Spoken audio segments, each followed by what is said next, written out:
All right, hello everybody, and welcome to the final day of the Teamfight Tactics VBooks Rumble Costream for the championship. I'm a little bit rattled. Let me start over again. Hello everybody, and welcome to day 3, the final day, the top 8 of the Teamfight Tactics VBooks Rumble Set 10 Championship Costream, the unofficial official Costream.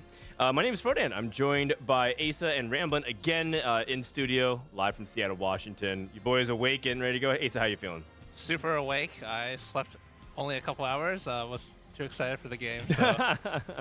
All right, Ramblinnn, how you doing? I'm doing my best. One more time. I could survive this morning. Here to see NA win it all. All right, all right. You got a nice little shirt. You want to show it off a little bit more? Teamfight Tactics. Oh, wow. The full view. I like it. The 360 view. Impressive. So today we're going to be seeing the top 8. That's right. North America is currently featured 2 players at the top 8. We got a lot of stories to talk about. We got 3 from China, 1 from LATAM, 1 from Japan, and 1 from EMEA, which is actually a literal repeat of last set, except some of the slots redistributed. So, we had, for example, more EMEA than NA last set. But for the most part, China looks like to be quite strong. I mean, it's to be expected at this point. We talk about what are the strongest regions. I think it's pretty clear that it's NA and CN. And CN's consistency is just unmatched. As much as we want to say NA is the best, I think CN consistently having even up to 3 players in the final lobby. Yeah, they're always there. They always dominate. To be fair, they have the most seeds, but that doesn't always mean everything. But 6 seeds out of 32 and 3 are able to go through. That's still a really good cut. You're a big fan of CN, of course, Aesah.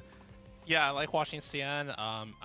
Apart from their results, I think just from watching their gameplay, I think NA has solidified themselves as a top 2 region, but I think CN is still we still have to catch up to CN. All right. Well, we have some highlights to show you guys from yesterday, as well as there were some highs and lows that did feature CN. The first, we're just going to talk about some of these players. The moments that ended us. Degree seemed to just be winning like a lot of lobbies over and over and over repeatedly.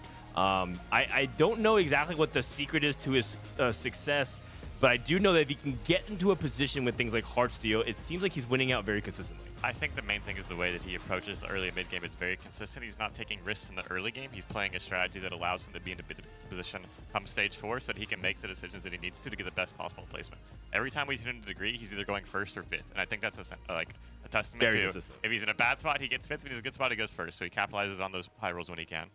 How about this moment when Taro, without last stand, 1 HP, looked like he was going to make a crazy come from behind victory. And this Yasuo just somehow trolling just focused everyone but the Kale. Everybody but the Kale. And then the Lucian 2 with the True Damage Emblem was not able to close it out. That was a big surprise. Huge comeback from Cheche, who we thought might have made the comeback, but he fell a little bit short. Another moment that stood out to me is when Ruriez Ezreal literally turned to Gamma Yusi versus Riven 3, if you guys can remember. Yeah, I don't think any of us had thought he had a chance to win that fight. Yeah, it's a full health Riven. I thought he had no chance of winning this. And the Kayn 2 as well, like fully stacked. I mean, this is 8-bit Lucian. By all means, we're like, okay, well, this fight's probably over. This is Riven 3, and surely, right? The 1v1. One of the craziest fights we saw yesterday, where just like it looked like there was actual Gamma Yusi on this Ezreal to make the incredible comeback. RY is one of the CN players featured in the final lobby, so we will be seeing more of that potentially. How about this play? The Giga Chad roll down from Dishsoap on stage 2. He literally rolled 12 gold on 2-2 when his odds were maximized to get that Yasuo 3. Yeah, we put it down on the bingo as a Dishsoap classic for a reason. We didn't see it in day 1, but of course, if anybody was going to do it, it's going to be him. And even though it didn't end up working out for him this game, it's still a really cool play to see in such a high-level tournament. Yeah, unreal, because you just don't see people make these plays very often, Aesah. Yeah, I think it's a really good play because if you 5-streak, you make back the gold plus more, and then Yasuo needs to get those kills to stack his headliner bonus as early as possible. Yep. So Dishsoap able to get an easy victory. We're just showing the comparison of log, right? He has Yasuo 2 on 2-2. Although I did say one thing. I said last time I saw Dishsoap do this in scrims, he went 6th. I think this is your fault. He went 5th this game and unfortunately was not able to. Perhaps the biggest highlight was when Crabrave went hard. 4 people went up against Crab. How many people won, Aesah? None of them. None of them. That's right. Grab 4 on the entire lobby, kills El Mumu, and sends him into a 4th by himself. It was pretty funny. I know that a lot of top players always talk about how like these moments are just eye rolls, like losing to PV. But I think the fans really enjoyed this one. It was pretty funny. I mean, I think when you're in Crab Rave, you should be thinking about like how to beat the crab. And we saw multiple, like we talked about it, is the Acadia Kali, for example. Chaos was like if he had switched over to True Damage, he definitely couldn't beat it. So little stuff like that can make the difference. Yeah, that's right. That's right. Okay, so those are some of our highlights. As you guys can see as well on my lap, we have a keyboard. Today, we do not have an observer slot. We were notified yesterday that they're kicking us out. That's right. So we can't click in-game. They said that they needed all 20 observer slots to do their stuff. So we're going to have to watch the streams, but I'm going to be doing some hacker mans, you know, like trying to browse between streams very quickly. Covered. That's right. That's right. So, yeah, let's talk about a little bit of what happened on day 2 scores. We did see players like Disso, for example, was looking like in good position. We had 3 players in the top 8, but only 2 of them made through, which I think is still a really good showing. Also, more importantly, CN got 3 players in with Ice, Saka, and RY. So let's go ahead and just talk a little bit about the top 8 here that we have for today. Yeah, real briefly, Dish Soap I think he was in 9th place with 2 games to go. Didn't quite get in those last 2 games, but still really good, and we ended up getting top 16. But yeah, Degree and Milala make it, so we're really happy we got a quarter of the final lobby for NA to bring it home. Yeah, it's crazy to me that also we were a couple points away from 4 CN players in the lobby. Also, SEA had a great tournament, but none of them made it through. If you actually look at their top 4 rate, SEA did very well. As you can see, having like multiple players, Eggy and Lashuyan there. But I will say one thing is that this final lobby is looking like anything could happen, and I think we should go ahead and just start talking a little bit about some of the storylines. So who do you want to talk about first, Ramblinnn? I mean, you got to start from the top, right? That's Degree. Degree on top for a reason. He had a really consistent day 1 and day 2, first place in points both days. And when you look at the NA players, he wasn't the first pick. You're expecting Dish Soap or Milala to come out on top. Of course, Milala able to make it to the final lobby, but Degree proving that he belongs. And he really impressed me throughout the course of the tournament. Scoot over here while we look at some player cards. So yeah, Degree, buzzer beater is what we called them because in North America, he's kind of known for making big comebacks. And also on Snapshot Day, he's one of the few players who's been able to sit down and grind 400 LP, make it to top 32 very consistently. We have seen a lot of the high ceiling aspect of it. Can he minimize his mistakes? He seemed like in an interview yesterday, we talked to him after the games. He's very calm, and he's trying to be level-headed. He's not trying to get ahead of himself. Yeah. He won't even trash talk or brag or anything like that. Yeah, So, yeah. He held up to the pressure to Worlds. Hopefully, he can hold up for one more day. Okay. Day 3 is a different beast, you know. Yeah, exactly. Coming in second in points was Ice from China. So let's go ahead and talk about him. Ice is known as the APM Demon. There's a rumor in China that he's the reason why ThinkFast is gone. I don't know if that's a meme or maybe that's just like what they actually believe. But he has been the most impressive CN player to the non-CN players. A lot of people are calling him out specifically as the CN player to beat. He started off day 1 with a 1-1 and stuck with it pretty much the entire way through, day 1 and day 2, and definitely showing that he belongs at the top. And if you look at the CN players, he's definitely my pick to probably do the best in the final lobby. Yep. Ice also won one of the first tournaments in Set 10 that CN played with a lot of their top players. Yeah, how'd that go? I remember, what I mainly remember is Clement Chu posting a disco positioning that Ice played a lot of disco against edgelords, and a lot of people were struggling with disco against edgelords, but he had found a way to win it. The fun fact that I was looking up was Ice bragged that he can do 10 repositions in 1 second or less. So you might think that he knows positioning, but assuming he knows what he wants to do, he's capable of doing and reposition. I don't know if that's true. He's probably exaggerating, but I mean, he's good with his hands. He's good with his hands, apparently. Okay, so the third player that scored highest was EMEA's Skipeus, a player who goes under the radar a lot, but if you're paying attention in chat, he's probably there and he's probably yapping. Talk to me about Skip, Ramblinnn. Skip seems to be very in tune with the meta. This seems to be a perfect reroll meta for him where he has all these different lines that he's comfortable with, and he seems like he's just always in control. Even in the games we watched where he wasn't playing reroll, he seemed to always have a plan in mind, even when we couldn't figure out what he was trying to do. Yeah. And he also sometimes deviates off of it. I remember he looked like he was in a really tough spot. Kind of found a way to pivot across what his original. He was playing like disco into pentakill with super fans. We found a way to get into that, if I remember correctly, or I think it was some variation of that, and ends up landing in the top 4. So he's more than capable of playing standard comps, but the methodology of which he gets there is very interesting.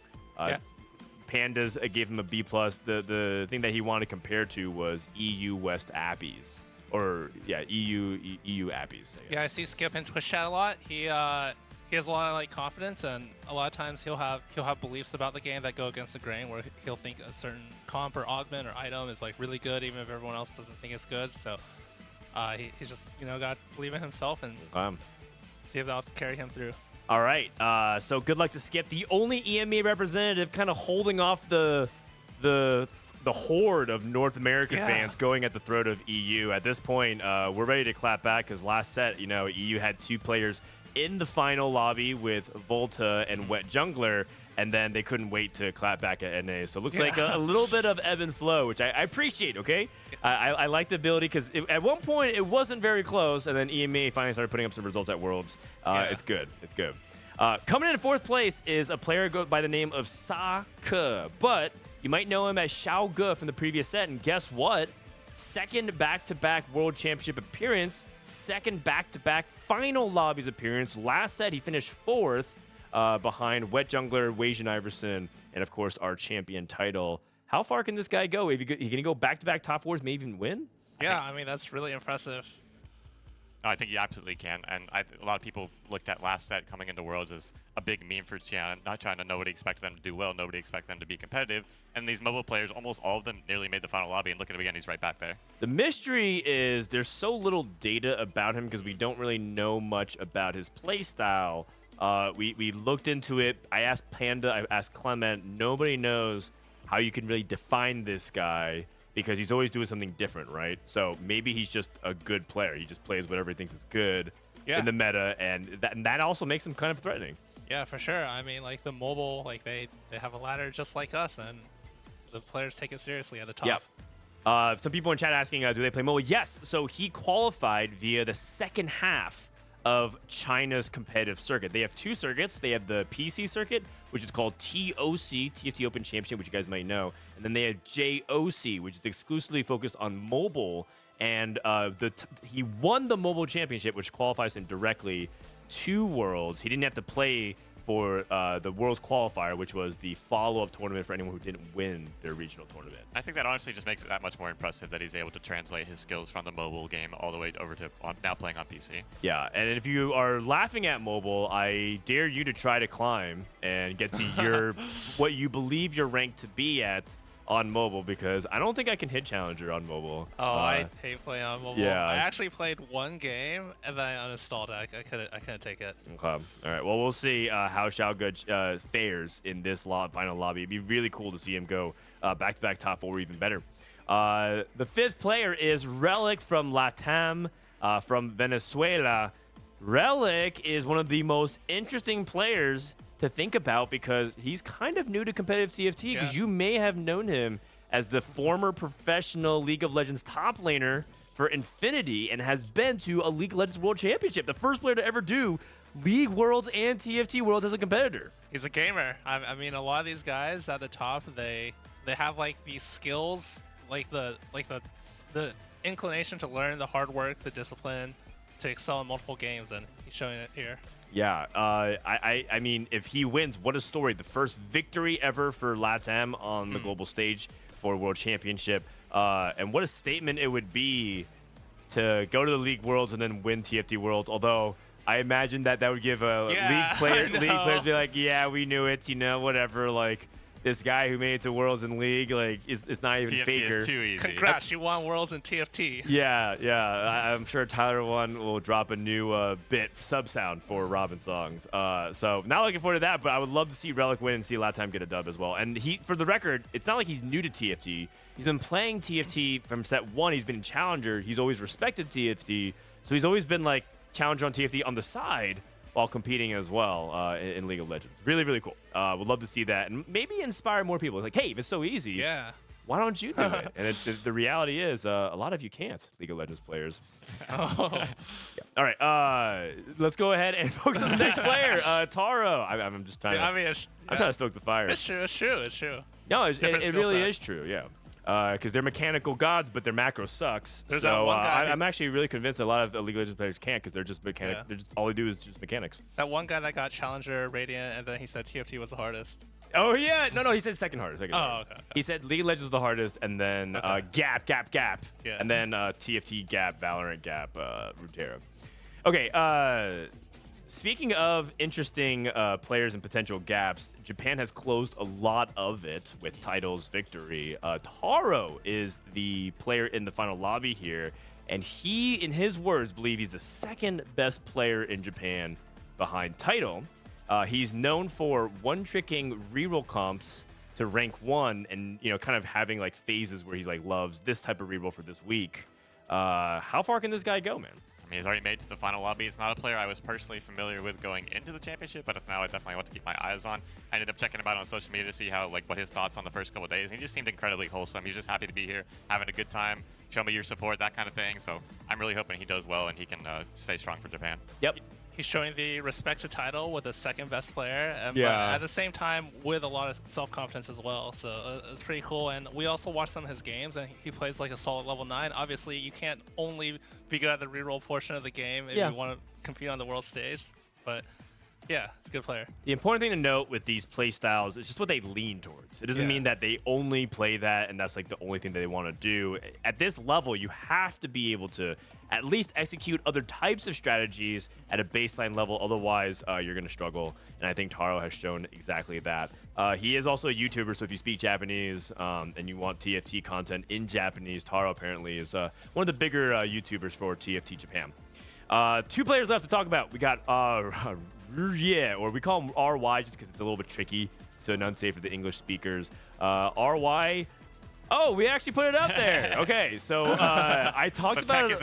I talked about it all weekend, but I said that there was multiple players who said that their secret tech was Garen reroll. He is one of them. Although I will say that this guy, I was a big hate watcher after watching his regionals performance, but he's done everything to shut me up. Making final day is, yeah, I mean, what more can you say? Yeah, so he is a reroller. He plays a lot of Riven so far throughout the weekend, and he is a little bit newer to the competitive scene. Only been competing for a few sets, at least based off his results. But hey, I mean, it's about time for China to reclaim the throne, and it might be the dark horse. It might be the dark horse. He's not my dark horse. We're going to go over predictions in a little bit, but he is a dark horse to consider. And also, if he's doing stuff like Garen reroll, I'm sure he's going to win a lot of fans' hearts over because you can see their reaction in chat. A lot of them really want to see. And NA loves Garen reroll. I mean, I think Who people doesn't? just who doesn't? I mean, like there's Garen something reroll? really cool about seeing your unit grow bigger and bigger. Yeah, indeed. The last player we have, but certainly not least, is the 2-time champion Milala, who went back-to-back for the TFT Vegas Open as well as the KDA Cup. Then he got 3rd at MSI for his performances shortly after because we didn't have a mid-set finale. As you guys know, there's no mid-sets anymore in TFT. And then he got tied for 1st at Regionals. He lost on Tapebreaker to Disto, but now he's back here in the final lobby. It's not, will he have the best TFT set ever? Now we're in the conversation. Yeah. Is this the best TFT set ever competitively? And I think the answer is yes, even though he hasn't even played a single game in the final lobby. Yeah, I think he's already for sure made the best TFT set ever. I mean, he might be the 3-time after this. No, I think it's really hard to argue against it being the best set ever. He's been so incredibly consistent in a game that most people don't think you can be. He's proven that even though there is variance, you can overcome it, and it kind of goes to show how high skill expression set 10 can be. It's almost forcibly changing a lot of people's opinions about whether or not you can have consistency in this game. He's gotten a lot of international recognition. People are putting when apparently in other regions when they think about NA, they don't think about Setsuko and Dishsoap a lot this set. They think about Milala as a big representative, which is interesting because the discourse within our own region, right? We're NA region specifically. We're not really putting Milala in that tier for a long time. We always say it's 3 people. It's Setsuko, Dishsoap, and Wajan Iverson. And then Replay recently feel like he put a join, but to a lot of international fans who are not from NA, it's like Milala and maybe if you watch Dishsoap and Setsuko, which is really, really fascinating. The other thing to point out is that Milala is been very, very clutch. We didn't include into the highlights package, but he needed to have really good performances. He was the worst ranked player in the standings after day 1, right? And he was in the back half of the field. He needed to make a big charge. Day 2, played his way into the top 8 with a lot of top 2s and top 3s consistently. VOD reviewed him has improved. So I'm really excited to see what he can bring on the final day. Yeah, he said he struggles with checkmate because his win percentage isn't that good, but he did win the checkmate in Vegas. And on the player card, it seems like his win percentage is pretty good. So. Yeah.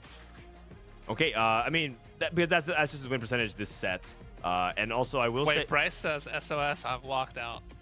Aesah, you want to go get All right, him real quick? Okay. Bryce is late. Oh, he's here. But, hey, I mean, it's perhaps a metaphor of life. You're too late to the party. You just get left out in the cold at 4 a.m. Bryce is freezing to death. All right. So, yeah, Milala. So that brings us to... Oh, wait, we don't have our producer. We don't have a producer. Okay. Bring us here. Yeah, We're not going anywhere. Milala calls himself, he is allegedly called on the courts at 24 Hour Fitness, the Steph Curry of TFT. Hello, Bryce. Which way you want us to scoot? Grab just grab the mic here, and you can go ahead and take down Milala's card here. Bryce, right. Welcome. Morning. Hi, dude. Thanks for making it out here. What time did you wake up? Like 30 minutes ago. Yeah. Okay. Yeah. Good morning. Good morning. All right, we're excited to have you, man. I guess this is the part where we do the segment of predictions of who we have favorites and dark horses. So we can pull it up. I don't know if we have Bryce's yet, but we can probably do it live on the fly. We're gonna do it live. All right. Okay, so I'm gonna go first. My favorite is the person we just talked about, is Milala. I'm going to go ahead and just say I want one for the history books.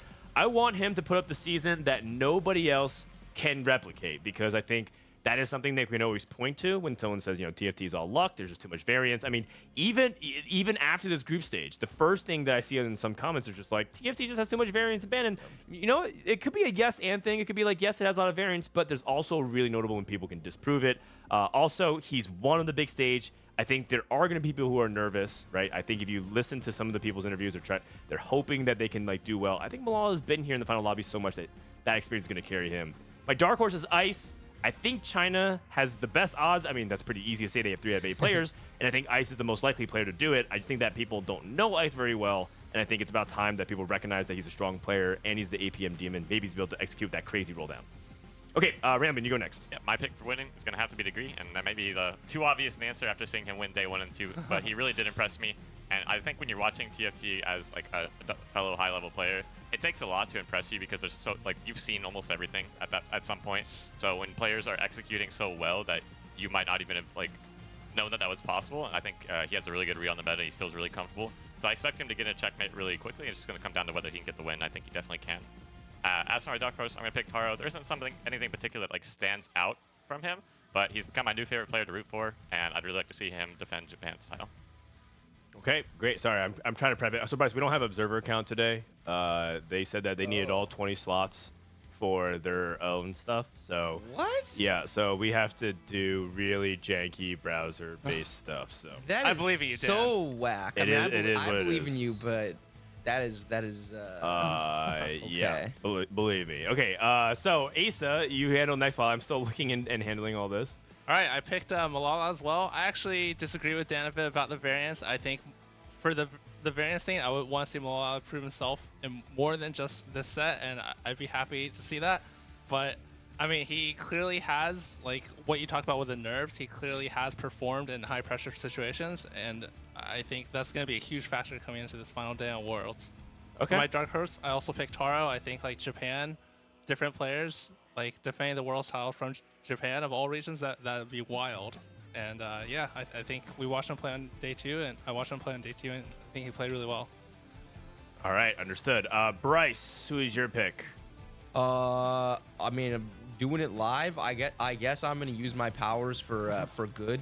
I'm gonna pick Skip as the favorite. Oh my god! The lone EMEA. Put it back outside. What the? The lone Wait, EMEA dude. representative. You know, okay. The Oh my gosh. The for fun reason is I feel like all of us picking NA is really bad juju at this juncture, and the most influence that I personally have over the results in NA's likelihood to bring home the title is to take a non-NA player and an EMEA player specifically in this spot.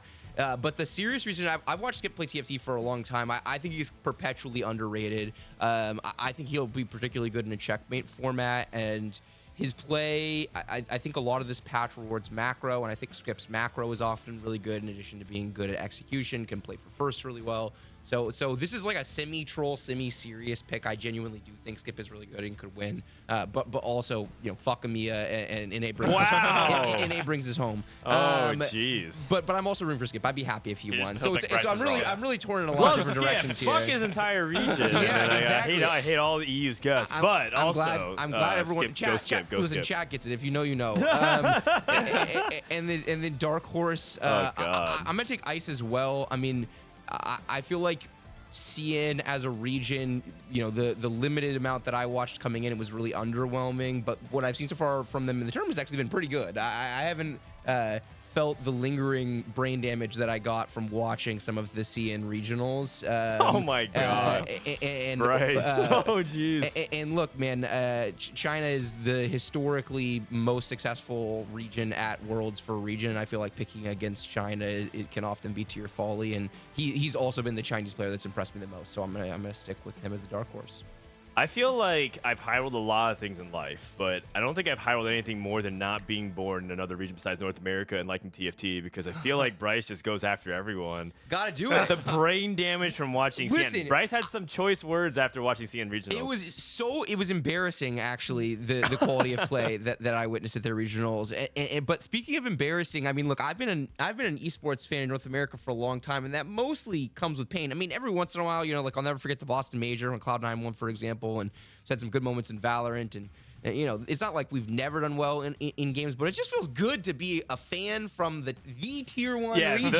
The region in esports where and it's not an esport like Call of Duty. We're like, okay, we're the region in Call of Duty, but we're the only region in Call of Duty. Like, everyone else cares about TFT too, and we're good at Madden. We're just the fucking best, and that feels really fucking good. So NA brings it home. Let's go. But Skip is my favorite though. Seriously. Yeah, and on an internationally recognized game or competitive game, I don't know if people can argue on the point of being recognized, but yeah, NA is clearly very on top.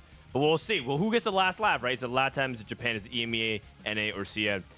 Real quick, a couple of minutes before we get started here in game number 1, we got bingo. We need to change point player scores 40 points in one day. How many games are we going to put on checkmate? Does checkmate make it to game 6? We can put that on the bingo. I think rather than 6 is kind of a lot. I would say rather than number of games. It's the most likely outcome. It is. Oh, really? Yeah, Okay. 6 is the most likely outcome. I see. It's 5 or 6 are the like most common ones, right? All right, let's put it on Yes, 6. it is. Let's change bottom left to we go to game 6 for checkmates, and then I think we can also have player wins with 50 plus HP. I feel like that's an appropriate nerf. I'm down to change 3-star legendary, 3-star 4 cost. 3-star 4 cost today would be pretty hype. Yeah, so apparently 3-star 4 cost has only happened like twice or 3 times throughout the entire tournament. Yeah. So we can go 3-star 4 cost because apparently it is one of the most rare things to happen. And it's funny that we still have his 3-star 4 cost and then loses. It makes sense. Bag size changes. It feels like overall the pressure has been higher on lobbies. Also, Bryce, you got to keep the mic I got closer to keep it to you. close to me. My bad. Yeah, okay. But yeah, 3-star 4 cost. We could try to add that, and I think that's good enough. Maybe a wandering trainer game. Throw it in there for fun. Yeah. Player hits 3-star 4 cost and then loses. Let's turn that into wandering trainer, and I think we're good. I think we're good to set. Like it. Because like it's funny because we hit so many things, but just no bingo yet. But if you guys are wondering what the bingo is, we give away some Riots, Little Legend egg codes. Thanks so much, Raito Games. Speaking of Raito, after the way the end of the show is going to work, if we end in 4, 5, 6, 7, 8 games, I think 8 games is the max. We're going to watch the winner interview. We're going to watch the dev drop. The dev drop is set 11. That's right. A lot of you are not even here to watch the TFT. You guys are here just to learn about set 11. We're going to have a dev drop. And then after the dev drop, we have an exclusive interview on this stream only with the lead developer of set 11, Riot Linda, who's going to be joining us for a brief time. I think it's going to be me and Bryce, but if you guys have any questions, you can always add it to us as well. So we're going to have her come on. It would be really sweet. She's waking up really early. She's waking up like 7 a.m. or something like that to come make sure she's going to be on time. Hey, we all woke up earlier than that. Yeah. My No brain sympathy. is still half asleep. Don't worry, me too. Especially since Austin and I have been up to like 2 a.m., 1:30 a.m. Trying to set this up. So we'll have that, and then we're gonna have Milala, Degree, and Skip said he'll come on as well if he top fours. Sweet. If he doesn't top four, he's talking price. Yeah. All right. Yeah. That's the solo That's interview fair. with Skip. No, it's good. He either doesn't come on or I can be like, I believed in you. I picked you. Yeah. So that'll be the way the show closes. I believe we're going to also have Kurumx join us later today for games 2 onwards. Again, it's checkmate format, so we don't know how long it's going to be. And I also believe Mortdog said that he wanted to join. We should actually DM him to be like, are we still calling for game 1? Because you can probably search for him. But yeah, we'll see if Mortdog wants to join, because he apparently said that the other rioters didn't say that they want to wake up on time for day 3. Yep, hard to argue with that. So Mortdog said, hey, you want to co-stream together? And I said, I don't want to be your sloppy seconds. But sure. Okay, with that being said, I believe we are into game number 1. So without further ado, let's go ahead and get ready into game number 1. Okay, so we are on F11. We are on the main lobby broadcast, and we're gonna have to do some pretty jank stuff here. What we're gonna have to do We is will make it work. yeah. So again, we don't have the observer accounts for today. We just have to kind of watch whatever main clean feed is. But we do have the ability to browse through POVs, so we could. So you basically pulled up individual streams for the other POVs? Okay, well, we do have the ability to pulling up the individual streams. Okay, so this is all the 9 POVs. One of them's got an ergot. Okay, yeah, and hey, we get to see their cams. Hey, look, we got cams. That's something. We have player cams in Whoa. Teamfight Tactics. Holy shit, North America's not that hard. Wait, they actually have all of them, They too. have all their cams. That's so good. Amazing. Hello, friends. Oh, hey, Mortdog. Oh, easy. Sorry, hey, we were flaming NA just now. You would be proud. Do we want to do 3 out of 4 since I won't be able to hear more? Which viewpoint are you guys watching? Okay, actually, just take it easy for the first game. Okay, Mortdog, how is it going on your end, man? Good. I'm missing the controls, though. I liked the controls yesterday. Yeah, you didn't tell us. You have to remind us for that. So we do have the other stream POV feeds, but we'll watch main for like the first game, see how it feels, observing wise. So Mort, we set our predictions for our favorites in the Dark Horse. Who is your favorite in Dark Horse for today? So favorite is I'm going with Milala just for the storyline. Okay. And then Dark Horse, I'm going for Teru just for the back-to-back JP wins. Okay. I mean, that'd be kind of cool. No one really considers JP a powerhouse. Oh, they would have to after that. They would have to consider them to be quite good. We're going to start things off with the gold tier augments. Do we know what portal this is? Okay, so it looks like we... Oh, wow, they have, like, Cluttered Mind. This is the first time I'm watching the main broadcast all weekend. Check out all the new production. 2 people with Cluttered Mind. Okay. Most likely you go for that I like that. Ezreal Zed carry. You can easily see what everybody picked. More, did you see what portal it was by any chance? It's Golden Prelude. Okay, got it. So Thank you. No more Portal. No more portal. Relic, the only player who hasn't chosen, he's going to go for Spoils of War. 2 Spoils of War. A raise the tempo. Interesting. Last time we saw this in the final lobby, it won the TFT Vegas Open. I like that.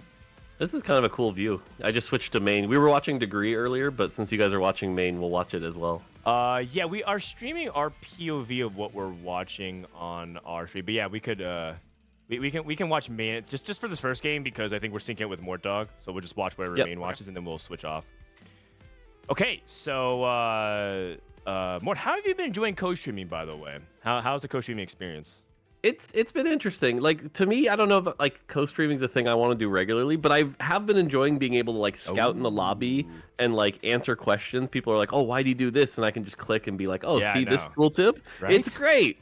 Yeah. Okay. So Mort So- understands why. It's so much better than when you cast and you feel like you have no control over anything. Yeah, like for example, when Dishnope hit the 2-2 Yasuo, we were Yeah. sitting there like tracking the stacks and being like, "Holy crap, he's up to 120 AD, and this is cool." And then he bot for it anyways. Yeah. Yep. Would you believe more? I called that. I actually said like last time I saw this do this, he bot for it, and then that's exactly what happened. Yep. Oh man. Yep. Okay, taking a look at the game, just talking a little bit about it. Shojin Slam on Annie, Kennen as the stacks frontliner, and I like this. I do think people don't buy headliner Kennen very often, and I think that he is serviceable, especially if you can use him as a good item holder like this to stack him.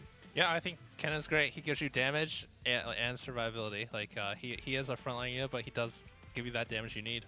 Yeah, the only trade-off is there's a little bit of econ that sometimes you have to manage because you kind of, if you're playing around a Kennen-based strategy with Superfan, you feel like you have to hold extra Kennens, and so because you have to replace that Kennen eventually, you're not going to ride that one all the way to stage 4 probably. So it feels like sometimes you have to make these really tough trade-offs with economy that might actually be a little bit uncomfortable, especially if it's a pro that doesn't give you any gold or econ. Yeah, it's tougher to pivot out of those Superfan That is true. headliners. That is true.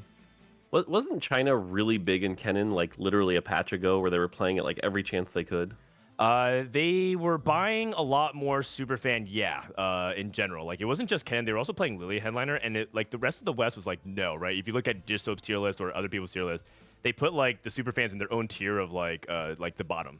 So, I think that divide was largely because of the tempo that CN wanted to play around. That is what their region is known for. They want to make sure they're always strong early and mid-game. Oh, and late. Yeah. Most of the game, yes. Yeah, most of the Yeah. game. Yeah. Ram, what do you think about Annie Spellweaver raise the tempo? I think it's really strong because Annie is a champ that has a lot of built-in scaling over the course of the fight where she just ramps up, and that's raised tempo helps her get there that much faster. And when there isn't a ton of damage in the early game, you can really easily get to those stacks and just clean up the backline. When people don't have a ton of units on their board, it's really easy to, with the 2 different bolts, hit the backline really fast. Yeah. I do think Annie has this window she needs to capitalize on as well, right? She needs to kind of hit early. When's the latest you think you want to be hitting this Annie? Are you full sending it to like 10 gold or less on 3-1, or are you willing to roll like halfway? I think in this meta with how aggressive it is, if you're going to play Annie at all, you've got to be win streaking with that in stage 3. So I feel like 3-1. I feel like most of the time it's, Annie placeholder for like Seraphine with the raise the tempo rather than the Annie. But if you're going to go Annie, I think you need to hit it 3-1 with how aggressive these lobbies are. Okay. Yeah, and I think that's what almost every player has said across the board. The tempo of this global lobby feels even more aggressive than they expect it to be, and a lot of them expect it to be faster. And they're just like, wow, it's even crazier because they're not used to seeing players roll to like 0 on 3-2. And a lot of players from certain regions are willing to do that, and that just has a domino effect. Okay, he hit, I have to roll. Oh, wait, and then people like 3 people are hitting, I have to roll, and that kind of creates a really interesting chain effect. Yeah, it's been That's a fascinating to natural see, kill, too. like you Kinda said. good. So, Oh, sorry. Kale 2 for Relic, by the way. Mort, are you familiar with Relic's story, being the first player to ever be both for League and TFT Worlds? oh, nice. No, I wasn't familiar with that. He was a League player. Yeah, so Relic is a retired League of Legends professional player. He's the first player ever to make it to a Worlds for League and TFT. He has the ability to make some history right now. That's pretty sweet. Yeah, That's pretty sweet. I didn't know that. And then also I said, and also maybe give League players some trash talk. They're going to be like, oh, we're going to have a League player go and just win TFT Worlds. But I'm ready for it because I would love to see more League players cross over to TFT. I mean, it's the League retirement home, right? Right. That's the hope. That's the hope. I would love to see. I would love to see rivalries like revive. Right. One day, possibly Faker will retire from TFT. What if he meets up his rivals on the Convergence? Who knows? That would be That would be pretty sick. sweet, actually. Yeah, that would be sick. Oh, Corki headliner. You're not really happy about Corki, are we, these days in Stage 2? Taro looks No. like he's just gonna go for Seraphine. He's only the headliner plus 2 more Seraphines off. Yeah. Oh, you're right, actually. It's a duplicator, and that's a Seraphine too. That's interesting. It feels like, I guess he's playing Color Mind, so he's just trying to econ up. Yeah, he's probably, well, he wasn't going into this game thinking, oh, I'm going to play Seraphine from 2-1, and then he picked up a couple of Seraphines because you're holding all these units on your bench, and now you have a chance to just not, like, even considering rolling on 6 and having that fast tempo to go to 9. Yep. Degree, the only player streaking, by the way. 5 win streak. Off the back of that, Superfan Kennen. Nicely done. Relic with the Milala's streaking as well, just the other direction. Oh, yeah, fair enough. And Sure. also Skip has a 4 win streak going on, which is pretty good as well. Yeah. I don't know if Degree fought some of these other really strong boards, but not sure if he fought against Skip or Relic. Okay. Yeah, video quality. This is literally the 1080p stream that we supposedly. have. Okay, we can try. We can try adjusting as a full screen here just in a sec. So maybe that helps. Is that better? Okay, Milala just having his POV here, his rapid fire. How do we feel about his spot? He looks pretty rich. We've seen a lot more people pick what doesn't kill you recently. Trying to, it's like the opposite, I think, of what you normally want to do in this meta, which is save HP so that you can go for the cash out later with Heartsteel. But maybe he just decided he didn't have a strong opener and he wanted to roll with the Econ. Relic has 6 KOs. Do you think this is a spot where you'd go for KO? I think so. Even with a stack shiv, even though it's not her best item, with 6 kills, you're only 3 off, and that's going to give you a really strong, like, very likely top 4. Okay. I think the thing we've seen this weekend, though, is that, like, for the Kale to be really successful, you need, like, the Mordekaiser and the really strong items. We've seen a lot of Kales go bot for with, like, really, not optimal items. So I'm a little worried with that Shiv that, like I said, maybe it's a top 4, but it certainly doesn't feel like a first-place position. Okay, Morello and the GS. I mean, maybe that's the important thing, though, right? In Checkmate, you just had to just go for placements, go for solid top placements, and then try to rack up those points. I think that's fine. So we'll see. Degree still hanging on to this Kennen for now.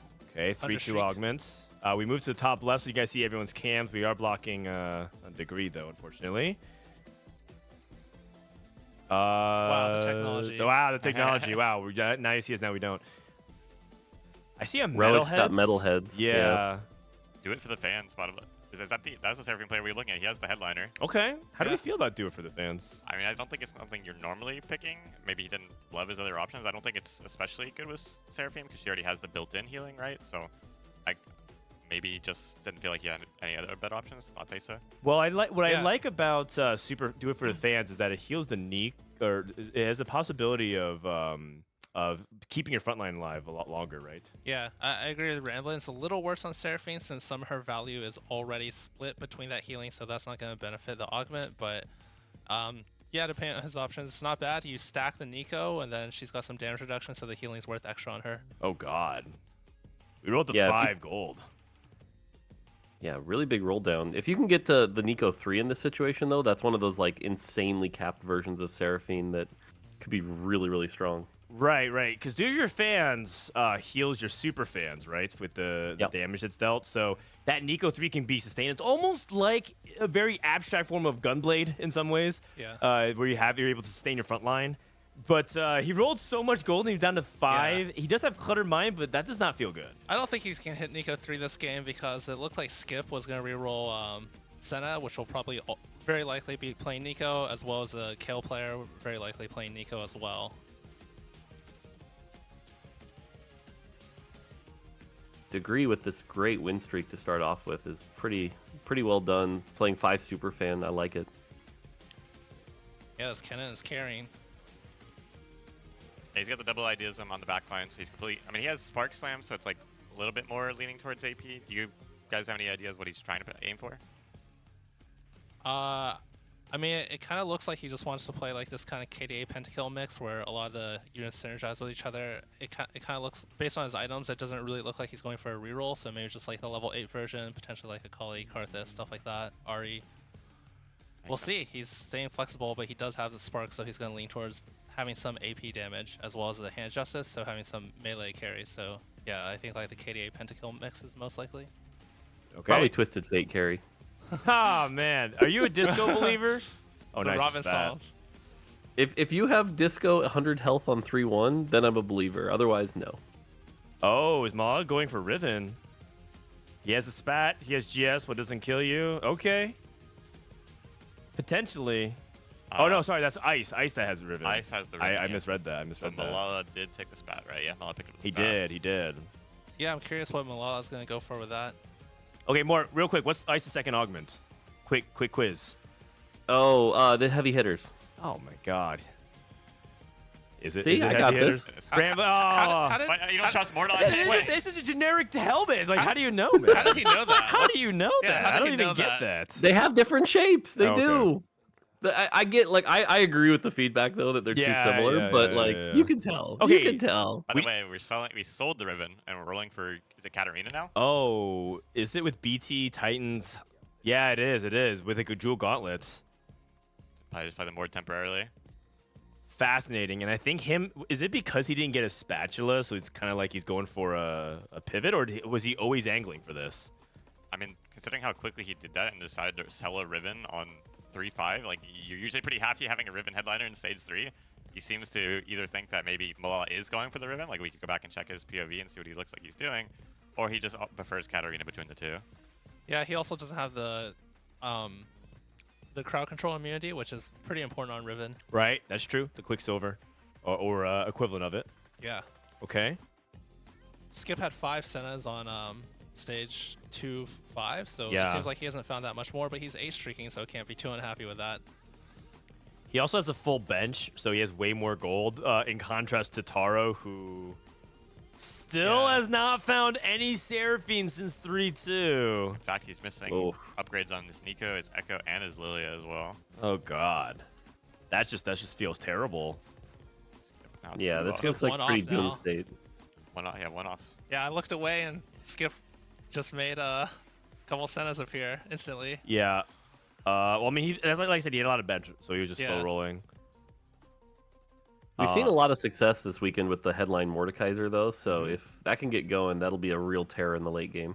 Yeah, people slept on Mord for a long time. I remember even when you nerfed it, you were like, was in the patch rundown, you were saying like Yep. that this seems like it's coming out of nowhere, but we know Mordecai is really strong.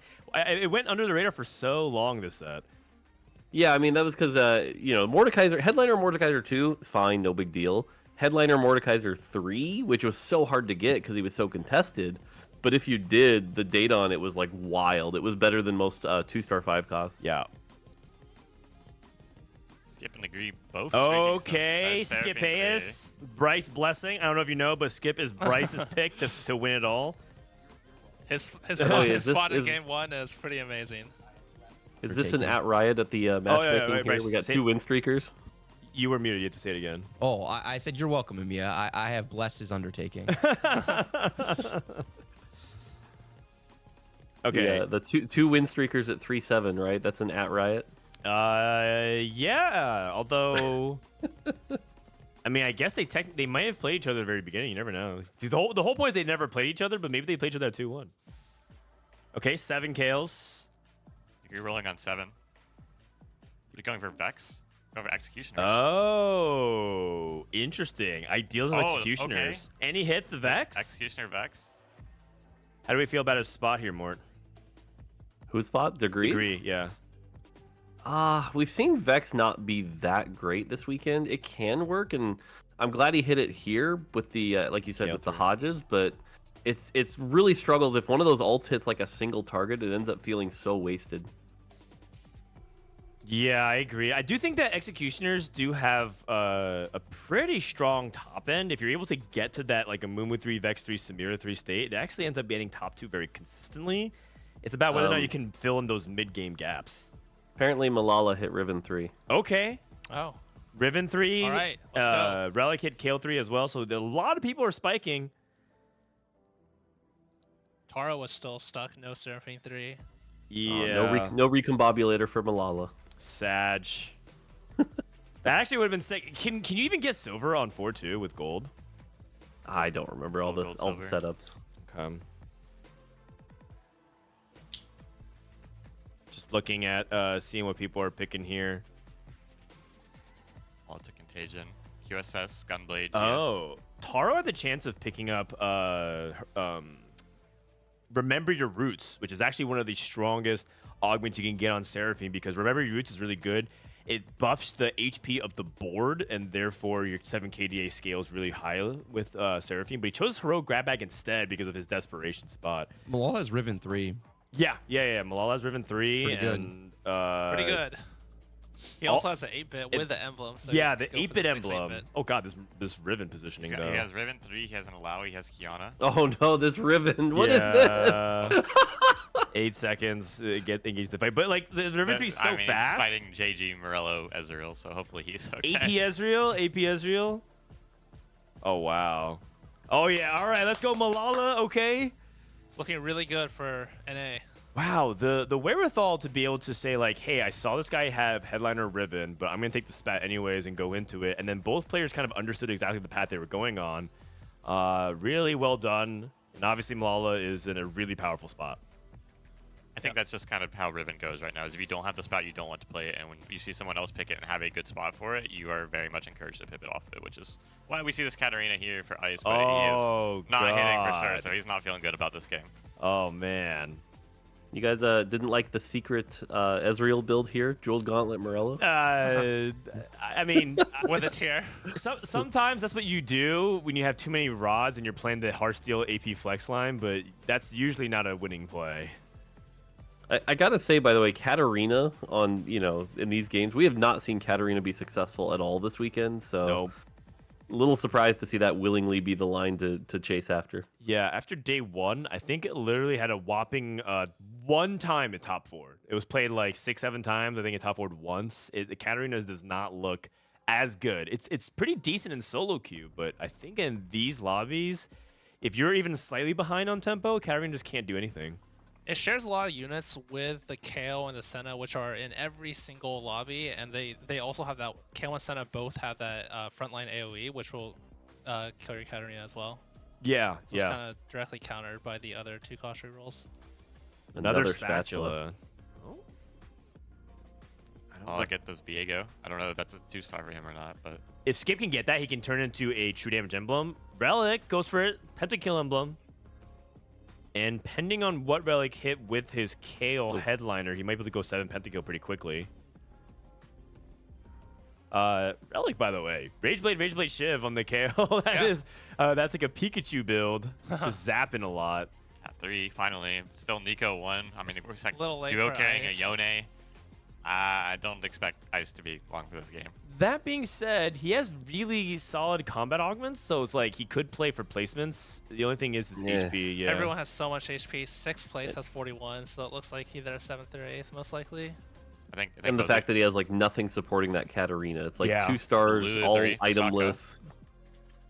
Yeah. The Yeah. instant he fights like Milala or someone. a Mumu 3 on the Grease side, a Kali 2, 6 Vexes with a duplicator.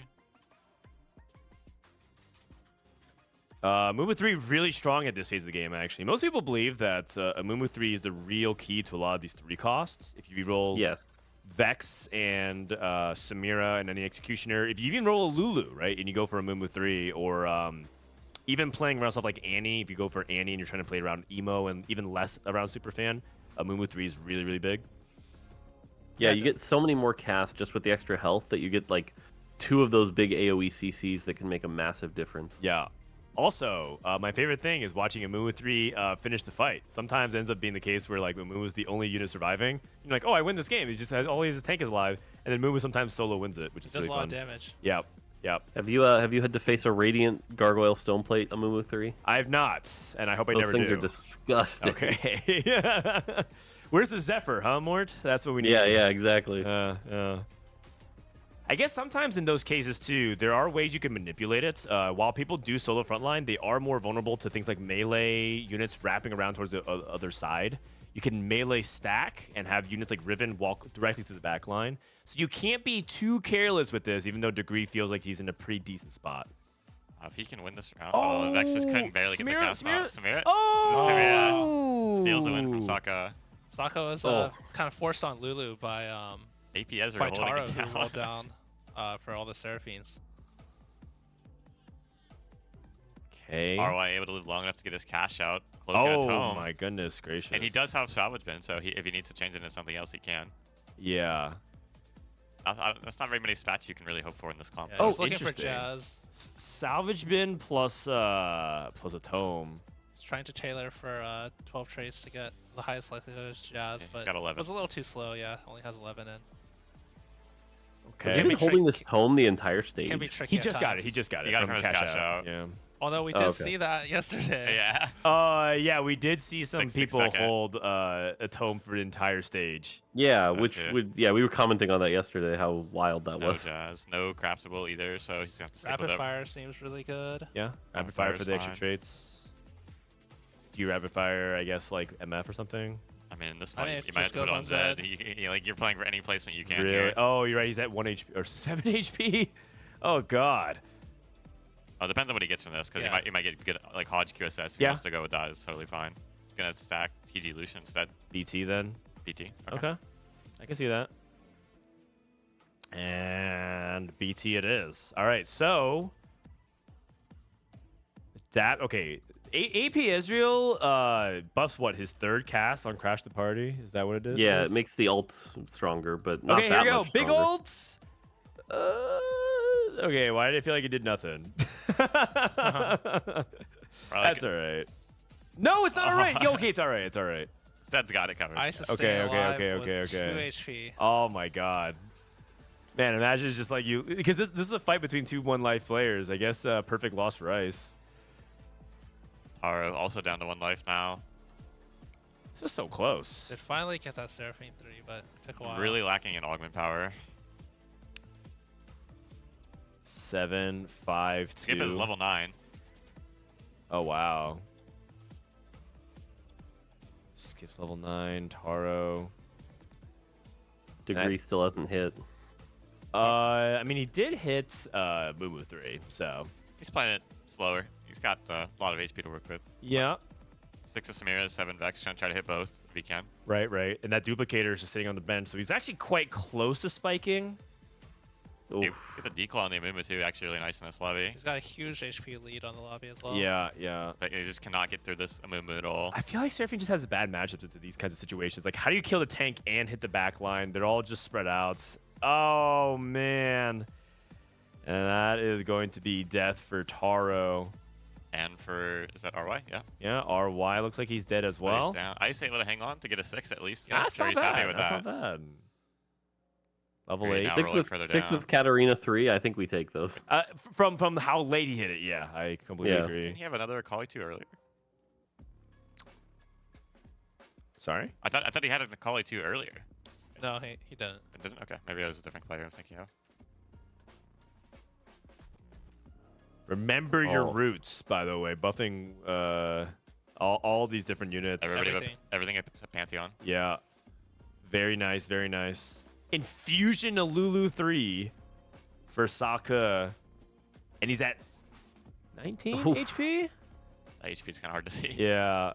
It's Katarina versus Lulu. The Lulu angle is kind of rough. Oh my gosh, it's actually perfect for Cat. She can cast again. No, she didn't. Lulu versus Yone. Wait. Oh, my. my God. Kevin Parker? Ice The barely Ari hang on. kept beating it. This blue, Yeah, this yeah. blue buff Ari literally just sat on the side and just casted on the Katarina, And feeding her fed her mana mana, for the yeah. entire fight. It was That's what I totally was a fight saying, yeah. diff. Yeah. Positioning diff. And that's so subtle, too, because you don't really expect Ari to sabotage you that way. Sokka finally takes a Nico upgrade off the stage 5 carousel. With a Warmogs, which is reasonable. Yeah, good item. If he probably could have chosen an alternative. I was thinking at Gunblade first, but I didn't realize he had Nico 1. Yeah. That's crazy. Nico is the most played champion, so. That's right. Relic very There it is. quietly. Degree with the Vex 3. Okay. So we have Vex 3. Relic very quietly having a very solid position for top 4 with that Kale. Oh, Vex 3, yeah. He used the duplicator, so he's not going to try to agree to also hit the Samir. It's Okay. not as much of a priority. Just going to focus on leveling now if he can. Interesting. You think so? I feel like he might send it because he has 3 items on Samir, so it feels like if he hits one more Samir, I feel like you send. I think he's still going to roll because Yeah. in this comp, there's not that much you can level for. Yeah, like maybe like a Lao or something to help you. Yeah, like an Alawi or Yeah, like a Thresh. or Ziggs if you need Shred. I think he has Shred all though. He has Spark, yeah. Yeah. So I think trying to hit that Lulu? Samir 3. Okay. Is that death for Sokka? No, I think he's alive by 1 That's HP. I think one thing you can do a lot of the Aesah's time dead is you can drop Pantheon for either Thresh or Yorick, and then play their corresponding synergy. You That's get, true, you get yeah. Country or Pentakill. Are you guys enjoying the shaking, by the way? Oh, wait, what's Shaky. going on? I don't know what's going on. Coke shaky. Yep. Man, you know what? This is 4-dimensional TFT. You feel TFT. When you take damage when you're at critical life, the chair literally shakes. It's like that. It's like that episode where if you take damage, if your units take damage, you take damage. You get electrocuted. New immersive experience. The stakes It's an have immersive never been experience. higher. All right, here we go. Set of 3. Everything's clumped for both players. Yeah. It's really about whose front line can hold up. Oh, Relic out. Oh, I think you're a little ahead of us. Yeah, it looks like Sorry. Relics is dead here, but did you get top 4? Yep. Yeah, Skip being able to hit a little bit earlier. He had that 9 streak going into stage 4, so he just was able to use that extra gold to go level 9, and just make a stronger board. Look at this. Okay. Look at this top 3. Degree, Milala, Skip. Hey, That's a good start. that's right. NA, It NA, is a good EU. start. I'm down to keep it exactly as is, by the way. So okay, if we're thinking about matchups, we have Executioners, we have Riven, and we have Senna. What's the 1, 2, 3 here? I know we have HP lead, but what's the kind of dynamic here, Ramblinnn, in terms of like what beats what? I mean, I think most of the time you'd expect Vex to have the leg up on the Riven, just because Riven is melee. Even if you can't CC it, you can burst it down a lot of time. You just have to be really worried about positioning and not getting the wrong side and letting the Riven get into the backline. With that said, Milala's Riven board is pretty high cap here, 6-8-bit, already to level 9, been playing around the Kiana, maybe farm some items with that, get the dummies. So lots of things that the Vex has to chew through to guarantee that it's hitting the Riven. Okay. Yeah, Malala's been able to make it to 9, whereas Degree is still level 7. So I think out of the 3 boards, I think Skip probably has the weakest. After Degree hits Samir 3, which he most likely will. Yeah, still hasn't hit it though. Choosing to pump gold into leveling, so he's going to go 8 first and then Okay. probably roll for it there. Yeah. All right, taking a look at how the front line is going to hold on here. Vex 3 just punches really hard, and that's a big source of burst gone, and Skip's getting overwhelmed. Skip Yeah. has a really tough time getting through some movement fast enough, but it might just be enough with the Samir 2 Oh? versus the Senna. Can Samir finish the... Oh, yes, it can. Oh my god, that is so That's Skip close. down. This is a fight diff on positioning too, by the way. Like he front rows the Pantheon so that it eats the first Senna cast and the first 2 Ari casts. It keeps his Spark Moo alive long enough for all that extra DPS to come out. On the I Vex. like that. I like that. Like staggering the front line. Most people think solo front line. When you have someone play, it feels like it has to be in the front line. Second row of Moon was something you don't really do at all. Yeah, he wants to keep that spark alive. Like Very Bryce was subtle. saying. I actually like to stagger the backline, like the Karthus and the Twitch. I like to put them in the 3rd row, like in between Oh, the Vex and interesting. Samira as well. Yeah. Especially in some matchups where the AoE spread can really matter. It's almost like they're tentacles, like Alawi tentacles. Yeah. They're part of the team, but are they really? They're just more like target dummies. Yeah, if you get this Twitch to eat an entire Sen ult by itself before it gets to your main carries. Yes. So I think something really interesting to note here, and I'm sure it's just because Milala's had this Kiana for a long time, but the Kiana helps a lot against the movement, knocking into the backline Yeah, and giving that's Riven true. a better That's chance true. of getting onto the Vex. NA1-2, baby! Skip All is right. out. Ah! Sheesh. So I would not expect Milala to sell this Kiana. I agree. And then there's a little bit of positioning mind games too because of Degree has his own Milala, so it could be one of those things. Or sorry, has his own Kiana. Sorry. We all have Milala at home. So there's like a dynamic where like how you position, and then the Kiana can like push on the other Kiana, and so on and so forth. One thing I really like that Degree did is he preserved his econ throughout this entire game, even on stage 5. When he was 1 off of Vex, he chose to keep like 20 gold. A lot of players, I think, would be tempted to roll it down to 0 there. Yes. And you can see it's really paying off because it allows him to cap way higher. And that is a tale of 2 rerolls, right? If you look at Taro at the very bottom, he missed on 3-2 with 5 gold. Look what happened to his game. It almost was dead on the spot, right? That rolling to 5 gold, hit 6 Seraphines total, and he just like went 8th, it felt like. Yeah. And then you have a player who's more who's a little bit ahead of the curve, but also understood his spot, managed his econ well. He's playing for a win. Yeah. Yeah, I really like how Degree preserved his econ. And even here in the 1v1, he knows he has a lot of HP, so he's preserving his econ to make sure he hits that highest cap board. Because at the end of the day, it's just whoever can win in stage 7. Jazz for Milala, which is a huge spike. Jazz is the definitive way you end the game with Ribbon these days. So choosing to stack the Lucian instead of the Kiana, we'll see that makes a difference in the next fight. It might be to his advantage with all the different, the added HP and damage bonus. That's just enough to justify it. Yeah.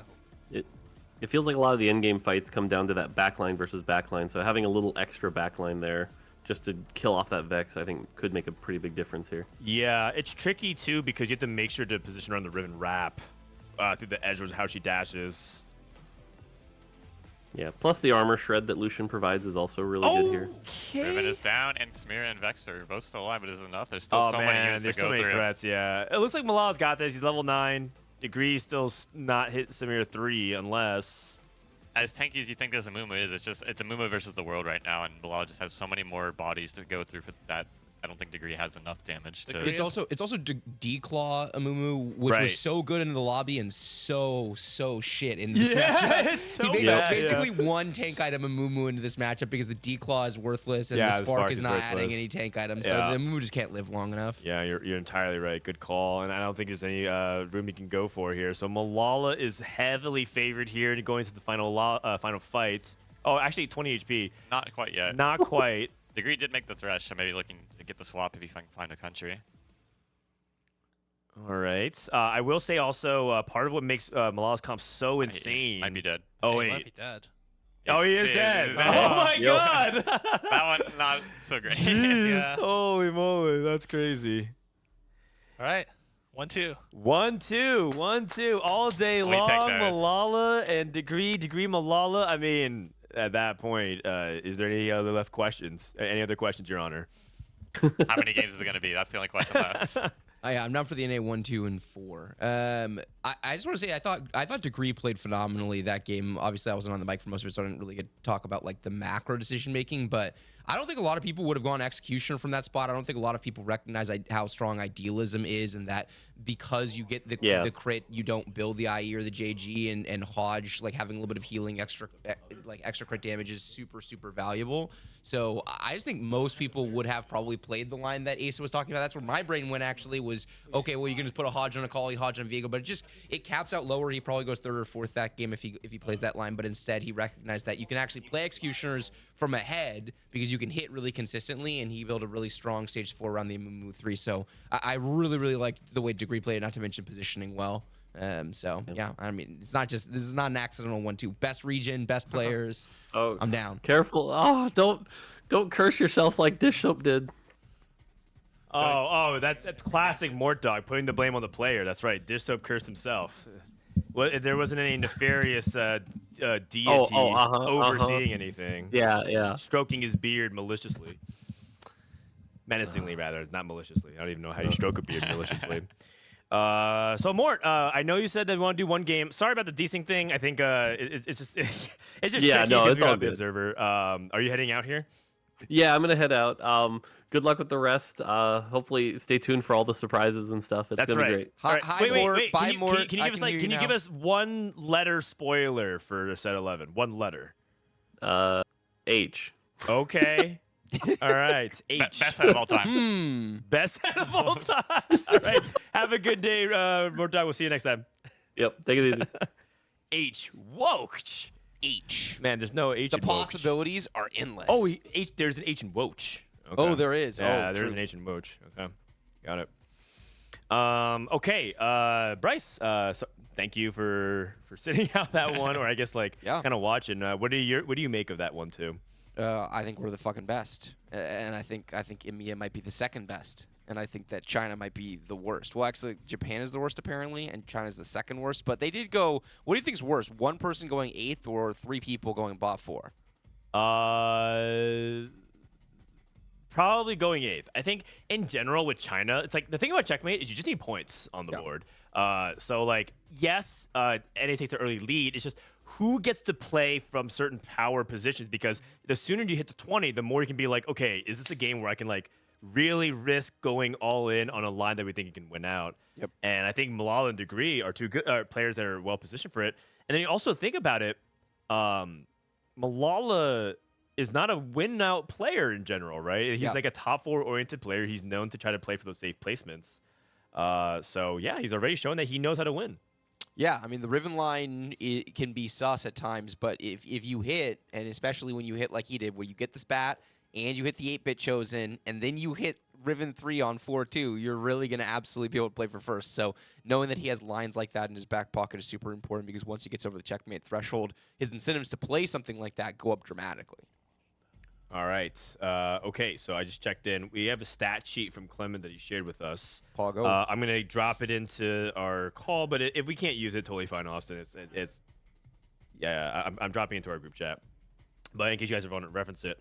Okay, so also I want to give a shout out to Relic. That was a solid top 4. I mean, obviously he was ahead on the Kales, but I would like to see him do well. Also, Aesah, if you want to hang out, you can. If you also can take the mic, you can also go downstairs and take a break. Oh, if you you need the mic pointing that way because it's directional. Yeah. So if you're not using it, it's pointing against the wall. Yeah. For sure. Don't worry. We'll eventually figure out this mic situation. Do we have any bingo? Sorry, I'm drinking carbonated beverage. Do we have any bingo that activated at all?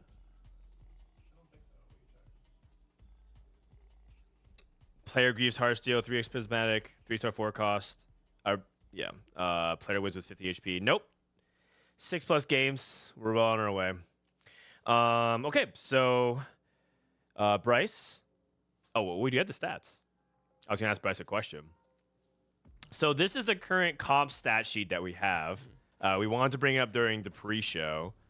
The first thing that I notice is the incredible top 4 rate of Senna. That is 78%. Yeah. Senna for a long time was not touted as the best 2-cost reroll. It was Seraphine and Kale for a while, and then towards the back half of the scrims, people really caught on to Senna being very dominant, and now is considered to be the best 2-cost reroll. Yeah, for a while it was reroll flex was going to be the play, and it was kind of play what you hit in early copies of whatever. And then as the meta evolved, it just became really clear that 2 of these things are not like the others, right? I think that probably Senna's top 4 rate stats are a little bit inflated in this situation. I think it's clearly the best. I think Kale's clearly the second best. I think the boards are too stable at 2-star, and Senna plays really well throughout the game, even at 3-star. I think Kale board tends to fall off without the Mord 3, but it definitely has that win condition. And I think the other 2-cost rerolls are much, much weaker in comparison. Interesting. Okay. Heartsteel 49.2%, but I'm pretty sure a lot of that's colored through like some of the comps that went out don't even necessarily count as Heartsteel according to some of the stats. I don't see it being included, so we'll see. Anyways, you look at all these tabs in the bottom. By the way, this is just the amount of work that Clement and all of them do to make all this stuff come out. So the casters work really hard over the main broadcast. They really do. There's so much prep work that goes into the World's broadcast, and What people the tackling heck? it from different Line angles. takers. He's even taking track of who is doing what where. That's so good. This guy's a nerd, but he's a handsome nerd. A handsome nerd who loves TFT. He's using his superpowers for good, and I deeply appreciate it. If we can go back to the overall sheet, there's a couple other points that I think are worth making. One of them is about Riven Reroll, which is it's a line that was overplayed in a lot of regionals, and the stats on it were pretty bad because I think people didn't understand the conditions or committing to it. But as we've refined the line and gotten better at, in particular, recognizing when you play it, we've seen the stats do really well. I think it's hard to get the conditions, but when you get them, like Milala did in the last game, you can just do so well.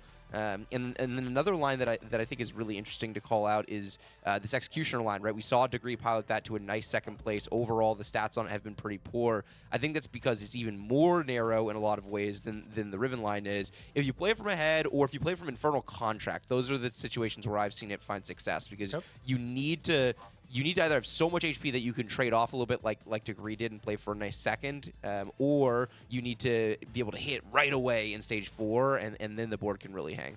Yeah, I think when you look at the top 4 rate and the 8th rate being exactly the same, that kind of paints the picture on. Yep. If you have the resources and the HP that give yourself enough time to get to the board, you can do well. You won't win, but you will place second, like Degree potentially. And if you're trying to play from a bad spot, you see what happens. Okay. Those are some comps to keep in mind. We might have a little bit more. We have a little bit of free time. We have a little bit of free time because they're doing highlights and analysis boards. So who's going up first for today? When is it your turn? That's the real question. Oh, it's Dan's turn. It's Dan's turn for sure. I believe the term is you save the best for last. Aesah. In that case, I'll go last and then go for it. It's all on you. Is it my turn? Okay. So here's the rule. Okay, Aesah, you want to do it? I feel like Aesah can do it because he's going to be sitting out this one for. Okay. commentary. Fair. Okay. All right, redemption. Okay, I believe in yes. you. So last time Aesah did this, he scored in the 20s. No, I don't remember that. well, 'cause, yeah. my client is my client is innocent. This is the first time he's ever done You this. were literally I've never asleep. seen- I've He's never never seen even this seen before. his website How before. would you know? You were literally asleep, Bryce. Okay, so what? He has 60 seconds. Do we have actual timer? Oh, we have a timer this time. Great. Okay. Sick. And so basically, we're gonna count him down. Ready? 3, 2, 1. He's got to score 70 or higher for Little Legend Eggs. If he gets 70 or higher, we get some Little Legend Eggs to give away. All right. Start the timer when the thing appears. When the thing appears. Hello? Oh no. You're running out of no, time. it I just- would have gotten 70 for sure. It's just I mean- it's building for a more dramatic finish. That's all it's Oh, doing. here we go. Here we go. Oh, We're searching. Oh no, it's scuffed. We gotta zoom out. We gotta zoom out. Okay. Okay. It's the top 2 are really scuffed, but none of these boards look pretty strong. I'm guessing it's pretty low. So let's put this 6th place in last. That guy probably left the game. Okay. Oh, the 1 in 6 right next to it. Put that in last. Oh, it looks different. Sorry. Okay, this one with the Alawi 1 and the Aphelios 3. Put that in 7th. This one with the Yeah, those 3 this triple one race with the plays. Annie 3 put in 6th. Annie 3 and 6. Annie 3 and 6. Sorry, it's really hard to read. Yeah, I know. Okay, that Mordekaiser 3 is.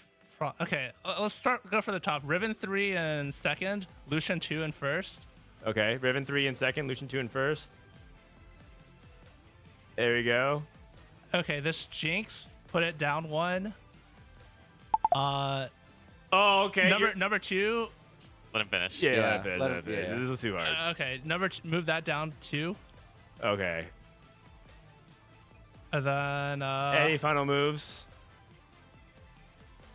I mean, this honestly looks good enough. yeah, this looks good What All enough. right. All right. What's the rank? What's the rank here? I mean, this has got to be pretty low. I'm gonna say I'm gonna say bronze. Oh. That'd be my guess too. I think this is Oh, bronze. I think it's gold. real. No, people no, suck. no, Bryce, People- Bryce. I'm debating between bronze and iron. People suck. I would say silver or bronze. The thing about iron is that iron has actual Smurfs. Okay, let's go. 3, 2, 1, guess. Oh, it is iron. Oh, but he got 78. Oh, Hey, let's go. All right, we got some giveaways. All right, so Aesah, we're giving away some Little Legend eggs. What is the keyword? You get to choose. Redemption.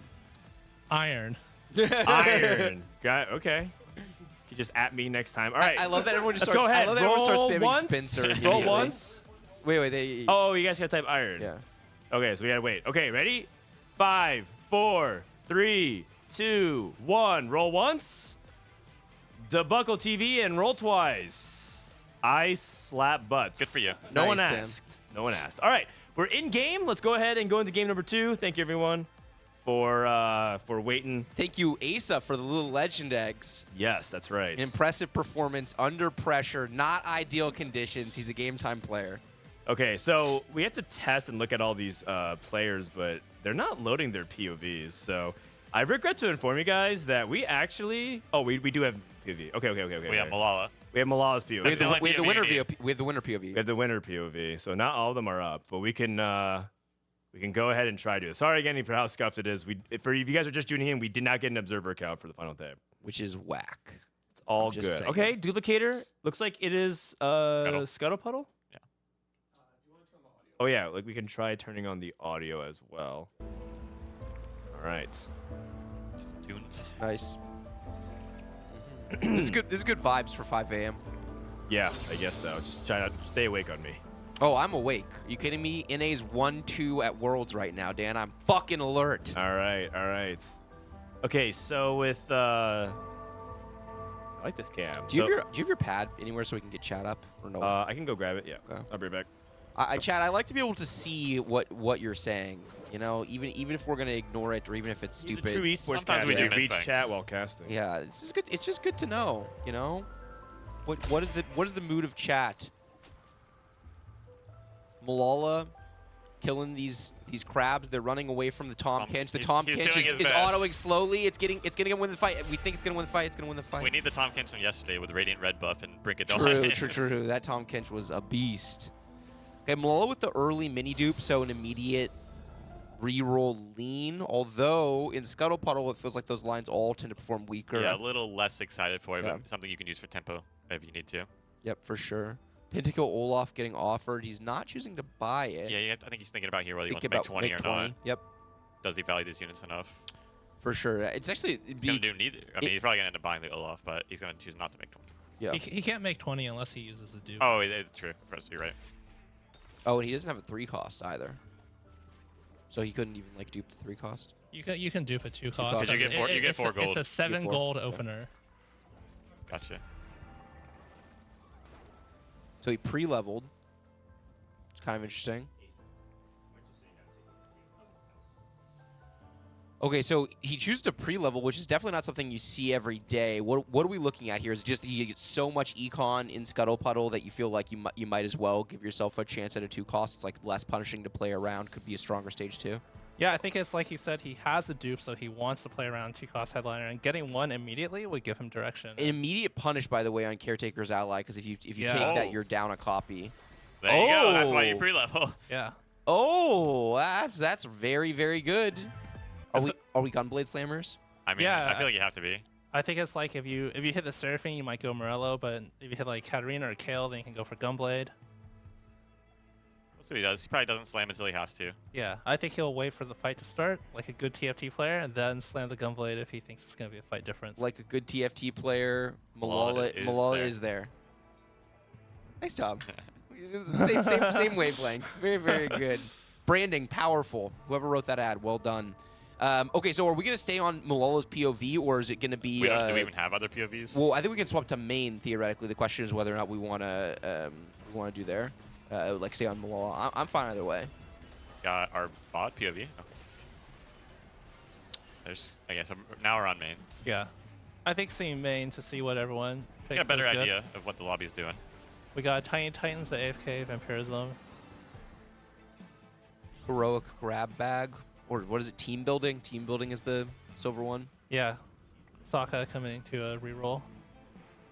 So, going back to Milala, who did choose to slam Morello in Yeah. this spot over Gunblade. probably- What do you guys think about that? Probably wants to keep the Senna and the Seraphine lines a little more open. Okay. Doesn't Yeah. want to have to completely lock them out. Like, he has a Seraphine now, so he wants to lean towards that. Gunblade isn't best for really any of the 2 costs, right? Yep. Yeah, having one natural Seraphine is about as good as having the headliner, since you're pretty likely to be able to hit the headliner. So he's about like equally as close to hitting Cat 3 and Seraphine 3 as you can think about it that way. Yeah, I mean, no, I never thought he was going to play Cat 3, to be Yeah. honest. I mean, for the reasons we're talking about, I think Right. part of the skill expression of this patch is knowing which line to commit, but also which lines not to commit. And I think in general, angling Katarina on this patch is just a mistake, as it's pinned out. It's just a lower tier comp where it's Yeah. like you can use it as a fallback, as Ice had to last game to get some placements, but you don't want to be thinking about playing Cat on 2-1 unless you just have like a natural Cat 2, and then You find the headliner later. yeah, and then you're only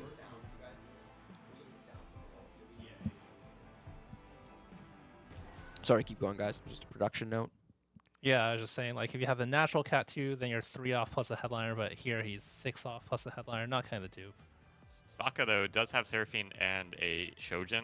Not slammed yet, but hanging on to with the team building, so maybe somebody to worry about from Milala. Yeah, Sokka holding the he's just sold the Kale, so it looks like Sokka leaning towards going Seraphine. Does that mean he's going to sell the Echo as well? Because choosing not to put the Echo on the board because strongest board being the 4 Mosher. No, I will not say fucking Mosher. So the question is, will he choose to make 20 there? I think he's gonna Looks make like he did. 20. Yep. Otherwise, he's not gonna just sell the Kill. Yep. Yo, Yo, Oh, he's here. hello. What's up? yo, what's up? Number one Bentham hate Bro, watcher. bro, First and bro, foremost, that- how does it feel to not be watching Bentham right now? I mean, it feels good. I mean, where's Krayar? I don't know. I don't see anyone from Krayar. Oh yeah, I'm looking at the right side of the list. I don't think any of these people are from Korea. I don't are see they? a single Korean player. That's crazy. yeah, that's fucking weird. But there's also there's 2 NA players. Is that because we're tier 2 and so we get 2 players 2 and equals 2. they're tier 0? They don't even count, so they get none. Is that how that works? Yeah, I don't know. I mean, NA went 1-2. I mean, NA is probably gonna win Worlds. So. Whoa, easy over there. Stop hitting the people with facts. Kurum, good morning. How does it feel to be here? It feels good. I really enjoyed watching last game. I was watching Milala's point of view. Holy fuck, he harrowed out of his ass. He pulled like 8 ribbons. Yeah. Bro, like, I'm not gonna lie, We like, blinked and this he had game, ribbon this 3. game, Yeah. like, okay, Milala is a fucking beast, but holy fuck, this game is all luck sometimes. But, nah, I mean, it's fucking deserved. It's hella deserved, so. Oh, skip spot Yeah. is insane. 50 gold level 5 on 2-5. He got AFK when playing only a single Lilia to make 20 on stage 1. So a lot of times when you take AFK, you have a full bench, so you're starting at 0 gold, but he was starting at 20 gold while AFK. How do you guys feel about taking augments like AFK in Scuttle Puddle? Because like obviously it is insane that he's so far ahead economically, but if you look on the right, like everyone's ahead economically, so it feels like a relatively lower power advantage than it would be. I think in general it's not something you prefer, but just for the specific spot the skip was in, like I think if he had other units that he was like already hanging on to, he wasn't able to make the econ intervals as easily, he probably wouldn't consider it. But also the fact that he didn't have more units means he doesn't have a board probably to play around early, so he's not going to be able to contest any kind of streak in stage 2. And so he also opted for the spat. What do you guys think that means? I can't specifically say based on what he has right now. The first thought would just be true damage based on his components, and he has the also to Oh, play wait, around. are we not able to, like, observe? Yeah. No, we don't. We didn't get observer like powers today. They used all 20 Oh, all dude, 20 of the obser- lobby spots. oh, We have dude, like the observing is so good. we I have know, some I know. POVs, but they're not all working. So like we can switch back to Milala, I think, at some point. Okay.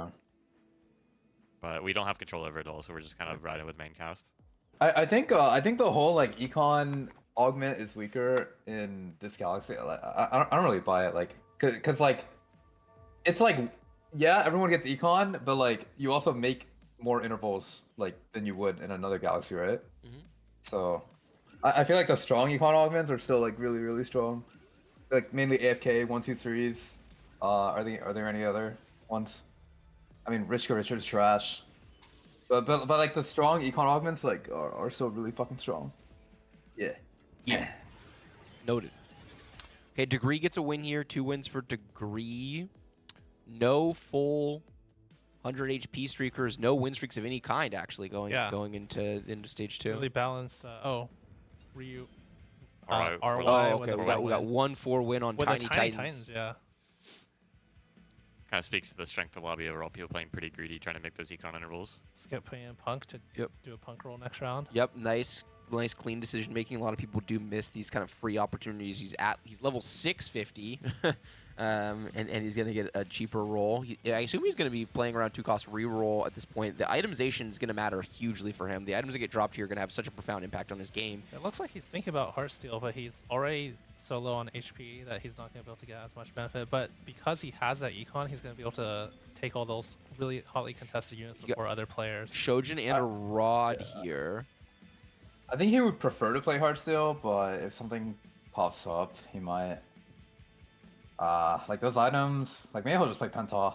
I think you could possibly consider Riven. He's holding onto the Garens. He has 8-bit spat BT. I mean, the other component's not looking great. He has a glove though. He has QSS. This is just gonna be a really interesting POV to follow. I'll be really curious to see what he just commit to. So he's not He gonna can play opt just for about 2-cost anything, honestly. Yeah, he really can play anything, right? I think there are some players who would have like full sent here for 2-cost reroll. I like the decision making not to. I don't think he has to in this spot. Chooses some Okay. KDA spat. Interesting. Sends a Right. KDA spot. Okay. Spicy. Agreeers or disagreeers in the call? I don't know, like I would have waited one because he's on lost streak Mm. anyway. I know like every round does matter that HP he says from this round, but like the KDA I stat, mean, I think it's- it doesn't make him sorry. that much stronger. He's playing 2 Echoes. He could. I feel like I would rather just wait one, see the augment. I mean, I decide. think it's like objectively just incorrect to slam like before you even load in. That's true. You should Right. always see your matchup. It's like he ended up fighting like the weakest guy, and like he could have like definitely like just chilled, because he either takes like a good loss or wins, which both are fine. Objectively incorrect from Kurum.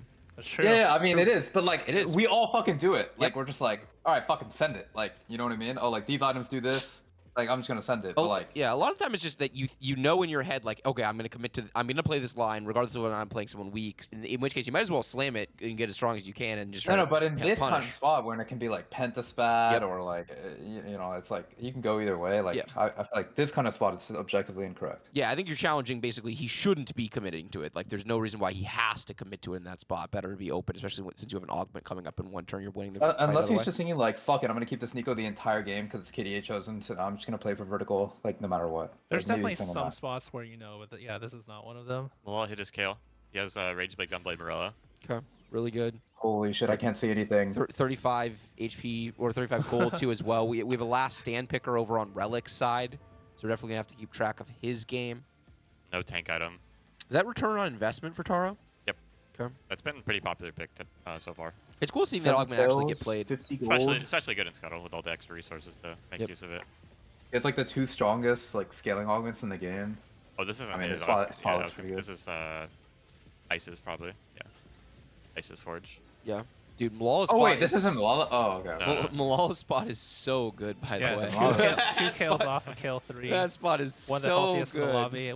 I mean, would be the healthiest if you don't consider Tiny Titans. Dude, is he the god of TFT? He might be. I mean, it's looking like a top 2. He's definitely the god of set 10. Also, the fact that Skip AS like decided to just hard commit KDA is so good for him because he's gonna have all the mords to himself, or like more mords to himself. I Yep. guess. He's just playing full tempo. Slam Shiv, leveled up to 7 already. Try to get access to the 4 costs before everybody else does. This is gonna be an interesting game to follow for Skip. I wonder how this line does. He has 68 HP, so he's gonna be in a position where if he can preserve that HP, then he can theoretically get to like a tempo bleed out situation. We know the spot is gonna get outscaled, right? Unless he gets another KDA spot and can Yeah. go 10, because in a lobby where everyone else is gonna be higher cap and you're already leaning towards a line that's on the weaker end of the meta. There's a real argument for sacking this round because if he gets another spat, it's very likely that he goes first. He already has a KDA chosen and just needs to go level 9 to get 10 KDA. Taro's spot looked really bad from like what I saw. Like all 1-stars with a Ginsu on Senna. Like he's committed center reroll, but he has a fucking Ginsu, Yeah. and he's low HP with low gold. I Yeah. don't see how he could be committed center reroll when Sokka is 2 off Senna though. Yeah, they both seem to be Oh, pretty I committed. thought Taro had 6 Sennas. I think he Sokka does. has 7. Oh, it's a holding hand situation. That is very bad for both of them. But very good for NA. No spatula, true. but there is an Artie if Skip wants to pick that up. It's already rocking the 7 KDA though, so I don't know how Yeah. what that does for his I mean, item Ari's economy. pretty It's just good. You getting get a to- copy of it is Yeah. really valuable, And he's gonna and, get and you it. can play around belt really You easily. get to in that replace line. Evelyn 1 with a Ari. It's a pretty big deal. It Ye- also gives you the Spellweaver on his board, which he doesn't have right now. Yeah. Very, very good. Any boards jumping out at anyone at the bot? How does blue buff Senna perform? I can't say that I've ever seen it. I'm gonna be honest. It's not that good on her. She has, I believe, 75 mana. Oh, he's just item holding it, right? For like a Kali. If he's actually playing center reroll. Sokka? Yeah, mean, like he's he- gonna he move the has- blue pop buff off. later. Yeah, Yeah, like you yeah. can Oh, pop out yeah, of buff yeah. anytime you want. I'm with you. Right. I'm with Yeah, you. Yeah. that's true. I'm surprised he's 4 streak though, with considering the front line. I think his fall looks pretty good. This is a A lot disco. better than Taro. Yeah, Oh, being- it's disco from bottom of the lobby in HP. He's hanging on to a Vex as well, so maybe somewhat considering execution. Samir, I don't know if he's gonna pick that. There's no way this is a disco spot. Oh, I mean, yeah. I don't there's believe no way you. this, I don't there's no believe way you. wait, there's no way this is a spot, right? Like this is not a spot I in the would game team say fight. that I mean, don't it see could be, this it could be spot. a spot. I mean, he's Okay, holding. what he's is clearly it? holding disco units. So Nah, like there's no way. I don't mean, believe you. what is this spot? I mean, what? Okay, Kurum, let me put it this way: we airdrop you into this spot. Okay. Okay. What the hell Uh-huh. what the hell are you playing that doesn't go 8th? I lost. Oh, okay. Anyone have a not 8th angle from this spot? I mean, it's just Vex or disco. That's what he's got to play. It's also a lot of the other comps that can use. I items would rather are play already, XZ, but he's not holding. He He's didn't not pick holding up the Snare move or or the Mumu. yeah, so I guess he's just hard committed. I would rather play Vexier though. Like I think Cardis is an 8 there. I think Disco's an 8 there. I would just I'm down to play some Vex. Okay. He's down to go 8th. I lost his streak finally. He has the He's Senna got already. it if he wants it. We'll see if he does it this turn or just waits one. I don't mind waiting. We saw. I think it was. he's I think already it on was. lost streak, Yeah, so- he's already lost. And we saw a skip yesterday in a similar spot where It he was was creating. it was Volterix. It was. Oh, yeah, you're right. It was playing yeah. the Aesah. Right, you're right. You're exactly yeah. right. And it's just because these units are so contested, right? Like that, getting one extra copy of Senna so that you can theoretically get Echo 2, Nico 2 online is just such a big deal for how your stage 4 is going to play out. Yeah, it's just one round, and then he gets 2 more natural shops, and then actually he might even roll a bit. as I think he probably will roll Yeah. a little bit. I think if you're gonna Yeah, greed yeah. the dupe, then you really want to greed the dupe. Yeah. Relic was the one. Wait, was Relic the one that signed KDA? No, that was Skip AS. So he's just playing Heartsteel last hand, but he made a Shojin. Really? Kind of surprised he made a Shojin. Oh, We have Two KO Two players. KO Wait, players. Taro- two- Taro's pivoted from contesting Senna to Milala. KO. Bro, we were all pumped about the griefing of not an A, and now we're griefing an A. What it kind happened of here? seemed like he wanted to play kill the whole time It based on his does. items, though. It definitely feels like that. We'll have to tune in. We'll have to check out Malala's POV and see what's going on over there. Yeah, but now he's two kills off. So Mord 3 not happening for either KO player this game definitely gates their power level, which is a particularly big deal in Scuttle Puddle.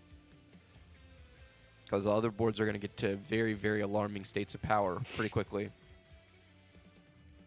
So here we see the two KO players contesting each Milala's other. only one off. Mord 2, really good hits. Couple of collies. He just needs one. Lord, Come on. Diego. Man, the side-by-side roll down here There's some technology. of Yeah, I like it. missing. It's kind of cool. It is cool. Neither of them can find a single. Okay, we got it. There We got it. We go. got it. We got it. And We then got Viego it. too. Yeah, Milala hits Viego too. Maybe not gonna. Maybe he's gonna greet it. He's greeting it. That's really interesting, especially on 7 streak. Wow. Maybe he's thinking like metalheads. That is a Kane 2, by the way. On Relic's side, he has Ezreal 2, Poppy 2, Kane 2. Okay.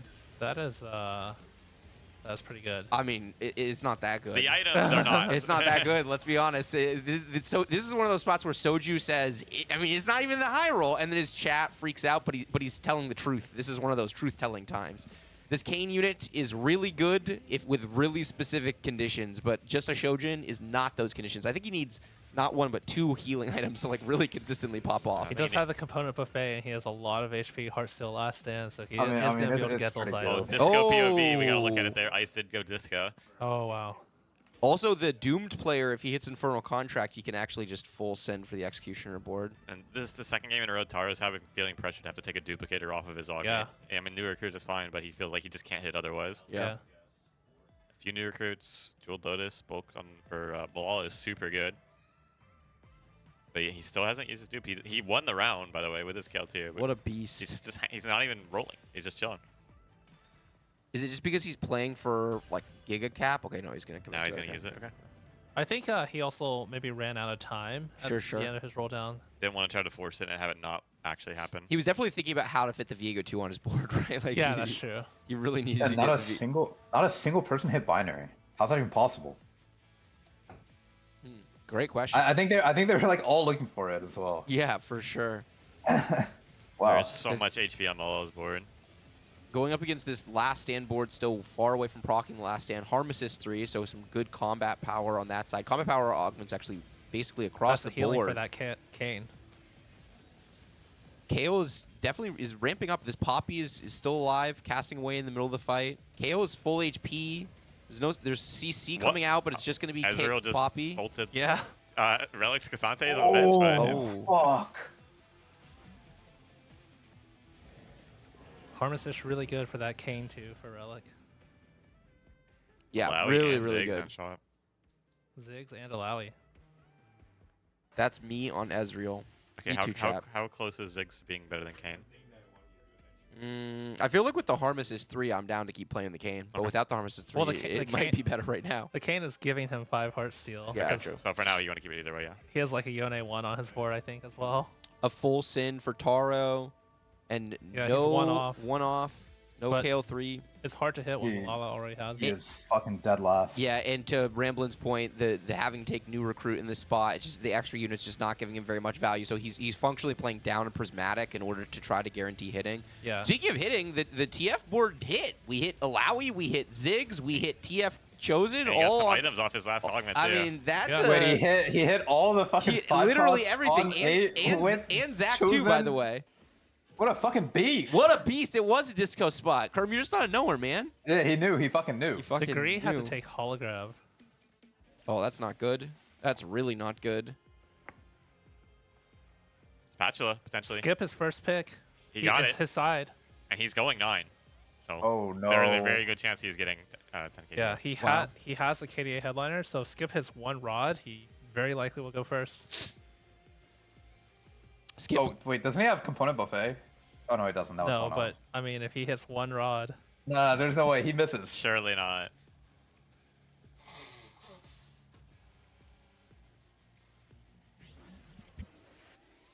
Skip navigated this game really well overall. 38 HP. He has 72 gold. He definitely played to this win condition. He's going 9 now. He's going 9 right now. Interesting. He's going 9 without the rod. I guess It just feels like if he saves enough HP preserve and HP. he hits it, then he wins. Literally just live to rod is the situation right now. Living to die is Taro. We're gonna stay on this POV. There's not very much to see here. Yeah, there's literally nothing. There's literally nothing to see here. I feel like the observer probably does not play TFT. This is one of those classic bait situations as an observer where it's like, well, he's low on HP and he's rolling, but it's like, okay, but in he's much dead more, no matter what. But It doesn't matter. Yeah, but in a much more real sense, he's already dead. He's already dead. We don't need to kick him while he's down. We don't need to watch this POV. He is going up against his father, his North American father, Milala, with the KO3 already online. Put him out of his misery. Yeah. Daddy Milala. My Daddy God. Milala. What a beast. He's fucking huge. He's so huge. Milala's going to have a ton of points. RY with Degree the has a decent chance of cash. falling back to the field a little bit here, but he is on a 3-win streak. Love to check out what's going on in his POV for a second at some point.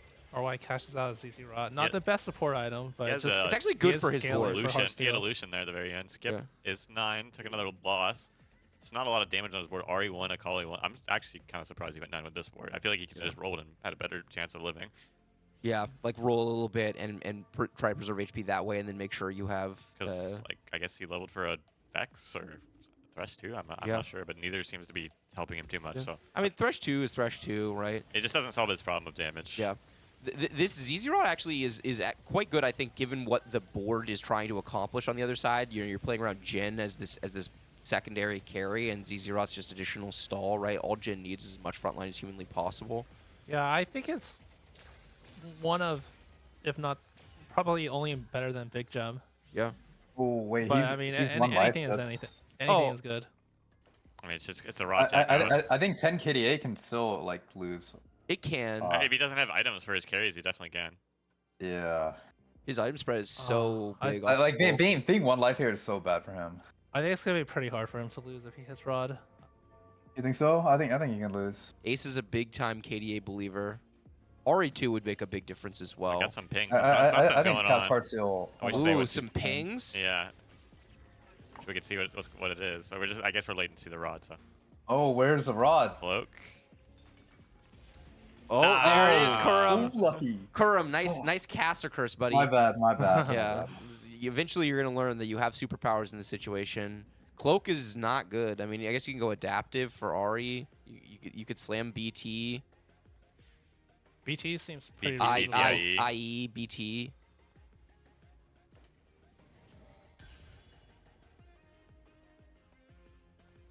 York. Okay.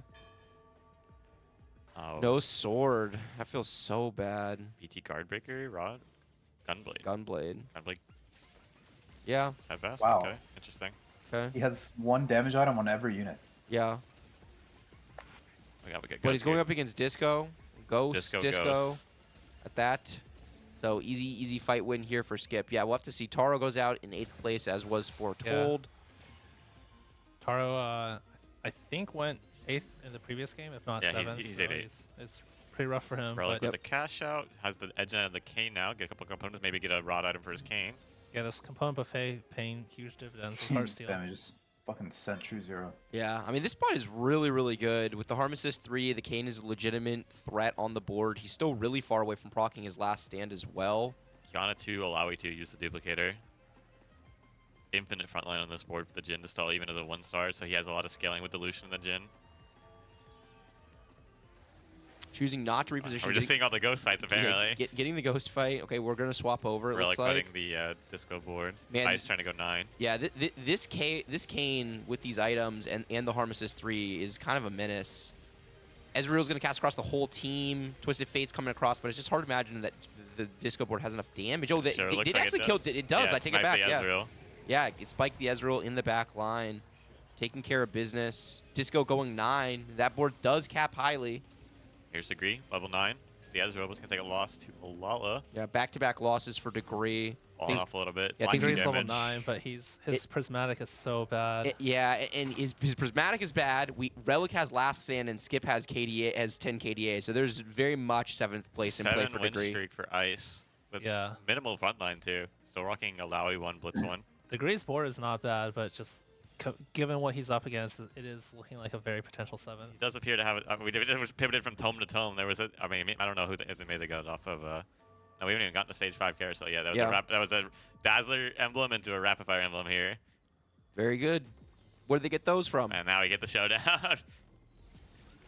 The positioning here is really good in that it's going to be in front of the important units for the Senna. Sake making sure the DPS is going to go onto relevant spots. The Blitz is all the way on the left side of the fight. Yeah, but no Echo's in Senna. the background, casting, stunning, but the TF just kills the whole backline family. This Degree TF build takes is No. a big loss, but still lives. This TF Oh, build is not no. a common thing we see, right? Playing around the Prismatic, but it's really working because these later casts are actually wiping backline. You need you mean the Unleashed Arcana? Yeah, Just Yeah. like the full AP, man. just like full AP mana Zane, right? So it's just like chain casting, and it's actually killing these backline Yeah. units that would normally stay safe I in these wonder if fights he until had much the later. Ziggs when he took that, because he already had the Nasher showed Nasher. Yeah, he Yeah. already had TF items. So I think I wonder if he already had Ziggs, or if he was just planning to itemize 2 carries, because Sure. a big weakness of that just go comp is He likely frequently did. you're 'Cause He stuck rolled. on He one rolled down carry. on 4-1. So I don't know if he hit it on 4-1, but Oh yeah, he did. probably had it then. Yeah. 'Cause a lot of times you really need the second carry in that comp. More Another KDA. KDA spot, so able to It's play actually another good huge, unit on yeah. this board. Being able to play Kiana will give him that scaling, where 10 KDA Kiana can definitely farm some items. It actually has Crowd Diver from the Evelyn and then True Damage from the Echo. Well, level 9. Lots of level 9 boards now. All about Econ Infusion from the Scuttle Puddle. Mulala has to figure out, can he cap high enough to win this lobby is an interesting question, or does he just play for maximum I think possible it's placements? really unlikely he can Yeah. win. He has a massive HP lead. I think he just wants to play for placement. Yeah.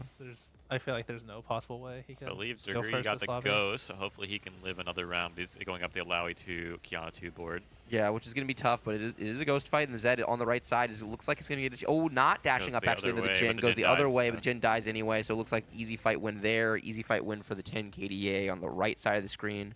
Okay, that's that's like the best guy Degree could have fought. It That's is. good. I don't know that it ekes about an additional placement though. I don't know that it matters. Everyone's I hope still so. living. Relic Is still there has- anyone that can contest Scabeus? I don't think so. Yeah, and Relic still hasn't even procced his last stand, by the way. If anyone, it'll probably be Relic, but Yeah. I Yeah. don't think he can. It would have to be Relic with Last Stand proc. That's like the only way. But yeah, I don't think he can. Lucian 2, Last Stand proc. I mean, maybe a loss here, and he gets a bigger cash out on the next one. It's like additional power for his board, Lucian too. It's definitely possible. Last stand. I mean, the Plus, thing is, plus like, Harm's Scabeus history. is also getting way stronger because he's He is. getting Items like all of his items are like giga scaling, right? Yeah. So going up against the Kane dashes onto the Zed on the right hand side of the fight. The Zed's already had its Edge of Night proc. Kane is gonna keep casting. Kane gets CC'd actually by the Kiana, big CC, gonna slow down that damage, and it's gonna be Kane versus the world in the back line.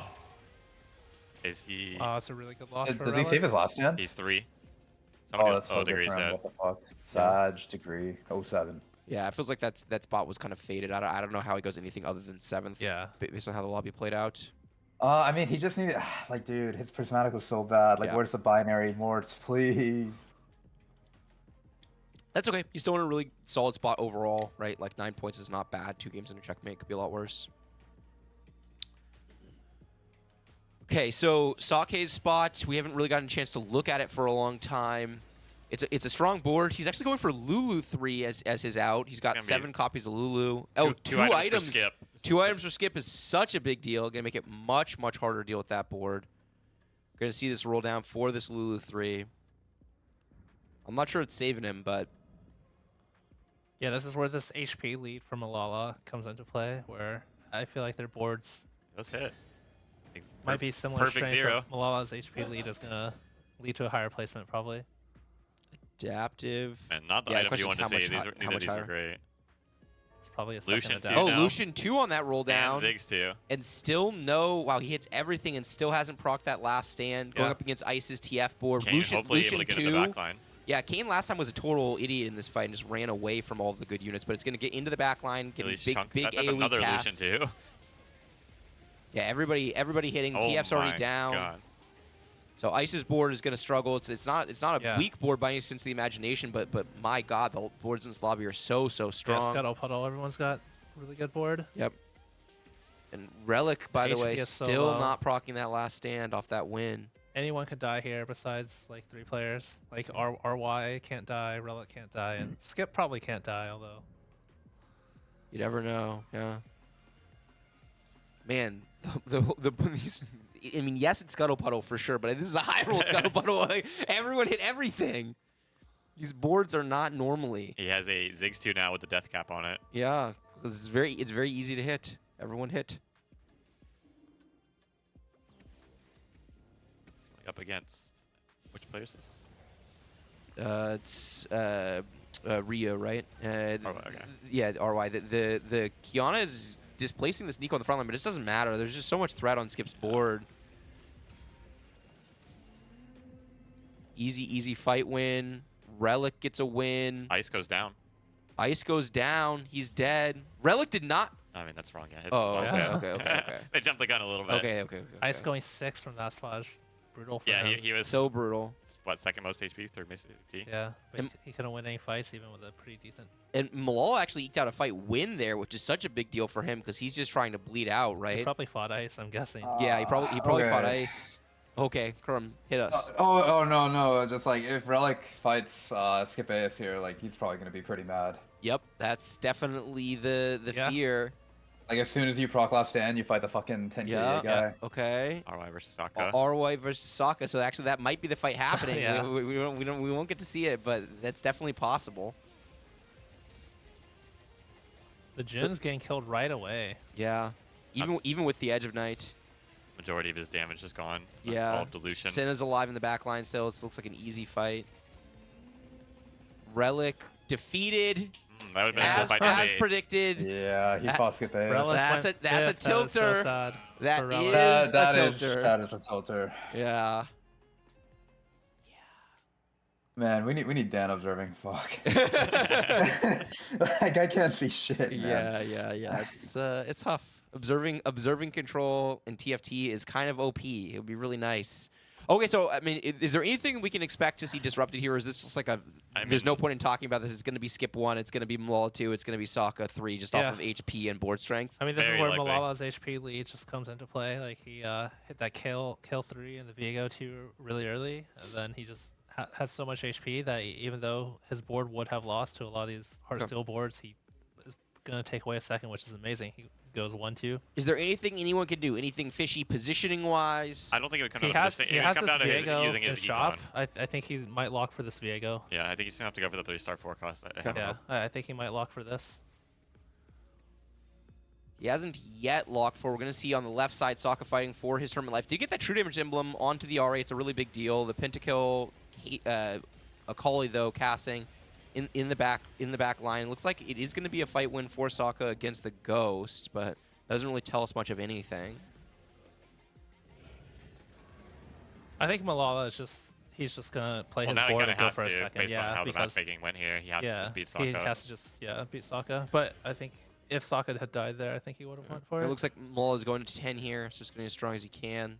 Yeah. Man, Skip's board, KDA, Yorick Alright, 2, we watched KDA. the person that actually Ziggs is too. potentially losing the fight here. No, what do you mean? Skip, this is in doubt. It's in There- doubt. He there's could no way. lose. There's no way.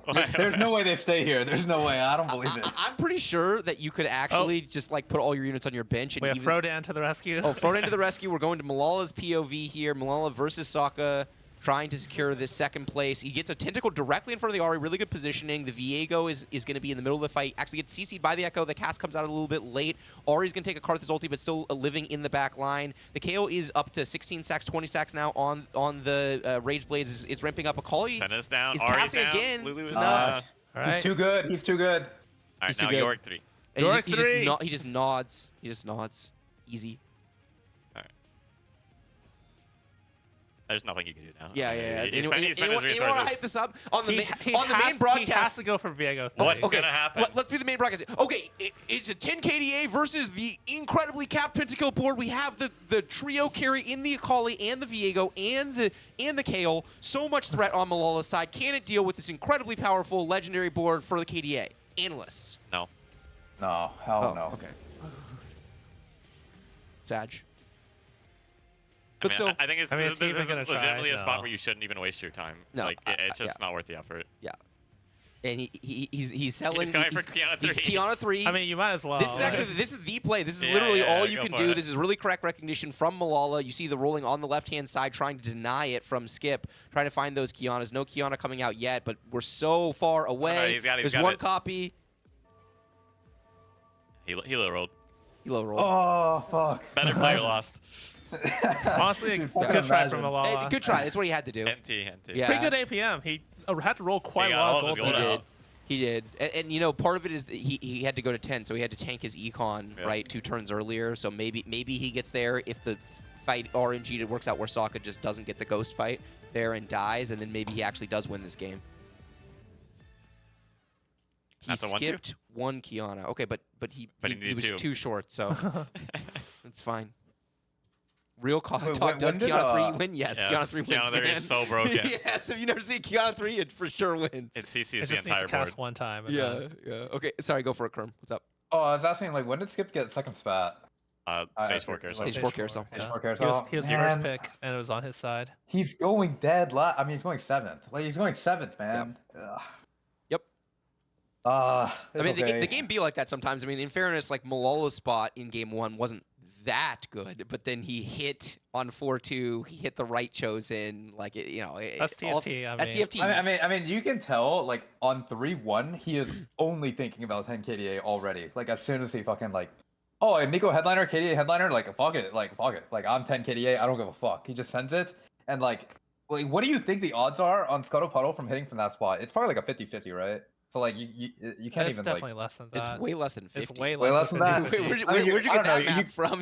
I don't know, you're getting a lot more orbs, so, like, I thought maybe it Your would be chance of pretty getting a decent. spat is not that much higher in Scuttle Puddle. Okay, so what, 2080? I don't know the math off the top of my head of odds. Yeah, I don't odds know. of It carousel. feels less. You need, It feels yeah, it does. less. You need. It's basically asking what are the odds of getting a spat on the stage 4 carousel or getting it off of your final neutral Like, round. if you're saying it's 20% Oh, no, you to have, you have hit 2 a rounds. spat, You have if 2 you're saying rounds. it's 20%, then you should always go for KDA spat on 3-1 there, because then you just go first 20% of the time. Pretty good. Then there's no way it's that high. Yeah. Oh, no, but, like, it was like an 8th, the other... It was. Yeah. Yeah, the way but- the way the lobby shook out, especially, everyone was so high rolled. Like he would have just gotten bodied. Yeah, I mean, I don't know the exact math, but from experience, it feels much less than 20%. Really? Okay. I don't know. I just thought, like... I don't know. I was just trying to, like, make it seem like his play was pretty good. No, I but- mean, I think his play is completely reasonable. Yeah. It was good tempo too, because it gave him the 7 KDA on 3-2, so he saved a lot of HP, and even if he didn't hit, maybe in this particular lobby it wouldn't have done something, but a lot of times that will save you several placements, and every point matters. Yep, for sure. Looking at bigger picture standings, you have 2 people who are way ahead in Milala and Skip. Both now within 1 game of the checkmate. So Yep. Yeah. So four games is in play. Yeah. Meanwhile, our dark horses be dark horsing Ice and Taro. Well, Oh. that's why they're the dark horse. Yeah, they're dark horses. Very, very dark horses. But checkmate format, anything can happen. I mean, we saw Milala Yeah. way behind in points Yeah. at the start of the day in Vegas, and ultimately became the winner of that tournament. So, still, Dude, still if you're from NA, like, anything can happen in checkmate format. Yep. Like, if you remember set 3, anything can happen. I don't remember set 3, but 8, I remember the 1-1. TFT We're Vegas. sending an Osh player to Worlds. I remember the TFT Vegas Open. Yeah, the 1-1. Bro, Obo disappears out the of fucking, legend. like, The he just goes fucking dead last. 1-1, GG's. Oh man. Okay, so if we're on break, I'm down for a Kurumx guesser hello, situation. we're gonna do Panda. Oh, we're gonna Oh, do I've never- Panda. I've never done one of them before. Okay, well that's okay. You can start mentally preparing for doing your first one, and we're gonna have Panda for a live look in here.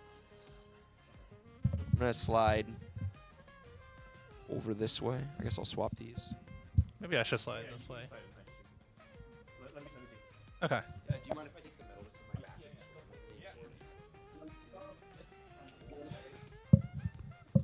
All right, I'm back. Dan is Welcome Barack. Okay, so it's not perfect, but also I spent the break looking for a multi-viewer, and it turned out it doesn't even full screen. And everything's hosted on YouTube, so yeah, it is what it is. But we're gonna try to make it work. I think I figured out how to do it. I'm basically just gonna be an observer as well. Okay. Okay. So what do we have? Oh, we have Panda live. What From up, Panda? Alicante, Spain. Hello, can you hear What us? up, Dan? What up, everyone? It's great, man. Looking slick. Panda, how's everything looking for day number 3? Looking great. I think the narrative stuff coming into the day was fantastic. Obviously, a really good start for the West in general. Yep. Milala, I think a great attempt at winning that last game. I think really showcases the level of play and the focus that players have for this day 3. So really excited to see the end. Very good start for Skip as well. I have a lot of confidence in him. I think he's very creative. He leaned to the KDA line at the end there for game 2, and it worked out for him. Yeah. Okay, so be honest with us. How a lot of EMEA didn't feel like they believed in Skip compared to like Salvi and some of the other players. So what's the mood like in EMEA right now? I really believe in Skip. I really, as in TFT, I think you get the extra, just entertainment from seeing players think outside the box and kind of contest what is considered written in stone in terms of comp, in terms of how to play the game. And Skip has always been someone like Appy's in NA fighting against that. Mm-hmm. So him finding success, doing what he likes to do, playing a completely different game plan, played only 2 rerolls, very little Hearthstone until day 2. I think that's the extra motivation for him to do well. And it's working. I mean, day 3, great start. Is that why you think he's so underrated in EU? Is it just because he kind of plays off the beaten path lines? I think, like the eye test, there's many EU players, when you watch him, and he does things so differently that everyone immediately writes him off as, oh, this has to be wrong. But he's always really is Appy's. He really is Appy's. He's Appy's with a very, very different ego. Oh yeah. Appy's is really nice and thoughtful, and Skip is a troll. But yeah, sorry, what were you saying? I think Appy's has a little bit. He cooks a little bit too much in some ways, where Skip draws the line at some point, where he's still getting consistent results with the way he's cooking. Okay. Is Casanova and Necra giving you guys a hard time on behalf of North America? Less than you, Dan. Oh, come on. I'm actually, okay, you guys, you Dan's the nice one. I'm the nice one. Yeah. I'm the nice one. You guys know that. I don't know. The trash talk tweet last... we flamed before. I mean, that is true. I mean, listen, last time I dropped the copy pasta. I said, I asked if my mom were washed the dishes, and then she said EMEA, and they knew they were washed. I mean, at a certain point, the fruit is hanging so low that you actually have to grab it, because if you don't, then it's just going to slap you in the face when you walk under the tree. But Cass needs to really rub it in while they can. I'm so sad. I'm nice, I'm Panda. just happy that Bryce is not here. So it's okay, really but already on Twitter, I ignore what. Did you know that Clement was born in America? I did know that. Okay, yeah. I didn't know. So he's like. I thought it was funny when I was NA. watching I was watching you guys talking about that. I was like, isn't he American? Panda, are you guys doing an EMEA podcast after the sets is over, or what?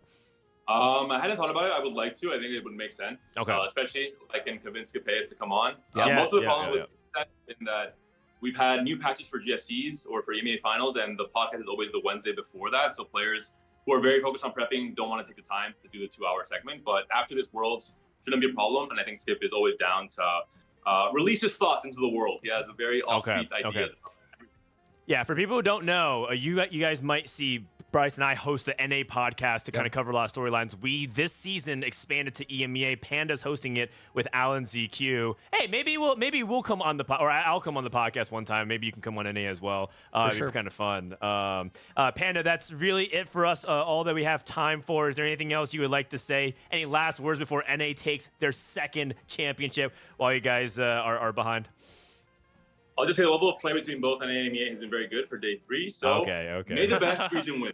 I like you see what he did there? He just casually glossed over the gaping hole in AVP between days 1 and 2. Day 3. Day 3. There's one person and then he looks good. Yeah. You see that? He hit Kin KDA. My God, he's a beast. Man, so good. All right, Panda, thank you so much. Later, Panda. Thanks for calling in. Have a good time for the rest of the cast. Take I care, love that guys. ticker Bye-bye. you have with Panda down there. That's hilarious. Oh yeah, the ticker. Yeah, okay. Unluckiest man. You're actually the first person to notice because we have like a ticker of soju copy pastas at the very bottom every single okay. time. But like people, yeah, and no one really comments on that. Thank you, Austin. Thank you, Panda, for showing up. Apparently, if you guys look at the main broadcast right now, this is currently what's going on. They have Pengu. They have actually Pengu doing analysis. They have Pengu doing a Telestrator analysis segment. Can we listen in? Is this one of the casters? Wait, can we listen? I can is do this it. a caster? Oh no, Yeah, it's no, not. it is. It's just making Pengu noises. Yeah. It's just going. I wasn't sure if they like put one of the casters in. They were gonna make them do actual analysis or what. Oh my God, That's Pengu awesome, is yeah. showing up all the I mean, that's pretty funny. You gotta admit, that's pretty funny. It is. It's hilarious. Hey, listen, we got a lot of stuff going on.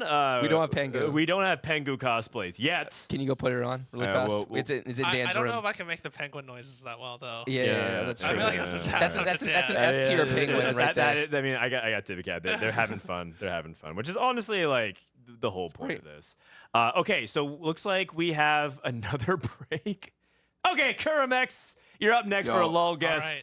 All right. Oh fuck, Kurum, no pressure, but if you fuck this up, you don't get chat eggs and they'll flame you. bro. I feel like okay, it's fine. I'm gonna pop off. All right. You got all this. All right. Okay, so wait, did Kurum do this last time? No, his first I've time never- ever. I've He's never never done done it it before. before, ever. That was actually my first time doing it too yesterday. me too. It's super fun. I actually want to do it like more. Yeah, I could totally okay. see myself doing this. Oh, between calls. 100%. It's really good for stalling. And Yeah. also, so for people who don't understand, we're going to pull up a fan-made website. Shout out to the person who did it. It's called lolguest.net. They give you a random lobby, and then you have to predict first to eighth placements and what rank it is, and then they give you a score. Apparently, if you like log in, make an account, you can kind of have like a leaderboard. But like, I don't know. I think right now it's just like a fun activity. So, are we ready to go? Almost. I believe we are. So previously, wait. This is the one we did. Oh, Oh, you just did we did a test test one. Okay, I was like, previously this is Aesah's, but okay. All right. So we're gonna No, put. I got 29, I think. All right. No worries. Annie won this lobby, by the way. Paul, go. You're right. Okay, so you have to put your placements correct. If you get a 70 or higher, Kurum, we give away some little legend egg codes to the people in the chat. Are you ready, Kurum? Okay, should I just look it up on your stream? Yeah, Yeah, just look at it. we'll give you extra okay. time because it'll be delayed. Yeah, just look on our stream. Yeah, we'll give Okay, you okay, like no an problem. extra 10-15 seconds. Okay. Sure. Okay, ready? 3, 2, 1, go. We got the timer? Oh, wait. Okay, ready? 3, 2, 1, go. Here we go. Oh, God, he's losing time. It's okay. I'm waiting. We'll fix the clock. I say we start the clock when he actually Okay. can see it. And start now. Okay. Okay, I see it. Okay, the thing at top 8th. Annie 3 7th. Jinx 3, Vi 3. Okay, this is like bronze, man. What the fuck? Is this? Wait, what the fuck am I looking at? Okay. What? Okay. Adaptive Yasuo. The one at third place. Okay, the one at third place is actually 8th. So Yeah. bump everyone up one Yep. from the bottom, and then put the one at third at 8th. Yep. And then Jinx 3. You can put the punk player at first. Like it's probably bronze. So like just put him at first. Fuck it. Yasuo 3. Put him at second. Okay. The KDA player. Oh, he looks strong as fuck. Put KDA at first, and then bump everyone down one. Okay. And You got plenty of time. You got plenty of time. Samira one with 3 items. Put him at 6. Swap him with Annie. 6th place for Samira 1. Yeah. His Karth is and 2. Yeah, I know. Dude, what is that thing in 4th? What? They're all 8th, man. Okay, put the one at 4th in 6th, and then bump everyone up one. Aphelios Oh Disco. my god. Oh. And then I think I'll call it there. I think. All right. What's the rank? What's the rank? Bronze, iron, fucking iron. Honestly, I thought this one was easy. Oh, bronze. 74, Hey, all right. 74. There we go. 74. Very good. All right, we won, Congratulations. we Well, won. Annie, Okay. Annie went 8th in this spot. All right, we're gonna do Annie actually lost to this fucking Kaisa board. What? We're out of time. Thank you so much, Kurum. We're gonna give away eggs after because I think we just got notification that we are going into game. This is Pot of Gold. Man, hey, we're pretty good. We're scoring above 70 We're consistently. trending up. We're trending up. Yeah. We're getting good at this. Yeah, you undershot it though. Have some respect for the bronze players, please, Kurumx. My bad, my bad. It's okay. You know, you get out of iron in 2 games like no matter what. So like, I probably should say bronze, but like I thought maybe. Wait, just Bryce maybe. was gonna say gold for that last iron one. That I did. just thought everyone's really bad. But I guess gold is better than iron. Wait, what'd you get? Huh? You got it though, right? You No, got it on the one I Oh, did. That on was his, on his, yeah. Okay. All right, so this is so we do have all their POVs, but the way it's mapped is their score number from group stage is their POV. So you have to give me like 3 seconds, but we can call the POV. So give me a person. Okay, let's look at degree. Degree. This is Degree's POV. Wait, what? I think watching the main broadcast while they're What? picking their augments is Th- pretty good. I- So th- we- th- this is definitely Degree's POV. Oh, you have Degree. Boom, like just like that. You see? Okay. Okay, I like All it. right. Oh, So we okay. have We're it. We just have testing it. it We out. have it. So we you have have it. you have the power. We have the Alright. power. We have the power. Okay, I like it. Okay, so if you want someone's POV specifically, let me know. We got a lot of really good headliners already. Okay. One guy's got 2 Urgots Whoa, Taro 8-8. and a Mort Tarek Dog. too. Mort Dog Yeah, presses yeah. the button. Okay. Double Urgots. It's so good because in a lot of situations, getting the 2 copies of the 3 cost doesn't feel that good because you feel like you're gambling and it hurts your econ and blah blah blah blah blah. But 2 Urgots is just best board, man. You just put them both on your board. It's so good. And then when you hit him 2-star, he's really good too. The only thing I will say on top of that, though, you're 100% right. It's just that sometimes it does grief your econ a little bit. So if you do end up losing somehow because you don't have like the 5 streak, it can be problematic. It's basically like playing upgraded 1 costs. Like you make them, it's worth. Yeah, but it's also like still such a good trade-off because you're gonna preserve so much HP. It's very rare for it to backfire. For sure. So we saw. I mean, double Urgot and he is chosen by. 3 people with Okay, spoils. never mind. He's good. Nice. Team builder or team building basically Milala? already on bottom middle for RY. One headliner off. He already has it basically Okay. because he's 4 Yasuos and an Edge of Night slammed. Oh, you're right. So the moment he finds Yasuo headliner. 3 spoils, 1's taken. Okay. It can be rough finding the Yasuo headliner though because you can't really roll for it. Then if you don't hit early, then you're not getting those stacks. And Taro hit the best in slot chosen, by the way. Yeah. Punk by in particular. Yep. I mean, I guess Masha Masha would will be be fine as slightly well. better, but Well, Punk, just Punk is yeah. very good. Yeah. Okay, that's fair. Fair. It's Slightly. Getting Slightly Punk better. now, but you could actually play this Gnar and play 4 Masha. Oh, true. Do you ever punk roll on stage 2 from this setup, and if so, when? I wouldn't do it in Taro's spot just because his board is already so good and his board's so expensive. He wants to rebuild his econ. Okay. There's just not that much he can hit, right? Like if he hits an Urgot, sure he gets a little bit stronger, but that's about it. I think you can roll in stage 2, especially in the latter half of stage 2 when you have a lot of upgrade potential and you're streaking. Okay. I think in general a lot of players don't think critically enough about punk rolling. like there are so many people who just like never punk roll and it's just clearly a mistake. Like there's a lot of value in punk rolling as long as you're consistently like looking at your spot and thinking about it critically. I could definitely see rolling it on like 2-5 or 2-6 or both. Yeah, it's just ingrained into people's system that they don't want to roll on stage 2 because it's like bad for their econ. But it's one of those things where I think actually it's funny because Aesah does a lot of coaching, but I imagine you run into like a lot of Diamond Masters players who are told so often like econ, so they don't really even consider the possibility whatsoever. I will say amongst like players who are ranked like between Emerald to Masters, far more people are there's players who are not greedy enough and there's players who are too greedy, but I would say on average, they're much greater than Challenger players. Yeah, because they think about the guides. They think about like, okay, I want these items, I want to have this board, and I want to be able to like go for these kinds of sets. And it's funny because it's like the bell curve, right? Like as you start hitting a certain like threshold percentile of play, you start doing the things that are too common, and then you have to break those rules. So for example, Milala could have made Econ last round, which I think a lot of lower elo players would have done, but then he's losing out on so many opportunities on his bench to upgrade. And so far, Switching Gears Masterclass, by the way, he gets the loss. He gets the loss early on 2-1, and then he slams the Shiv on 2-2 in order to win that fight, and it was a Shiv diff, I think, the fight, and then he gets Heartsteel in for 2-3. So really good stage 2 so far from Milala. Okay. Taro's playing Sentinels over 2 Urgots.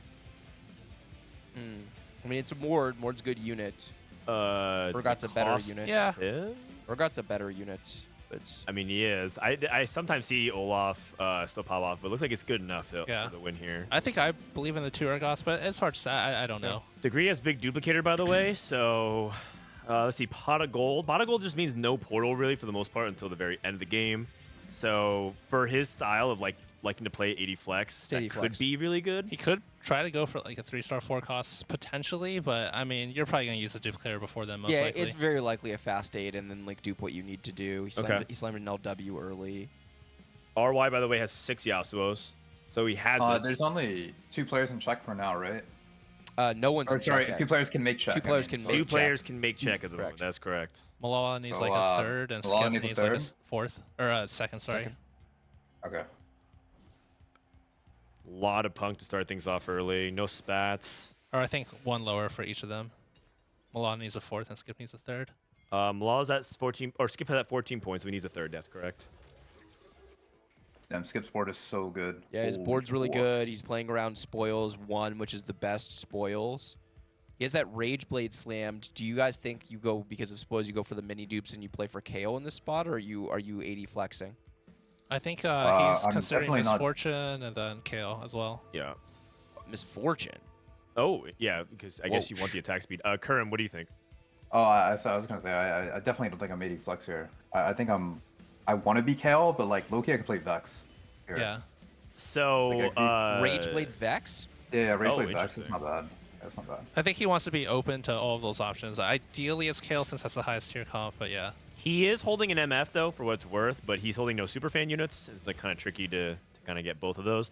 I will say one thing is that Rage Blade into 80 Flex is more popular in Asia than it is in NA and EU. NA EU almost never does that. Or actually, NA specifically doesn't do that. I haven't seen EU do it. They believe in the heart of the cards. So They believe in the Lucian on 8. If you hit the Lucian on exactly. 8, you're chilling. It's brilliant. Well- I'm so good. I saved so much HP early in the game by slamming this item. It's because their interpretation of Ezreal being fraudulent means that he can just be the item mule. So Ezreal holds Rageblade, Morello, Last Whisper, like whatever else is like the non-S tier items, and then they sell Ezreal for the Lucian one, and then they replace him because they're playing around Zed and Akali and everything. I really like item mule instead of item holder. Yeah. Is that a Dan original? Oh, That's I don't good. know. It's just that's what it is. Like he's just there to transport the items, man. He's got the goods.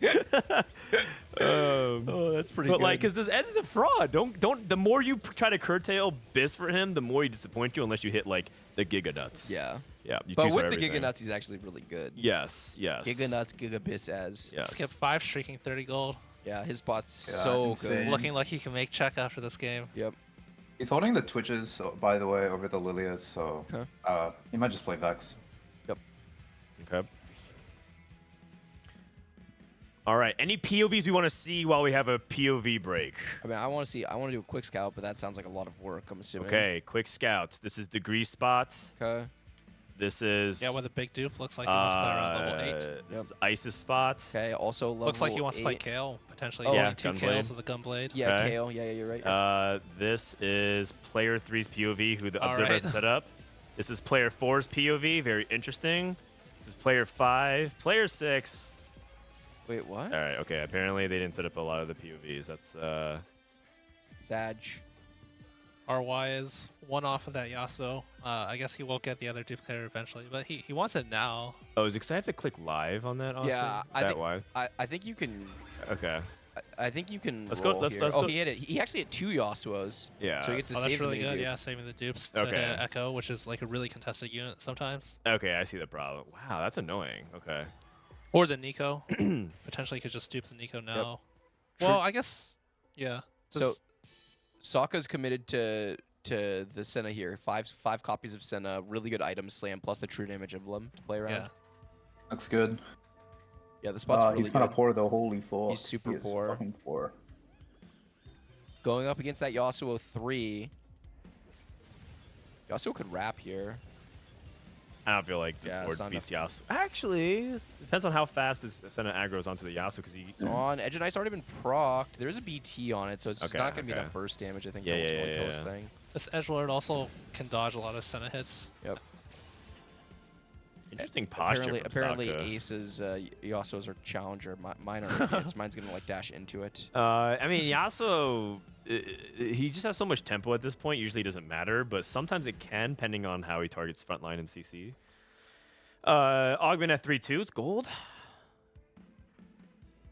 Is Vampirism a quick pickup Yeah, for Taro? stationary into Locket. oh my god, double stationary. Actually, Locket's really, it's kind of anti-synergy for Senna because you really want to put like one frontline unit and have their frontline clump, but the Locket's going to give him a lot of incentive to do the opposite of that. yeah, and the double stationary can sometimes be a little bit troll at times. Yeah. So I am slightly concerned about that. I think Locket is still pretty good for Senna. It gives the front line that like the true damage needs. Yeah. Gives you like a better frontline backline balance. Ice is doing quite a bit of rolling up there and needs to find some kind of chosen to play around or headliner to play around. Obviously looking for Kale optimally, but so chooses to make Senna too, so he's got an item holder, an item mule. I don't even know if he got that headliner in at the end of that. He bought one at the last second. I think Milala wanted to play Seraphine this game, but it's contested by this guy that he's playing versus right now.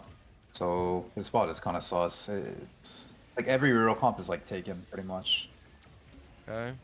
So he has Shiv slammed, all the reroll lines are taken. What are his options? I mean, he can play Lulu. I think that's not contested. I mean, he's only one Seraphine behind on this guy, but he doesn't have as good of items. There's also the possibility of playing into Executioners, although I don't really like it from here. He's not making gold. Okay, he sold Seraphine, so he's actually off. The Oh, double TF shot. double TF shop. yeah. I mean, Dan gets excited about that like it's something worth getting excited I mean, over. it's interesting. He has a Gragas too. I think you have to do it from this spot because I don't really know what else you can do when you get offered this. But if he doesn't get off, if he does not hit this TF2 early, he's gonna really struggle.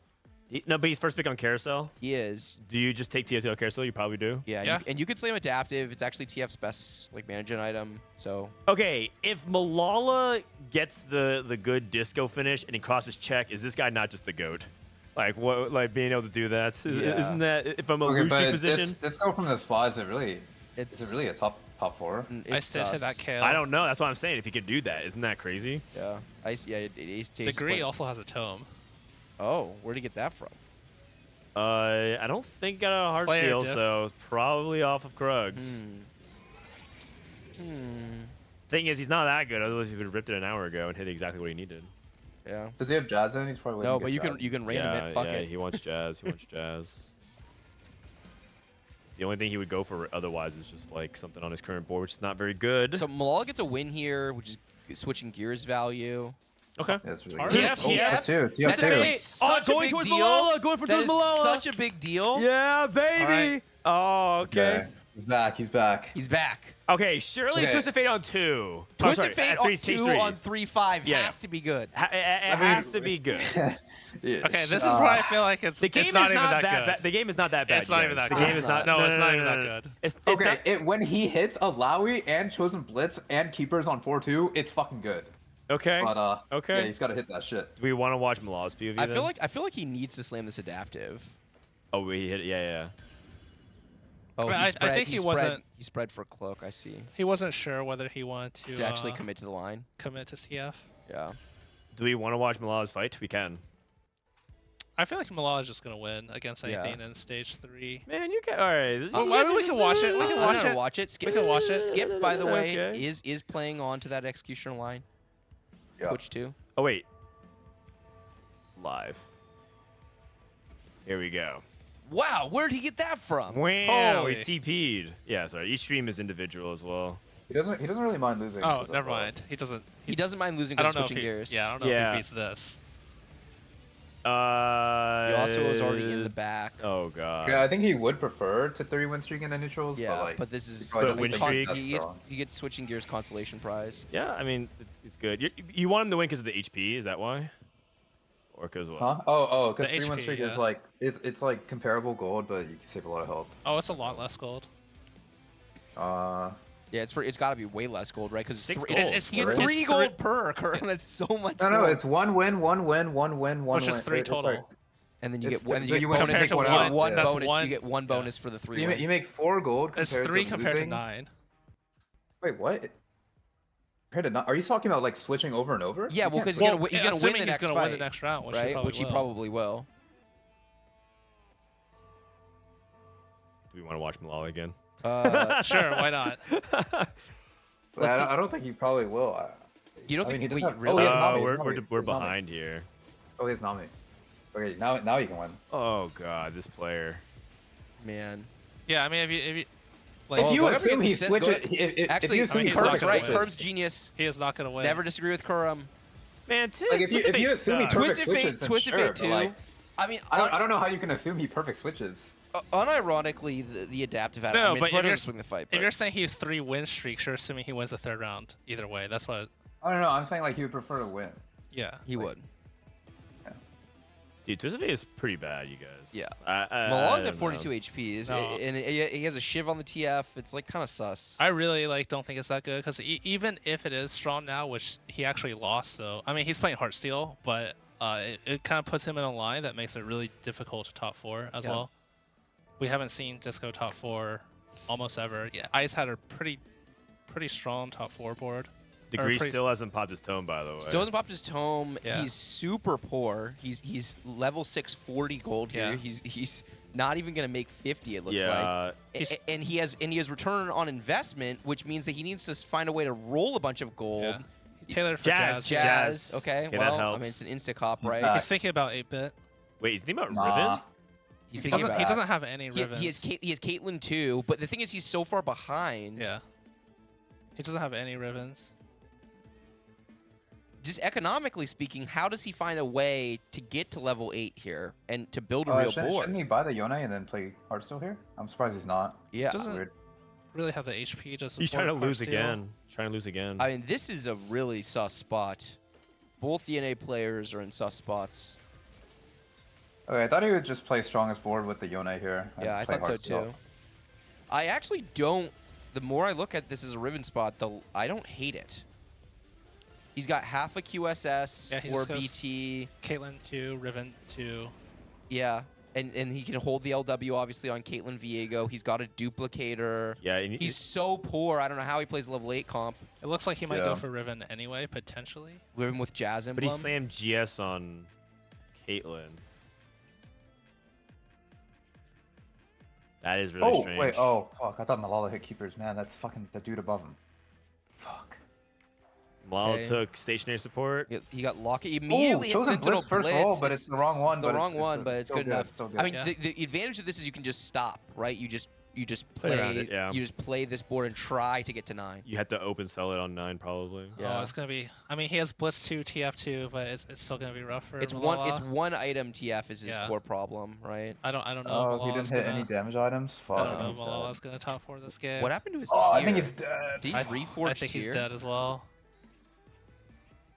I think we're 7-8. I think he's Yeah, dead. definitely There's a pretty feels good like chance it. for 7-8. I'm not looking at other people's boards. Do not look that bad. There's Seraphine 3. There's Kale 3. Bryce, I would think we just can't see it from the camera. Oh angle. yeah, makes sense. Makes sense. There's no way he reforges tier. Yeah. Okay. This Zed can theoretically get onto the back line and ruin the life of this Twitch, but there's so much DPS now on top of Zed, the Edge of Night getting procced. Zed's still alive, but for how much longer? For the whole For fight enough, longer. For yeah. the whole fight longer Zed is the too. answer. Degree lost again. Was that- Malala lost again. Dude, okay, man. Was that Skip's Zed 2 on 7? That Skip is playing Twitch 3. Oh, Skip. That's right. Skip was Twitch. Yeah, with the he's rage- execution. with the rage man. blade. You know, ever since he got this TF2, Yes. he's not even losing. He's getting 10-0. Yeah. He sold again. I agree with Bryce. He would have been stronger if he made the adaptive earlier. Yeah, you need to participate with items. Once you hit the Twisted Fate pair and you're playing around it, I don't think you can justify putting a cloak onto your what was it, a Tom Kench, and then he makes Declaw instead of making a second item. I don't know. I don't think you can get away with this. It feels like he's not like a little bit unfamiliar with the disco line, maybe. Yeah, he looks pretty uncomfortable with disco, which is I don't even blame him. And he opened Chosen here, which was not his problem. Like his problem is that his one item just static shift Twisted Fate isn't doing damage. I'm not sure he can reasonably expect to do that much better than Sentinel Blitz in this spot. Well, so it's interesting you say that because I'm looking at this EDM Zed, and I think Zed's a perfectly fine headliner to play around. Sure. And he had TG, so you could like just give him TG. And I think that's actually an aspect of the disco line that people don't really think about. You can actually play like TF Warrior, kind of like how you play Ari Warriors, except instead of the shell playing on KDA, you play on disco. Yeah, but if he's not even buying this out, what do we want? Yeah, Zach matches with Gragas and Lux matches with Dazzler. I mean, Exactly. If he skipped Zach, he skipped Zed, so he's probably just looking for exactly Disco Blitz. I mean, Which is so unlikely, which is why you have to be open to playing around things like that, Zed. yeah, I feel like overall when we've been watching Milala, not just this tournament, but this set, it feels like a lot of his decision making. I get it, it makes sense, and he doesn't tend to make these types of mistakes. But I feel like he's just been a little bit off kilter this game. I mean, look, disco is like the 20th comp on your prio list, Totally. so we're like really nitpicking. But I mean, I think that is kind of something that you need to be.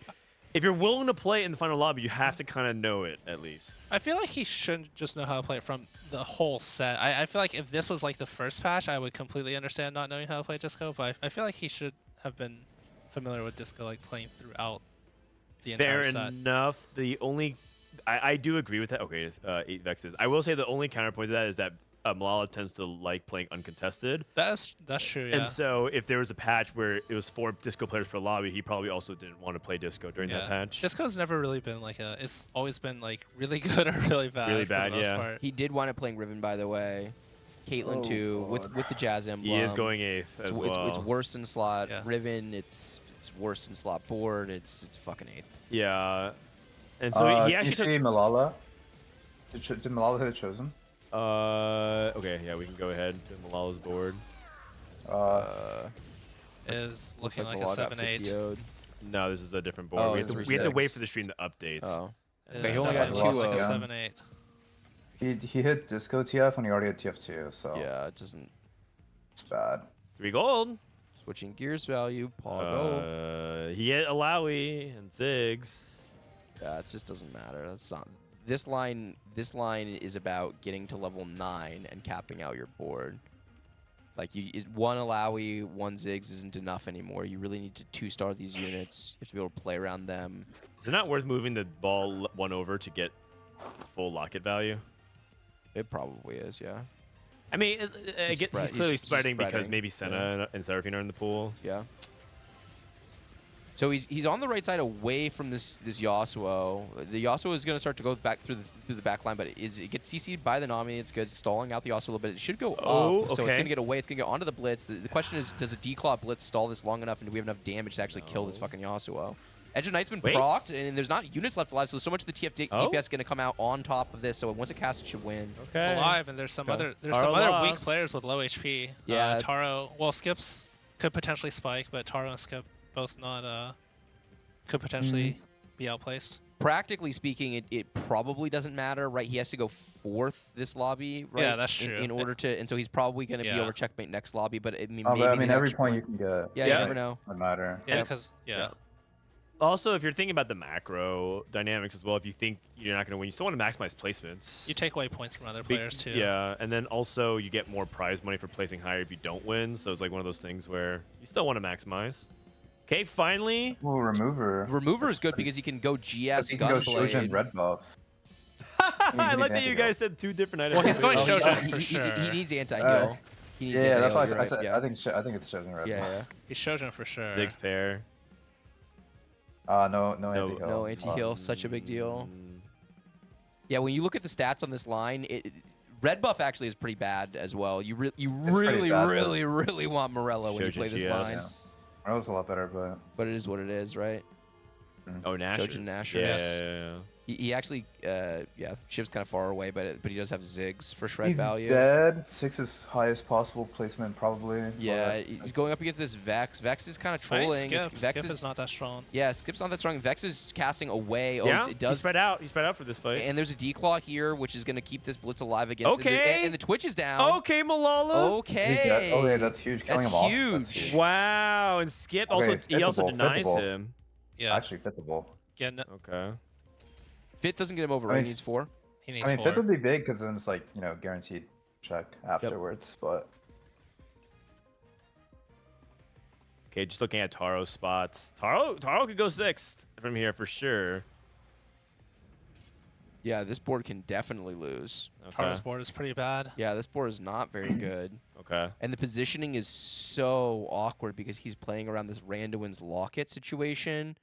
Okay. So it's just really, really challenging for him to actually get what he wants in these fights. And so much of playing around these melee carries is actually positioning them well. I don't even think you can justify greeting it like he is. I think he needs to worry more about positioning. Okay, this is Milala versus Ice. Okay, this KO3. We do have a D-Claw to theoretically deal with it. We're on the same side, so we're going to get immediate Dazzler proc onto the Kale. Okay. Kale is at 50% HP. Is there Feeding mana? ever a world in which we actually kill Oh! this Kale? Can we kill this Kale? Dazzle! Oh, Dazzle! shit. It's really close. We can actually do this. The cast comes out. Yes! Okay. Oh, and Okay. Taro? Taro? We just gotta wait. Taro? Taro's dead. Taro's dead. It's a fifth. Okay. Wait. High Okay, key. okay, I'm Does he down to ever- check. I'm down to check. Down to Does he check, down ever to check, down to check. check? Zixu, Down to Zixu, check, down to Zixu. check. Zixu! We need Ziggs 2. We need anti-heal. Zixu on carousel next turn. Can we see RY spot? RY, yes, we can. Because that's pretty much the only person he can realistically outplay. Third place has 60 HP. I need to reload this. Man, if Milala top 4 is from this spot. Okay, so this is I'm not gonna just watch Milala though, I think. Yeah. Okay. RY has Kane 2 with True Damage Emblem. It's not looking promising. Oh, they're fighting each other. Okay, that's Okay, if he that's wins this good for fight, us. Yeah, The- that's good. Kiana's gonna get no That's a value. in Kane this 2, fight. guys. That's a Kane 2. It's okay. It's okay. It's okay. Just believe, Dan. Dan, do you believe? If you don't believe, we can't win. I don't. If you I'm don't believe, doubting. we can't win. I'm You doubting. I'm killed doubting. Milala. Wait. You killed Milala. I'm doubting. Oh, man. Fuck. I can't believe Dan just friggin' killed Milala. Oh, God. Bryce, I have to admit, I didn't believe either. You didn't say it out loud. You, in your heart, you This is believed. X2 on carousel. That's a 9 true damage for RY potentially. Oh, God. Bro, there's a Ziggs. Okay, fifth? Isn't that actually a strong fifth? It's a strong That's a fifth. strong fifth, man. That's a strong And he's fifth. also guaranteed, even if he goes eighth in the worst case scenario. So like, that's gotta be, that's the silver lining. Yep. Yeah. Okay. Bro, 3 CN It's players so in the top hard. 4. 3 CN players in Relic. Relic's at 9 points, 10 points for Sokka. So no one can get in check from here. I think Milala might have thought with the adaptive TF it wouldn't have been strong enough. Just To because cap it? just because a disco line is not strong Oh, enough. adaptive TF's really good. Yeah, I know, but he might have thought just because the entire comp is not as strong, he really wants to greed like Biss, like Shojin. Oh, But yeah. Shojin isn't Biss. Adaptive is stronger. Shojin's a lot better. It's not.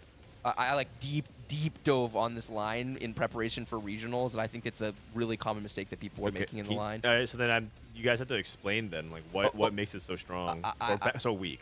I mean, I just think, just purely a data thing for me. Like looking at the data, so you're just looking I think minus that delta I think better. it performs like significantly better with I think adaptive. it's not fair to look at data because Cloak is a lot less valuable than Sword. I don't think Cloak is significantly less valuable in this line because you wind up playing around frontline items and like D-Claw's not is like high key kind of good in the meta. But you also in a lot want of lobbies. Gunblade a lot as well. And And Sword is also a lot harder to get. Yeah, for sure. Yeah, there's also the one But thing. I don't think you can use data for sure. Like I'm gonna throw one thing into that actually goes against the data thing is because a lot of times Shojin is an early game slam because you're trying to use Shojin to preserve HP and Yeah. you're trying to navigate lines like Shojin can go into much different things. Yeah, And whereas, so like- if you Shojin into Twisted Fate, it ends up being something that can affect the data a lot. yeah, because like adaptive is also flexible where you can go adaptive That is into also even correct. Heartsteel and use it as a frontline item. So then they play it from a better spot. Also, that's fair. the last thing again, I think I actually lean I more think towards adaptive Bryce. is really good. I do but think I do don't agree think you with can use Bryce. data. But I will say the one thing I will say about data as well with adaptive is what Disop calls the noob filter. Is like good players know how to build adaptive and put it on backline units. That's when it's true, yeah. correct. That's true. And so it ends up performing better on people like Twisted Fate because a lot of people in their minds think they can't build adaptive on Twisted Fate. So the good players do. I mean, look, I haven't looked at this question in like a week and a half. Yeah. But the data gap was big enough, you significant, guys, you're that saying, I yeah. don't think that the types of things you're pointing out, they're all true. Mm-hmm. I don't think they actually explain all of it. Like I've been looking at TFT data for a long time, and the gap was very significant. Adaptive was a negative delta. Shojin was a meaningful positive delta on TF. Like I think there was enough of a gap for me to be pretty convinced. Yeah. So adaptive gives a little bit more AP, but if you just it's pretty easy to calculate the mana that gives you like 15 seconds into the fight, and Shojin gives you way more mana. For sure. It scales Especially with decently. the Nasher, it just gives Nash way is- more mana and guard break. Yeah, and gives you attack speed as well. with an Asher, that's a super fair point. Okay. Pot of gold. Pot of gold. So 30 get gold, gold. for everybody. It's 120, I believe, splits, and it looks like most people are ruling down except for Saka, who's going to 9. Yeah, and Okay. his spot is so good. True damage, Ari. He's got yeah. the Fawn, he's got the 3D on the Ari. He's very likely to win, and big for him as well, because he Huge gets to change of 18. points. Yeah. Yeah. So no one's on check after this game, then. Ari 2 for Relic. Oh, Ari 2 on the bench for Relic. Ari 2. I want to focus on a POV here. Yeah, we can see all 4 POVs. All of the- I feel like we only need to see 2 All of the them. POVs. The cane in the upper left is popping off. Wait, or just watching this for okay. I feel like we only need to see 2. and then Okay, we whose can- POV do you want to watch then? What board's the interesting board? We have KO board, we have a Senna board, we have a Seraphine board. How about I make a call? We'll watch Relic. I like it. Okay. Excellent call, Dan. Relic's the only non-CN player, so actually hold on. I gotta do this. Gotta mute, and then I gotta go this, and then MF. Boom! The tech. All right. So yeah. So Relic's the only non-CN player here. He's at 9 points. Looking at Seraphine. How does Seraphine win these late game fights at all? It doesn't. It's really got to rely. Seraphine It really can. relies on like Ari, Lulu, Ziggs for the single target. He does have the 2-item Lulu, but Are you surprised he's not 1-for-1 replacing Ari for Lulu here? He has 3s. I think Lulu 2 Three's and a also crowd, having yeah. 2 hyper pop as well. It just feels like If he had Nashers, he probably would, but like these items aren't good enough on Ari to justify losing 3's Oh value. my in opinion. God, Kane. Oh, the no single jeez. target like single target burst though. It's just an auto lose in these matchups. It's Kane. I think it loses regardless. Yeah, it's probably true. Okay. Yeah, this is part of the problem with Seraphine is it feels like it's why it's fallen out of favor relative to the other 2 costs because it loses to the other rerollers and it oftentimes will lack the single target DPS to actually be able to deal with the warriors as well. Ari is the way that you do it, but He doesn't have good items for doesn't have items for her. Yeah, having to hit a 3 You have to hit a 3-star 2 cost Oh, and then a shit. 2-star 4 cost. and It's, then have really items difficult. for them, and they overlap a lot in component usage, right, between Seraphine and Set Ari. 6 Ari. So he drops his Ziggs and goes for the 5 KDA here with the RE2. Yeah. If only she had Warmogs. She has BIS. I mean, that that's one of Ari's- the smartest top 4s. This, yeah, this yeah, other RE exactly. has BIS. He's kind of done think his job. I think he's pretty happy. Yeah, you've done your job when you get to this Like, spot. would have definitely played this line if it was open. Yep. Milala's fault was so hard. Everything got taken. Yep. He slammed the fucking Shiv, and like it was definitely correct to slam the Shiv when he did, because it made him so much Okay, gold. but, living. Oh, dead. yeah, Stay safe. Stay It's safe. like how do you even play? Everything's taken. Okay. Anything impactful here? Not from what Not I've seen. particularly. There's an Alawi if someone wants. There's a Rage Blade. These are some late game things to consider. No one takes any of them. How many true damage items do we have?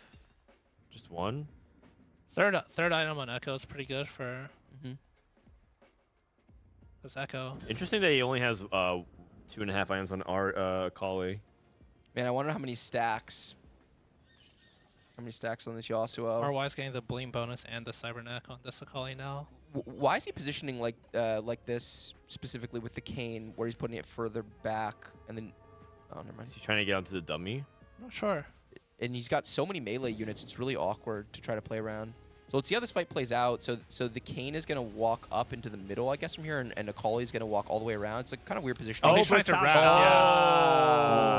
Yeah. Shit. That's very smart. That's very smart, Oh, actually. shit. He double stacks because the Edgelord might push the Yasuo forward. Yeah.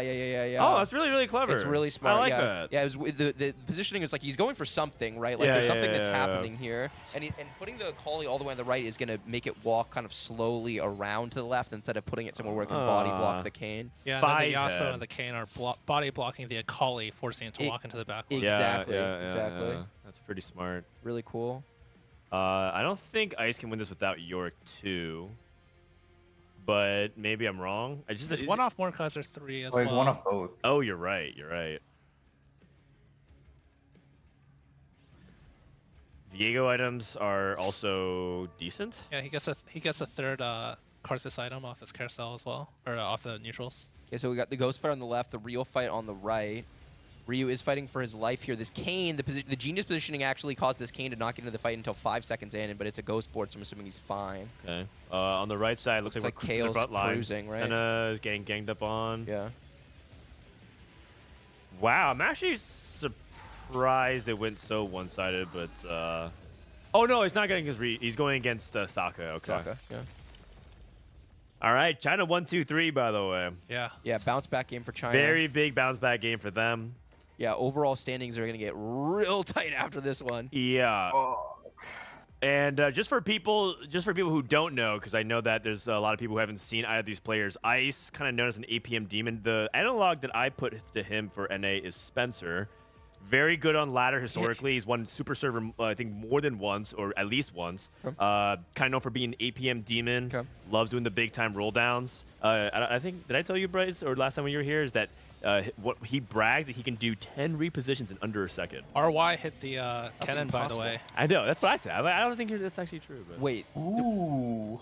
Oh. So is I it think TD Yoss? I think RY just wins here. Is it TD Yoss? Wow. Yeah. Oh, so it's just over. Okay. Oh 9 true man, I'm kind of damage. sad about that because I was actually really I was looking forward to this positioning battle. It's really clear that RY is thinking about how to position the board in a pretty interesting Ward way. 3. Oh, He doesn't have Senna. doesn't have He Senna. doesn't have Senna. Oh. I don't see the 9 true damage. Is what I was saying. Yeah, he doesn't have the Oh, Senna. okay. Oh. He's fucking dead because this guy just Giga Spiked. This He guy had got Yord more 2 and three. Yord 3. And he didn't reposition. We're gonna see the Yasuo and the Yeah. Kayn on the left side. This Kayn is gonna walk in from Narnia Wait, once this again. Kayn! Oh, never mind. He went back towards center. Yeah. No. Yasuo's on nice to KO. try. Yasuo, Wait. can Yasuo win these? Does Does he he have have no DPS? Does he have no? I don't Okay, think no. so. he's More, dead. yeah. Oh. Nice try. Nice try. I think that the positioning was clever the first time, but honestly, by the time I watched it, what he was doing like the third time, this Kayn too was not in fights until 6 seconds in every time. That just can't be correct. There's no way 3-item Kayn 2 should be just like wandering around like a jackass for 6 seconds to start every fight. There's a Like like a donkey. Like a donkey. Yeah. There's a phenomenon with melee units in particular where if you put them second row, they're very consistent, but you put them in the third row, they're 50-50 a lot of times because of the way they choose the next hex to walk to. And so sometimes you think that putting things in the third row, they should walk to the front. Something might cut them off and they have to go exactly on the opposite end. So that was actually a 50-50 on Kayn.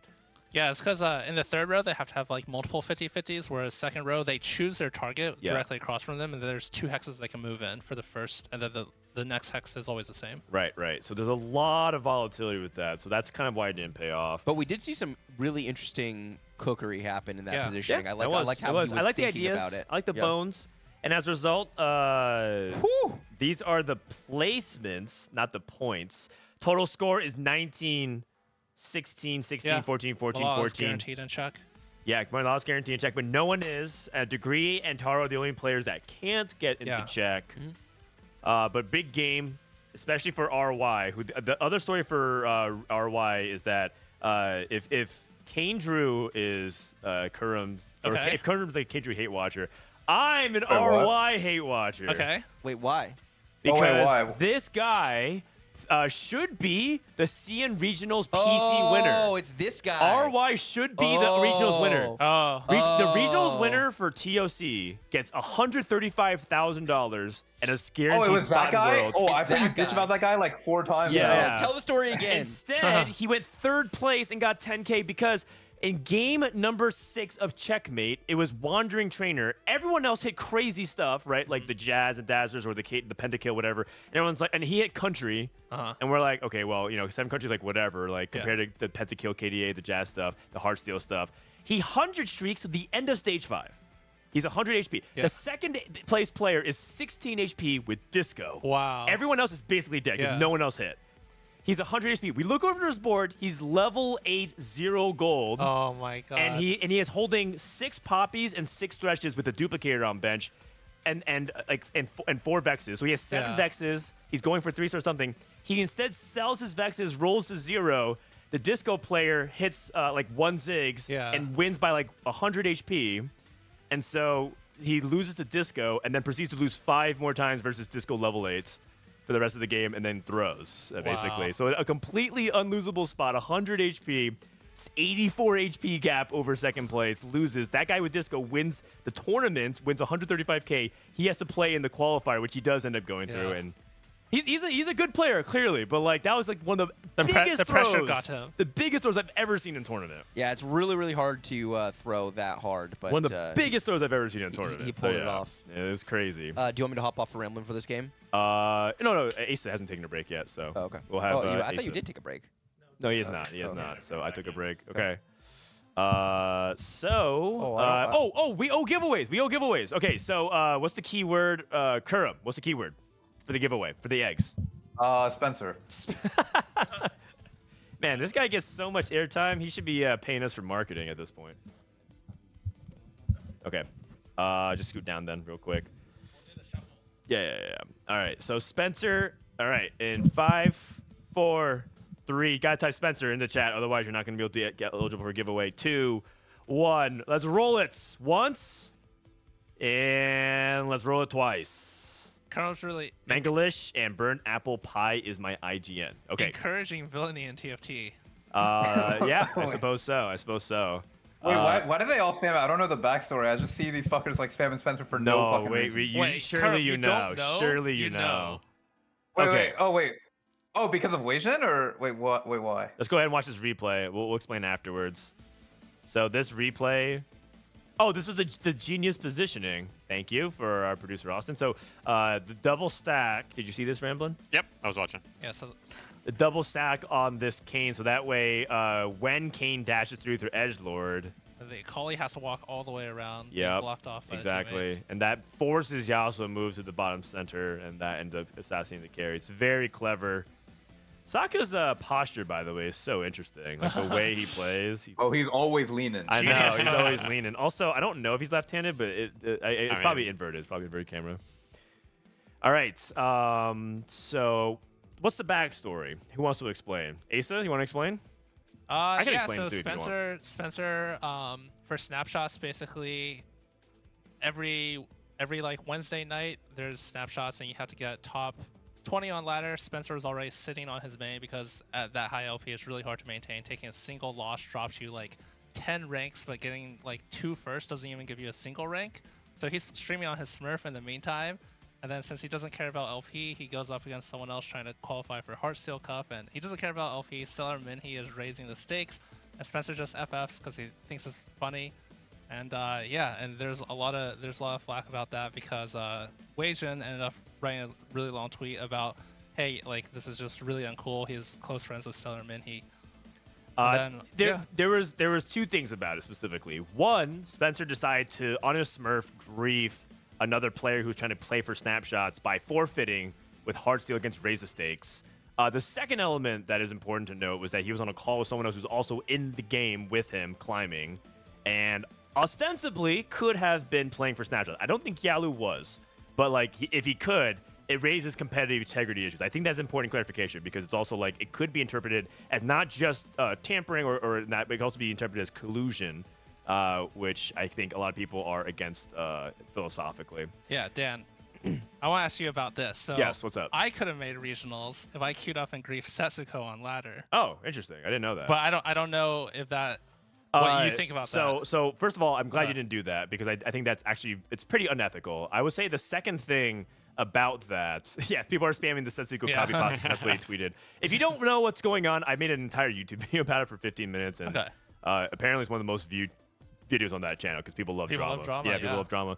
I will say that regardless of how you feel on it, if you're on Team Weijin or Team Spencer, I think most people actually philosophically kind of agree with Weijin and also even Spencer. We talked about him. We're like, hey, you're being an idiot. Like I messaged him, a bunch of people messaged him, and he's just like, yeah, that was not smart. I thought it was funny. It's not that funny. A lot of jokes you think in the moment, they're not actually that funny.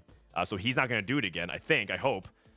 I messaged and reached out to Riot and I said, hey, listen, this is actually a really big problem and you don't even have really the authority to act on it, even if you wanted to. Like, let's say Riot's like, yeah, we should try to do something about this to Spencer or punish them. They don't really have the ability to within their rules jurisdiction. It doesn't cover solo queue, especially for a Smurf account, stuff like that. So I think, so I told him, like, you need to legislate rules to try and proactively get ahead of this in set 11. They said that they're going to do that. So at least something's going to be done. We'll see. Yeah. I mean, this is much different, but I also would have probably made regionals based on the way the points played out. Yeah. If I didn't have to lose 60 points against Wajan Iverson 1 in GM and gain like 25 Playing for against first, Smurfs is I so rough. probably would have made it for that as well. So yeah, I guess there is another question too, which is like, should you even allowed to be playing on Smurfs? To be fair, Because it stopped Aesah from qualifying. I don't blame Wajan at all. Like, if I was in his spot, Interesting twist. I don't blame Wajan at all. If I was in Oh. his spot, I would do the same thing, right? Like, if I'm sitting on my main, I have a Smurf, and I'm trying to stream TFT, like, I would play on my Smurf. So like, Right. but That's it just is kind of at the the end of nature the of day, snapshots, LP unfortunately. is a zero sum, and when I'm playing against Interesting. Sakuna, I'm playing against Spencer Smurf, I'm playing against Yeah, yeah. Wajan Iverson 1. Precedent Smurf. Yeah. I'm getting 25 for like, or I'm getting like 20 for like a second, Right. and losing like 60 for like the equivalent, Yeah. or like a 6. Basically, because these Smurfs are lower LPs going up against like Masters 300, but their MMR is so high because they're pro players and top players. Ace is getting such little gains for winning against them.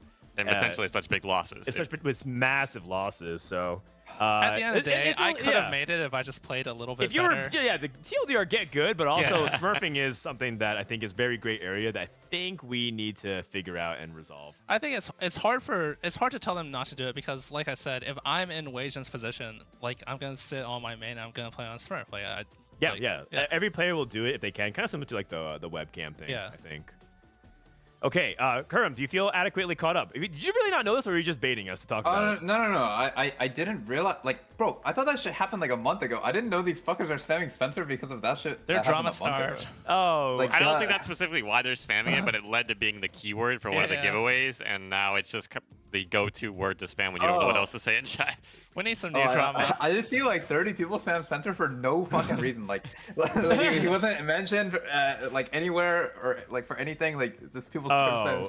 Is it a 7TV emote? Is that why? I don't think so. I think it's just the nature of Twitch chat, especially when you know that there I are think giveaways they're going just- I around. think they're just idiots. When you see people Hey, spamming something in chat, you gotta do it Yeah. too. We need some new drama. They're- Okay, the real reason I didn't make regionals is because Ramblinnn played too much the finals instead of How playing is this TFT. my fault? Wait, And what? then my study group, I couldn't get good at TFT because Ramblinn's not helping me. Man, one thing, this is how you know Ace is a real TFT player. He refuses to take Any other accountability. excuses? Exactly, are exactly. He refuses to take accountability for himself. And it has Yeah. to be everyone else's fault but his. Exactly. That's okay. Okay, actually, that's actually really funny because I feel like everyone's a free agent that comes onto this. Like, Robin came on yesterday saying he needs a practice group. Kurum kind of figuring out with Dish Soap. Are you looking for a practice group now? I would say. Me? Oh. are Wait, you talking to me or I was looking at Aesah, sorry. Oh, okay. Sorry. Oh, okay. Oh, I'll just say, like, if Sox and Goobums are playing, but Sox just had his second kid, so he's a lot of times not available, but I feel really confident with them. But they go in and out, Like Okay. Goobums a lot last. So it depends. Goobums been playing a lot of other games last set, and Sox is, he just had his second kid. So even though he's been playing TFT, he's like playing on mobile, not able to be in call. Okay. Kurum, you want to chime in? Oh, I just okay. The thing about our study group is okay. There's like two ways to look at it, right? Like, you could say that we sent a player to Worlds each set. That's pretty fucking good, right? Like, You last set. 2 sets and 2 players to Worlds. Like, that's pretty good. Okay, that is pretty good. Or you could say that we're a bunch of fucking frauds that didn't make regionals. That is true. So there's 2 ways to look at our study group. Like, the thing is, Solus and Goobums, I don't even think, I think Goobums has a girlfriend now, and I don't even think, Solus, oh, no wonder cares he about sucks. I don't even think Solus, cares about the I think game. Solus is in a committed relationship with Lost Ark. Yeah, I think he's in a committed relationship. So it's I feel like it's mainly just me and Bishop that, are, trying to fucking giga grind. And, I don't really know what Bishop wants to do. I would kind of be okay with just, parting ways and, I just go solo for a little bit. Okay. But honestly, it's up to him because, I fucking love Bishop. Damn. So, I'm down for whatever he wants, honestly. Kerm and I All VOD right. reviewed a lot as well, going into Heartsteel. What the heck? You guys Yeah, are just trading. Grubum's just getting tossed around a lot, or I guess he's. Thing is, like, dude, it's so fake, man. Like, Ubums is in 10 different groups at once. Yeah. Like, he's a fucking whore, man. He's a whore. Whoa. He is polyamorous. Is the Yes. the modern term? Okay, sorry. Oh, my bad. He's polyamorous. Yeah, please. Shit, I am not. Okay, it's 2024. My bad. That's he is right. polyamorous. He is Be polyamorous. open-minded. Oh crap. Okay, we got the live, we got the player. Got the Bryce tweet on screen. Welcome back, Oh, Bryce. nice. Which tweet? The good one? I don't know. It was tag Panda. I didn't get to read it. Oh, okay. Whatever you were talking to him about earlier. All right, what portal is this? All right, we'll figure it out in I just a think second. it was, yeah, it's completed Anvil. Oh, completed Anvil. Yes, that's right. They did not vote Wandering Trainers, or a few people did. They tried. Oh, right. We've been busy yapping about drama so long. We didn't even Bingo. talk about bingo. I don't think there were any last game. I don't think so either. We're giving away Little Legend egg codes one way or another. Also, just as a reminder, the game this won't end here, but at the end of this tournament, so checkmate happens, someone wins, there's an interview, and then there's a dev drop. We're gonna also have an exclusive dev interview with the lead designer of Set 11, Riot Linda, is gonna come onto the stream and talk to me and Bryce. So you guys should stick around if you guys want to learn more about Set 11, even beyond the dev drop. It's not happening on the main broadcast, so shout out to Riot for letting that happen. Sweet. Okay. Sweet. Awesome. All right, so I just want to let people know in case they're like, oh, I'm only going to be here for like an hour. Stay for like at least 2. All right. So who are the big people to watch? Because like Milala's guaranteed, right? Yeah, Milala's So guaranteed. We don't really have to care much about him, but it's Degree cannot make it, unfortunately. it's everyone but Degree and Taro. And there's a ton of people at that 14 number. So a lot of people, their magic number is to get to 3rd. Or their magic placement, I guess. Do you have any special approach to this game? If you are Milala, are you trying to do anything in particular? You're just trying to play your best and get as many points as you can. I think play your best. Yeah. I would just play. Yeah, there's no point to grief when this many people are so Yeah. close. Yeah. Play But for it could yourself. it could affect decision making towards the end of the game really naturally, right? Like Yeah, if you're at the very sure. Once end, you get into the end, then you can like think if you can about- deny skip Aesah by like 1 point by doing something crazy. or like sure, all these but- 14-point people, like you position for their board specifically when you get towards later game scenarios. Damn, this was like looking like Milala and skip Aesah are gonna like run away with it, but that last game, 1-2-3 by China, just like made everything so close. Milala has triple slam, by the way. He's got Rageblade, Gunblade, and then he has the Lucky Streak. Okay. This is a cute jinx. Twisted Fate run back. Surely Probably not. not, Surely probably not. not. He's scarred It's a already. KO game, bro. What the One fuck? TF game is enough. Yeah, we could Oh, argue. oh, we could- we could- oh. we could argue that one TF game is too much. They both got one. I mean, That's a KO headliner, by the way, for Relic. oh. With what doesn't kill you. He pre-leveled? Yeah. Interesting. He pre-leveled and then took what doesn't kill Yeah, you, and then won. Wow, that Uh, is strange. other side, That he is lost. really strange. Oh, what? Oh, this is Stars Are Born. Okay. Yeah, fascinating spot for Relic, but we're on Ice's POV. I don't think any of this He is slammed takeable. adaptive. What do we like here? I I usually see people who take this off maybe and play Senna. Like they Seraphine. always I play Senna. he did he slam it or did he? He took take the it? he Yeah. took Aphelios. Is he tempo stars? He's Holy. tempo stars. Oh my god, what What set a, is this? Giga what a Chad. beast! Fucking Giga Chat. What a beast. Sold Urgot to make 10. Oh, we have some disco gameplay from Tara. Oh! I mean, if you're already going 8-8-8, you might as well do it in style. What's another 8th? At least not have an excuse. I mean, I could see this working out for him. Oh, I mean, Keyword he keepers. doesn't really have damage is the problem, but Yeah. he has a lot of stall. I mean, you can definitely tell he is only looking at that 3rd place. Like he does not give a fuck about being first. Yep. Taro's just not even trying to- eligible. Yeah, Taro's. Wait, I thought we were watching Ice. No. This On is, the other side is Taro. yeah, Taro's the keepers. Huh? Oh, I'm We're- talking about the Stars guy. Tempo Yeah. Stars. Fair. We Oh. were talking about Taro, the disco player. Yeah, oh, my bad. No, you're good. Yeah, I think Ice is just looking only for 3rd. Have we seen if this is Heartsteel chosen or Sentinel chosen yet? It's Sentinel. I can give you some more space for your mouse, Dan. No, it's all good. You're spending a lot of time watching Ice. No, sorry. I'm just trying to think about Ice's perspective here, because I'm pretty sure he took adaptive, but he probably just gonna play 80 flex. Ice actually really likes playing for level 9 cap boards, like very often. Not a lot of 80 flex players that are like eager to slam adaptive, but Yep. I mean, it's not high priority components. Although no even shroud potentially. They have 2 cloak. Guard breaker on Kale. Fine for now. Trying to get some damage in. Yeah, does he win this? He can. I don't feel like there's a lot of damage left. Yeah, looks like he does win. He's playing a pretty strong board for what doesn't Yeah. kill you. He did lose twice actually. Yeah, he Never did. mind. I thought he won his first fight. Does he play Kale from here? No, right? Guard breaker No, slam. probably not. Heartbreaker and a cloak. Well, he He has did slam Spark. spark. I mean, the slamming spark is the part that makes me feel like He can maybe. play TF. Mm. I'm down. Contest. I'm down for a Everyone's just triple playing TF disco. contest. Everyone's just playing Dude, disco. I'm quite, how come they didn't Yeah. buff TF? Taro for, took for this Spat. I'm surprised. They They did, right? They didn't get. Oh, they they gave did? like a light. no, not for light- the World's patch. Oh, not for the World's patch. patch. They right buffed here. Spellweaver. Yeah. Yeah, Like, this patch is actually so good. It could be like perfect. It with could TF be. Being, I agree. Being viable. Well, the ladder data implies disco is okay.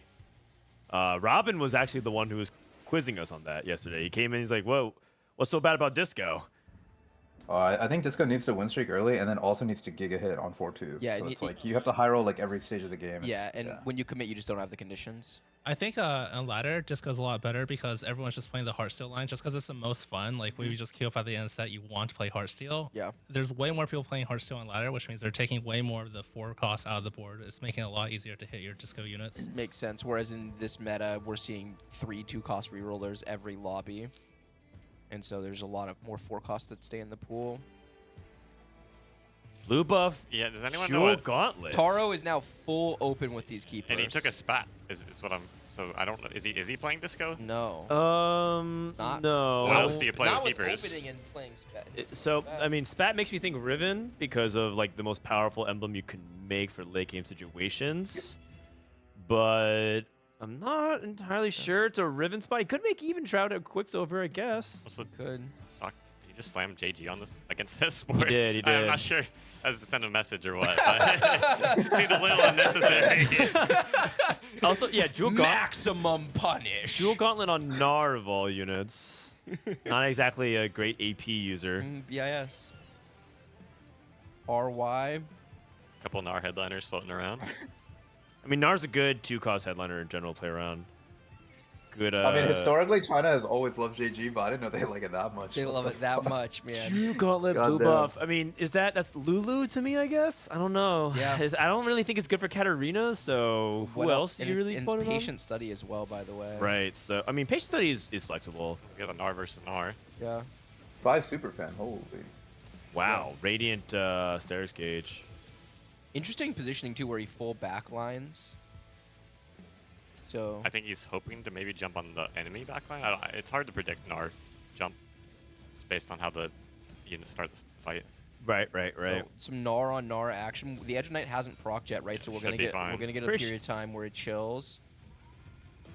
Okay. Eat a big overtime cast. Nope. Oh, man. Don't have it. 5 streak. Okay. Riga, the only player to do so. Taro, our 5 loser. Well, all is 3 win now. Okay, so Relic did go back to winning. Man, his what doesn't kill you spot looks Yeah. so awkward. I'm really surprised he would even take the kill in the first place because even though it's a strong unit, Yeah. you're gonna lose a lot of econ for it, even ignoring what doesn't kill you. I mean, I'm really surprised you would even take white. Like, Oh, white yeah, control yeah, after pre-level. leveling. You can't. The decision making this game doesn't make any sense. There's no way you can reconcile all of it. You can't reconcile the pre-level with the Kale chosen with the what doesn't kill you pick. I don't know, pre-level can- is fun, right? But Yeah, like, you can pre-level and you can pick something else and play for tempo and pick the KO and try to preserve HP, but you cannot take what doesn't kill you after pre-leveling and buy Yeah, KO. Like it just does it's not. like taking caretakers after pre-leveling. it's- And then slam it's guard such- breaker it's- on Kale. It's such fundamentally bad TFT, right? Like when I talk to. Oh man. It is when you. No, yeah, it is. So when I It teach like is. brand new players, right? Like when I'm like, hey, Oh you try my. try to make Holy decisions make shit. sense. How fundamentally good is this, Bryce? think This guy's just play- this like, guy's you just fundamentally a calm down. fucking beast. What do you mean? Are you watching the same thing I'm watching? What the heck was that? Wait, does he know his pattern? If it's fucking exiles, that would suck. Yeah. I mean, he has- Also, was that the correct combination? I guess that's his only damage item. Mm-hmm. Because I was thinking about whether or not you want to lock in anti-heal. But I think that's fine, because you don't want to slam Hodge. Okay. Wait, Yeah. Skip has double Sterix again. Oh my god. So okay, so we've seen this before. Double gauge into a pentakill KDA flex. That's what he did He last has time. blue buff slammed as well. Oh, okay, so maybe Ari Warriors? Yeah, that's what makes the most sense. I Alright, think. Warriors hope for Poppy primarily. It could be Zed. Yeah, Viego is also usable. Gauge is like one of the better items for that setup. Last I time don't he know. went Pental, right? Yeah. Man, I'm excited to watch him play this game. Skip's gonna cook. Vampirism is very open-ended as well. A lot of options. Okay. Lots of gold augments today. Skip. Little buddies for Skip if he wants. The thing is, little buddies. Taro got last stand. Oh, he skipped it Oh, already. Yeah, Milala really? took Carl grab back, try to play KO. Relic also has last stand. Oh, one more last stand for the bingo. I mean, I want It's to take there it. on the left. No, Oh, you- No, yeah, no, yeah, no, yeah, that's yeah, second. yeah. That's second. Okay, we don't have it. Sag. Only the second, okay. He's really in the tank on this decision. He's really thinking about bulk versus last stand. Man, I feel he's- like Lewis doesn't kill you makes last stand better because Yep. you're incentivized to lose, Yep. and then you can play for a big comeback strategy. Yep, I agree. He is in the tank. Wow, in he the is tank. agonizing. Okay, so he's going bulk. Oh, because he has a lot of components with what doesn't kill you. Sure. Thought about it for a real long time. Raise the Tier stakes on the other rods. side. Spark slammed. Who is that? Raising the stakes. That's whoever had the Philios earlier. It's Ice. Ice. Nice. Okay, so how fundamentally sound is this decision, Bryce? Cybernetic bulk with what doesn't kill you. I mean, at least it makes sense. This is exactly like it's two decisions that actually do align with one another. Reconcile, right? you would get, say? You get extra components and therefore bulk is more valuable. Like this is kind of TFT Yeah. 101. But my favorite part is when Bryce goes off and starts comparing them to like a bronze player. It's like, yeah, when I'm like discussing with gold players, like Oh I'm like, my hey, something I would. You should always be able to justify one decision based on the previous. You should be able to say what you're thinking, even if Oh, it's wrong. Like we gosh. can talk about that, but it should make sense together. Yeah, I mean, I agree. Also, didn't Replay do that in regionals? He pre-leveled into caretakers. Yeah. Like a fucking beast. He did. He did. He did. We're still backlining everything here. Interesting. Yeah, But his front line kind of sucks. He's all 1-star. I feel like it has something to do with he has some tech here as it relates to Gnar aggro. So let's watch what happens. Because last time, what I saw is that a bunch of units walked to his back line, so they don't actually aggro onto this Gnar. They do their aggro right up front. Okay, well, Olaf just turned around and started Yeah. attacking Olaf Gnar. literally he's getting 5-way focused right now. Yeah, I don't know. I'm just trying to think out loud about like why, because he's been doing this the whole game. He's been playing around this Gnar. Maybe he wants that to happen. He wants another tank, but that's No, pretty you easy to can't- do if you he can't- wanted. Yeah, it's really easy to get Gnar tank. That can't be what he's trying to do. It has to be that he's trying to do the opposite on some level. He's trying to get 4-0'd. Oh, 3-0'd, he messed Oh, up. wait a Oh, second. Wait a oh. second. Oh. He's trying to get patient value, but like a good loss, you know. good loss. Yeah. I have reasonable loss. Reasonable loss. Degree gets a win. Malala's 6 win with this KO1. Spatula. How the hell is Aw. Milala a 6 win? Taro Lala- gets a crown. What does he No, have? wait, Taro, he took a Senna for try to get Senna 3. Yeah, Senna with Dude, Rod. I mean, look it's at not Oh. look at fast. Malalo's board. He's down a gold augment because he took heroic grab bag. He's No, got no, a, no, no, no. He's playing the Jinx board. Remember the No. magnet, the lucky streak? Malala. He's Gambler's luck- played heroic grab bag. Yeah, he's Gamblers like heroic grab bag. I'm looking He's at the got wrong he's got board. Olaf 2. He's got KO1. He's got all 1-stars. That board is 6 win. Okay, but you forgot the most important thing. He has Olaf 2 with 3 items. What the fuck? Still 6 win in stage 3 in a 2-cost reroll meta. I mean, most people. Oh, level 7 for ROA. I mean, it could be good matchmaking as well. I mean, it's got to be the world's best matchmaking. Taro griefing the KOs. Yeah, he's one off Senna. Ooh, I win. Also, griefing I think it's KO. kind of Grie- good. Oh, Grief Heartsteel. Grief Heartsteel. yeah. Grief and Kale is a fool's errand. He's in checkmate either way. You I'm just saying, hurt yourself for fun. if his streak gets griefs or for Heartsteel, it's a bingo. Yeah. Oh it's a yeah, bingo. for sure. Well, Not this. Nah. He's not griefing this one. not this one. I think. Yari's got this. honestly, the fact that he bought, he's kind of strong. Like he has Ari Yeah, with the items, Amu's. and he bought an Amumu chosen. He I mean, must have scouted. He must have scouted. I mean, there's no way like If Milala is going to be 7 streaking now, I feel he like this. slammed red buff. Wait. He's fine, but I like mean, yeah, that's okay. yeah, That's just correct. I shouldn't be so Okay, upset about the red settle buff. Okay, down. you're right. My bad. He's fighting. He's fighting for every HP and every heart. Yeah, He is. yeah, That was good. The red buff Exact stand was 200. good. Is this his cash out? Because he didn't slam Bro, like Stone I'm beginning Plate. to think Bryce is a hate watcher. No, Bryce is a I spent- chain hate watcher. I If spent- yeah. if he sees something, he starts to immediately latch on like, wait, are all these guys frauds? Yep. The agreed. perfect 200. Cash The out. perfect 200. This guy's a genius. I'm gonna shut the fuck up. Oh, Radiant DB. Whoa. Wow. Oh my God. How much AD is that? Just pop quiz. Anybody know? No clue. 105. 105. Aesah, what do you think? If any of you get it right, we'll give out some eggs. I- 120. All right, Bryce. 110. It'd be right on the money. Okay, Kurum. What's question? What's How much- Radiant Deathblade much AD? AD? Oh fuck. If any of you get it right, we give out some eggs. 120. Okay, that's exactly it. 105. Hey! Wait, how did Ramblinnn know? Yeah, Ramblinnn Oh always my fucking God. knows, man. How does Ramblinnn always fucking know? That's incredible. All right, how much bonus damage does it give? Oh, I have no idea. I haven't built Get Javanda for double the eggs. I haven't built a DB since they added that. Yeah, to yeah, the- yeah. How much bonus damage does it give? 25. 20%. 25. not that what much, I Ramblinnn think. guessed? 25? Yeah. 15. What do you think? What do you think, Kurum? 12. I'll go 12. Oh my God, it's 12. That's Hey, correct. all right. Double the Oh eggs. shit! We're giving away double the eggs. Congratulations, chat.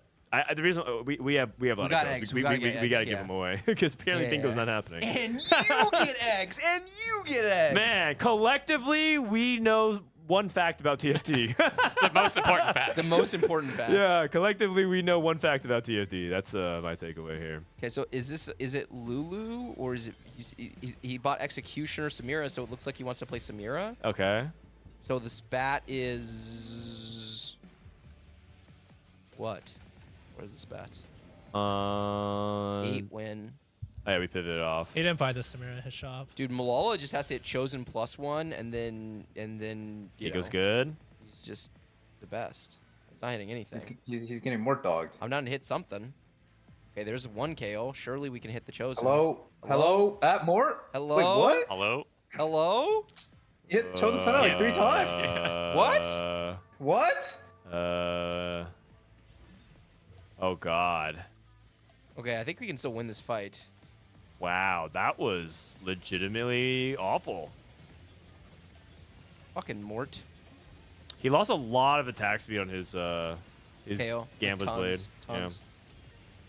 I mean, I think we still win this fight, right? So we're chilling. He's somehow Yeah. not streaking. Yes. I mean, other people are holding Nine. Kales, Okay. right? This is Relic holding Kales, so like Yeah. there are fewer in the pool, but like, that was I pretty mean, terrible. there are more Senna's gone than there are Kales. Yeah, he's That's all he's finding. Over and He's over again. Crown guarded. Okay, more gold. Ooh, we can found actually get gold. more last stands in play. Bingo is on the board. Last hand's only on 3-2. Oh, though. you're right. My Hold bad. it. Yeah. Oh, he took more. Wait, he Wait, rolled it? he's got more 3. Okay, well that's a pretty good consolation. Mordecai's doing, especially because there's people who still are looking for Mords. This is the higher cap. 100%. This is really, Especially really good. with these items that he has right now. Yeah, this is really, Okay, really good. He hit fucking Aegis, so like it's It's really really insane good. now. This But spot like, is a great- this but spot is like, really is good. it really not crown guarded there? Well, once you dude, wait, oh yeah, he didn't hit more yet. Maybe he was playing for more the whole time. Maybe he like really, really wanted more. I don't know. Like even if it's like he had open slot, right? He did. But if he's super fans, Kurumx, he doesn't have open Yeah, slot. yeah. But like, aren't you pretty happy with like a double crown guard more 3? Like that's pretty Oh, good. that's true. That's true. Like, Yes, double yes, crown yes, guard, you crown are. guard, According and to the more data, three. you are yeah, very that's correct. true. I feel like no matter It what, pump- you're really happy with Yeah. crown The Crown guarded. Guard and more 3 pumps up the comp to like a 3.3 or something like that. So I Agree. think But, you're But like right. since he hit Aegis, it's like pretty fucking good. Degree So- back on the executioner line, but he's doing super fan version, some cookery. He's one off Mumu, one off Vex. Unfortunate. Degree has been playing around Executioners a good amount. It did do well for him yesterday. But And he's done well on it. His only top 4 today. Yeah. Saka went for level 8 roll down, blue buff JG, and he's playing JG on Vex? What? I mean, this JG slam, China. Talk to him, Bryce. Okay, here, hate watcher mode enabled. Does no one else feel like China collectively as a region all had like a group meeting, like the whole Chinese server got together and decided they were just gonna troll us and they were just gonna slam JG in all these spots and we would just spend forever trying to figure out why? And the answer is that there is no reason, and they think they're so much better than us they can get away with slamming like the worst item in the game in 4 fun spots and it doesn't matter. So why is JG the worst item in the game? Oh, because it doesn't actually, like, the stats it's giving and the power it's giving relative to other items is like pretty poor. Like you have to have so many God, sources Slux. of AP in order for JG to actually be like the best item. And it's also just like a really bad slam because you needed like all those sources to come out late game. And when you look at the 4-cost AP units right now, none of them want Yeah. JG. So I don't know what you're slamming it for that isn't a reroll comp. I mean, you could And even the theoretically reroll put it comps- on No, like... it's not that It's not based on anybody. you want it on a unit that has a lot of AP sources. So I guess you could justify putting it onto like an Ahri, but it's not that great. Yeah. Yeah, Ari just doesn't really need more damage. Right. It's never Yeah, been her problem. yeah, exactly. She needs a cast. She wants some healing. I will say that the epitome of this was in set 7 during Dragonlance, and they were slamming JG all the time because they wanted to put stuff like JG on Deja and Aurelian Soul and Aoshin. And then I told CN that they were itemizing improperly. Which, what the fuck, Dan? And then Tanner's like, "Oh, I didn't know that. I'll let them know." And then they went back and they did their little calculus, hacker mans, and they're like, "Oh, you're actually right. Thank you." And then they fixed all their items, and then they won Worlds that I set. see. And Dan, then they don't need your help, I bro. mean, they clearly do.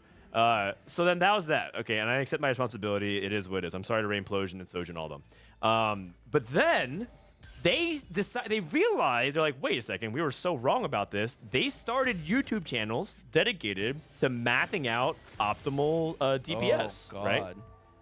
You saw the YouTube channels where they math out items. So they're still slamming this. If they slam it, it's because they think it might be optimal. Okay. Can somebody explain what the play was here? He was one off Vex 3 and he sold his. Is it the wrong? It was headliner? Emo. It was Emo, Vex. so he's trying to get Emo Vex. Executioner. Okay. Yeah, he wants Executioner, but then he winds up buying Emo. Emo Mumu 3. Mumu. I mean, Mumu 3 is really strong. It's a but, good- It's strong, but I'm not sure it's strong enough to get him out of bot 2 here. Yeah, I don't think so either. Well, maybe Taro's got him. Saka also just lost. Yeah, I really liked when he went for this line in the first game because I felt like it was a really great spot recognition from 100 HP. I don't know what his other options were here, but this is definitely this is more the spot where we see this line averaging a 5.6, and This is where the 8s come from. yeah, this is where the 8s come from. Is pinging a lot. This is a very ping-happy lobby, is what I noticed. Wait, Taro still doesn't have Senna 3? Jesus. He went to 7. This guy had 6 Sennas on 3-1. He's found 1 Senna since. He's also playing a very interesting keepers setup here. He has been unlucky today, by the way. Like for sure, I feel like we've seen a few spots like this. But it does look like today is just not his day. He's just kind of getting farmed. Hey, it's checkmate. Oh, Anything God. can happen. Yeah, anything could happen. So the Ahri's still alive, DPSing the back line. Yeah, but our damage is our gone. damage. Well, we have Akali and Ahri, so yeah, so it's easy. Easy. Oh man, Degree loses again. Oh fuck! I think the greed's going 8. Oh, I think Degree won. I think it was just the wrong indicator. Oh, he won? The interface Yeah. is wrong. Interface is wrong. Okay, It's got a it. little bit. Oh, back. and Back. he's hit Vex. Vex 3. No, it's only 6 Oh, Vexes 6 because he sold Oh, the other ones. Sag. I mean, we could watch his POV if you want. I'm down.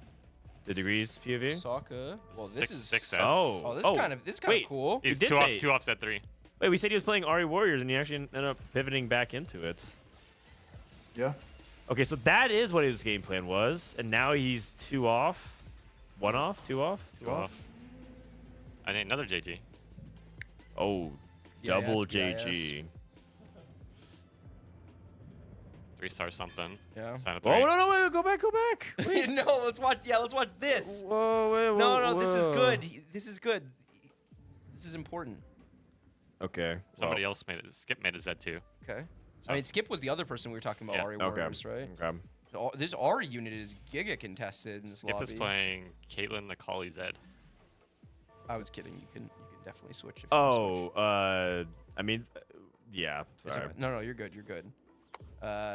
Going up against RY. Oh, 2 fights. Yeah, these are 2 players who are eliminated. Their philosophy is these players could die, so we need to watch them. Ari Warrior versus Ari Warrior. The Akali's immediately on to the low left-hand corner. Ari, terrible positioning Oh, from God. Sokka. He's going to get giga punished in this fight. Ouch. His R just got It looks blown like he up. was trying to roll down for the Z3 the last of his gold and didn't have time to position because he's one Yeah. off now. He did hit 1, yeah.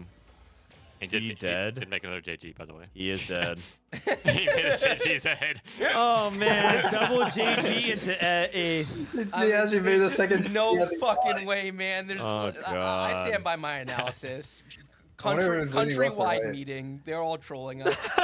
It's the only logical explanation that I can come up with. One more. Yeah, I mean, I agree. I think JG is quite poor. But I don't think they're literally gathering to troll, Bryce. I think they... Oh! Oh. Oh. Oh, can't get it. how though? Oh. my goodness. Oh. Six out of He has Annie in shop, so he can go 4 emo. Oh. 4 sure. emo. Okay, and he Okay. needs it for this fight. Yeah. Wait, is he down a He's- unit as He's well? still down 'Cause unit, Yeah, yes, he's 'cause he still had 2 down Vexes unit. in. Yeah, his Oh, I front think line, it's his front weaker. line's basically Yeah, already dead. The true it's damage is weaker just as shredding fuck. front line. I think 2 Vex is probably stronger. Yeah. Wow, interesting. 2 Vex, 4 Executioner. Yeah, 2. Yeah. Annie got it. He also has a problem in that he's not able to find this executioner, but he's It dead. will not He's matter. dead. Okay. Taro hangs on. He still hasn't procced his last stand. He's 2 HP. Ice has... The Radiant AV. Yeah. Yeah, and we talked about this Teppo Stars Are Born into AD. That's something he likes to do. Kill 3 going level 8 Oh now. my god, Milala. What a beast. Milala, big time chilling. Points implications. RY, 14 points. So he's still This is very much in bad. there. Sake was 14 points, right? So he's not going to get in, obviously. Saka was at... actually, let me refresh. Oh. We can pull up the points as well in a second here, just to show you guys. But yeah, Saka's at 17 now. Oh, so he was actually the 16-point player. Like the Gray and Taro going That's correct. like bottom here is Yeah. so bad. A like, lot of bad, people are going man. to get in. Yeah. Everyone's gonna fucking get spoon fed. Yeah. In fact, the top of all these, I think basically all these players are going to get in. Four of the 5 Skip of is them. in now for Skip's in, sure. Ice, Relic, and RY are all at 14 though. Right. So one of them is probably going to get out. Yeah, so we're gonna have 14 people. Probably Ice, so it'll probably be 14 people, wow. Sorry, there's 4 people. 4 people. Damn, that's a lot of people in check. Yeah.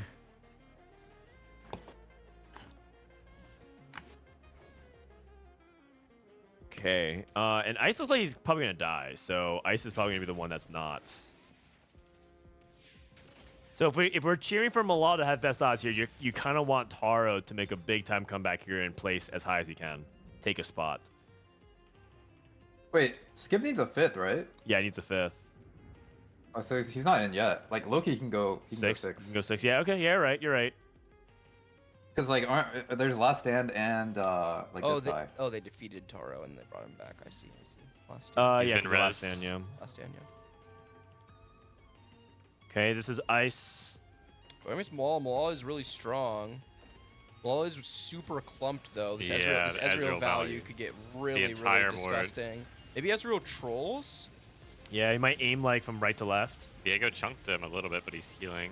Oh, Mala he's can doing it. Deny Ice by winning. Mord's still up though. Mord's still up. I think he's gonna lose. I think. Oh. Okay, so I think KO Milala! has Ice this. does not go in. Oh, Yeah, Ice is dead. So Ice is out. Which means Skip's Ice is in. out. Yeah. Skip is in. Taro stays Taro alive. wins. So best case scenario here for Milala. Can you knock out anybody else from check? Is there any, Yes, yeah, because Relic and RY need top 3. they're both 14? Okay. Yeah, so Looking like Relic being the only one that could potentially not make it then. Yep. yes, because RY looks like he is good to go. And Skip now is cross-check as well. So EMEA, 1 CN, 1 NA. Pretty much guaranteed. Who else joins Milala in check? Skip cooked this game. This is a cool. There's Yeah. a board of team fight tactics. I feel like this is the exact game we played last time. Double Sterix into a fifth. Double gauge, double gauge into a top 4 is kind of the skip Aesah now. I feel like Caitlyn, Zed, Ari. He really likes double gauge. Yeah. Like he must think they like synergize really well together, like some kind of tech, you know. Yeah, or that's just. I mean, I don't know if he's going out of his way to build this. He went Pandora's double gauge, so he definitely is going. I thought he had vampirism. Not this game. He didn't have. No, okay. that was the first game. Okay. Yeah, That like he other game. definitely You're right, thinks you're it's right, like you're right. attack. That's for sure. Interesting. Tech into a fifth, but hey, you gotta have techs for fifths. That's exactly what he needed. That's what he needed. Yeah. Taro Tarek. has one. Has one more fight before he can kick out Relic from check. And that's the only thing left in doubt in this lobby, right? Is whether or not Relic makes check. Yes. That's the only thing that's really on this line. And then, of course, bonus points for placements. Milala, another top 4. Cruising. I mean, his worst placement today is 5th. Malala just had good spots today. He's had good spots. And then he had the disco 5th, which was just, a good fifth. salvage. Bro, Great spot. next game's about to be spicy. Holy. Yeah, next game's gonna be really spicy. Time for the Annie.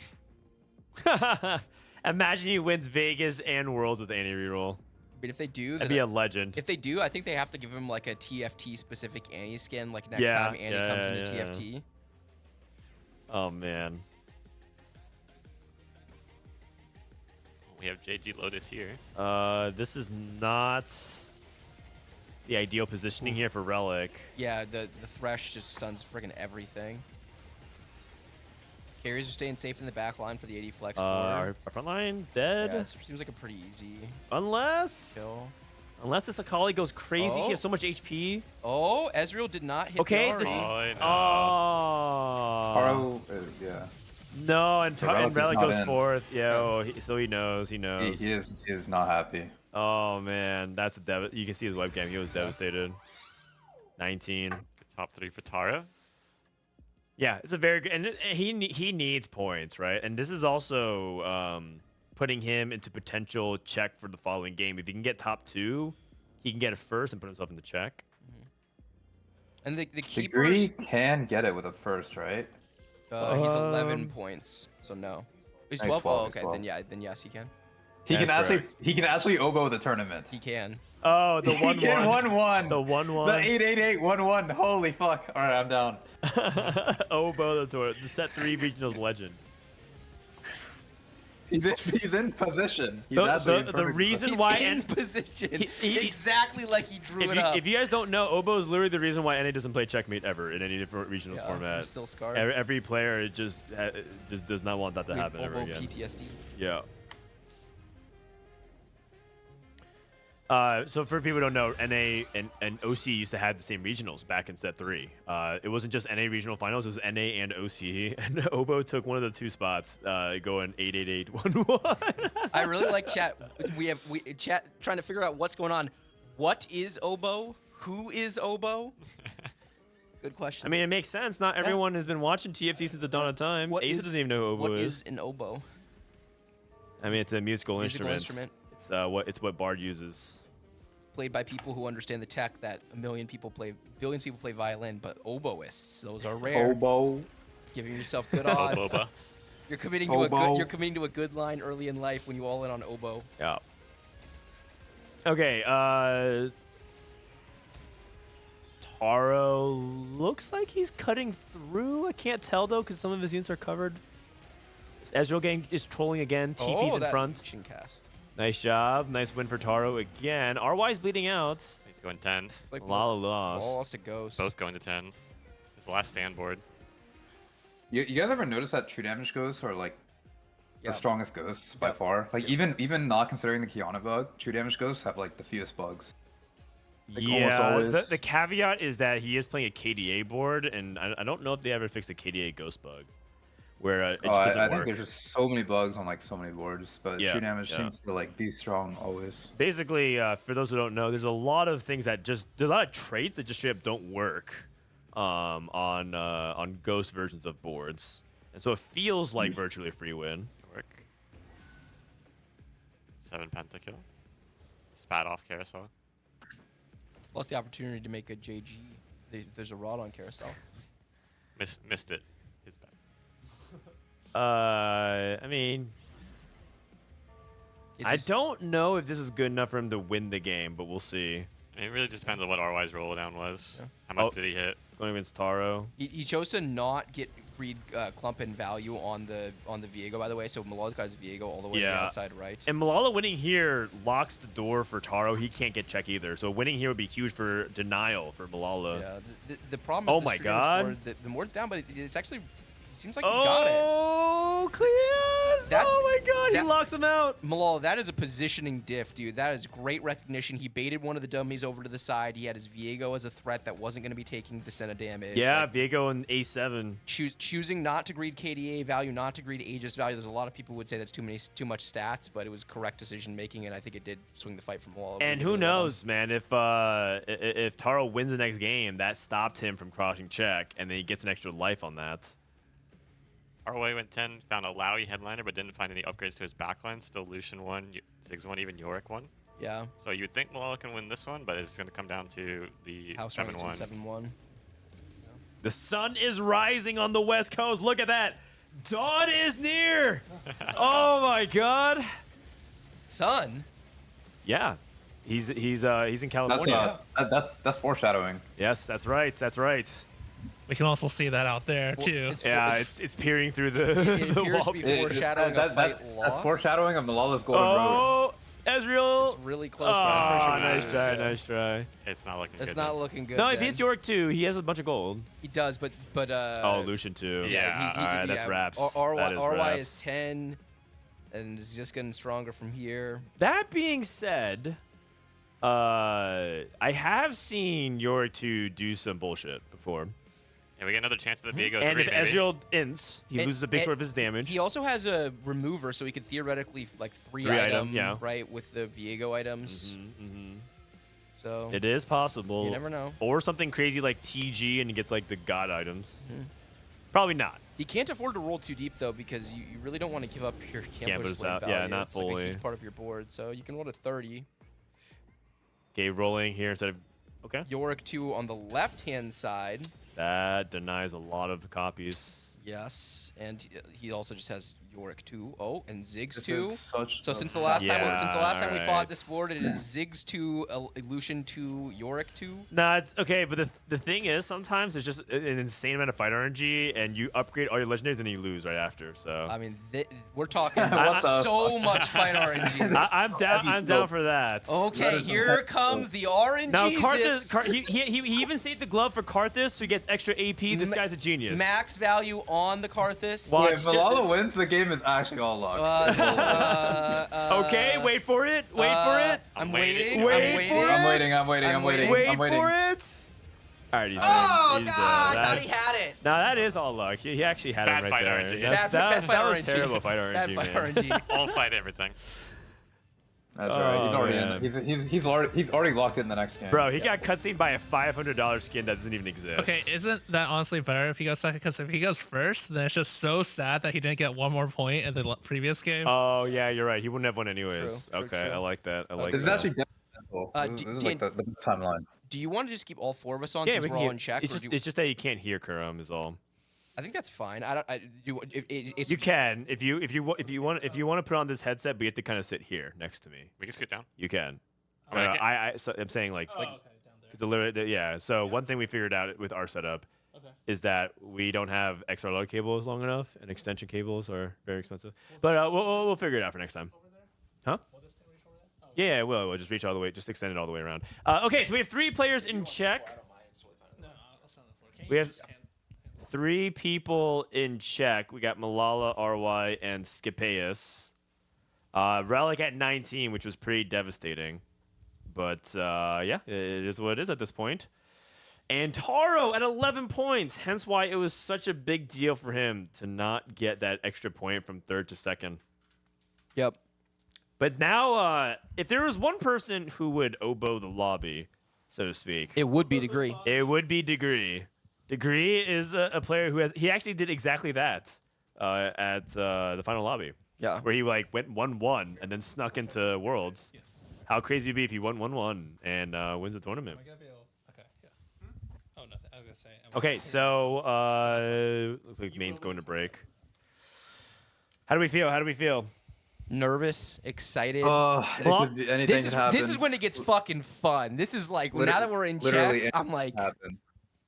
Okay, I mean it's fun because Milala's 4 points ahead. Milala is basically in a position where I think he gets second. If the tournament ends next round, he basically gets second no matter what.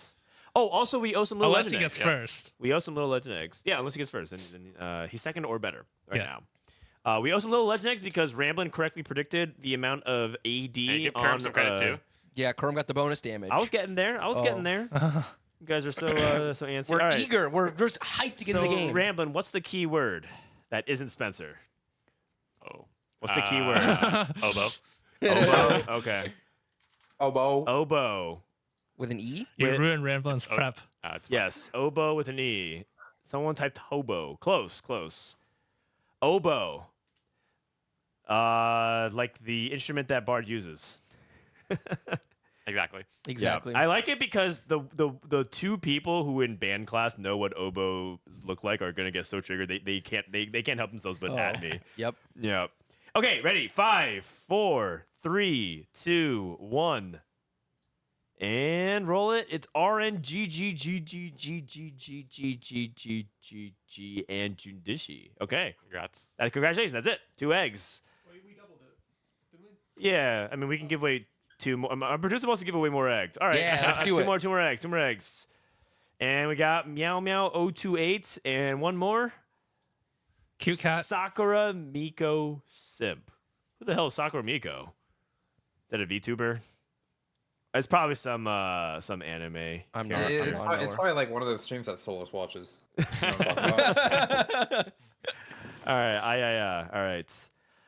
Okay. So how much time do we have between the next game?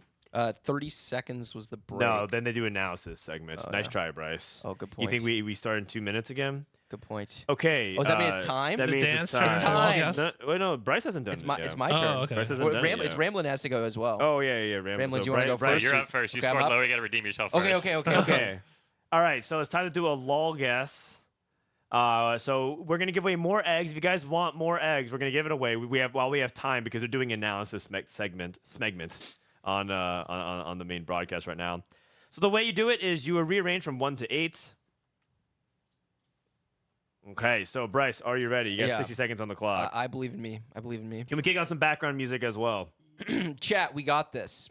Okay. Surely all I right, cannot ready? fuck this up again. 3, 2, 1. Play. It's loading up on. It takes a few seconds. All right. Good luck. Okay, we can leave the disco board, the Jinx board, the Yasuo board can go down. This is kind of weird. Okay, so the 8th place board looks right. The 7th place board looks right. The 6th place board looks kind of right. We can move this Lulu Seraphine board up too, I think. Let's move that the Annie 2 board down too. Yeah, I think this is right because one of them has an Ari carry and the other one has a fucking Annie 2 carry. Stars are born. What is happening in this lobby? This is so bad, man. I think the Ziggs 2 probably wins this lobby. Like it got to level 9 and capped out. This Jinx looks kind of right to me. The Lulu Nico 3, yeah. Yasuo 3, yeah. The Annie, yeah. Is this all correct? 15 seconds. Am I a genius? I think it's gold. Wow, gold. I think it's gold. Okay. Yeah, fuck it. Just rip it. Lock it 3, in. I don't 2, know. 1. Lock it in, and it is Iron. iron. 43 out of 100. 43. Bryce, you really overshot this in terms of skill range. It's Yasuo 3. Huh. Okay. Unlucky chat. For what it's worth, I wouldn't have rated it It's at an OCE diff. iron. Oh yeah, it's iron OCE. He has little buddies Iron. with no 4 costs. Yeah. He does. And hedge fund. But he has Yasuo Bro, 3. how did someone get to level 9 in Iron? Like, how do they even know how? Great to fucking do question. that? He did it. But this is the thing. Iron.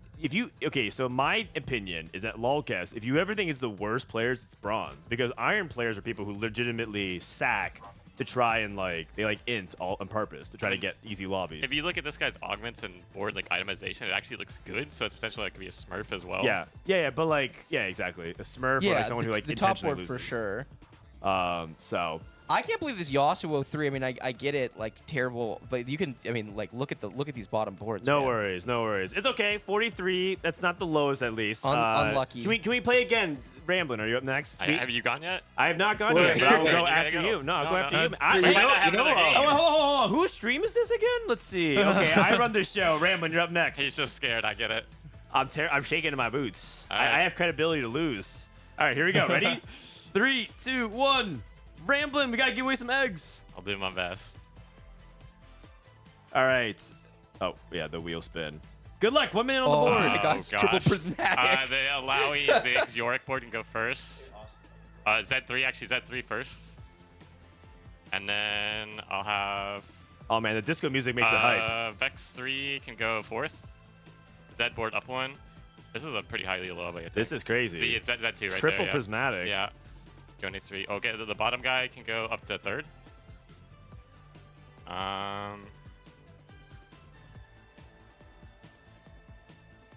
Move the Yone.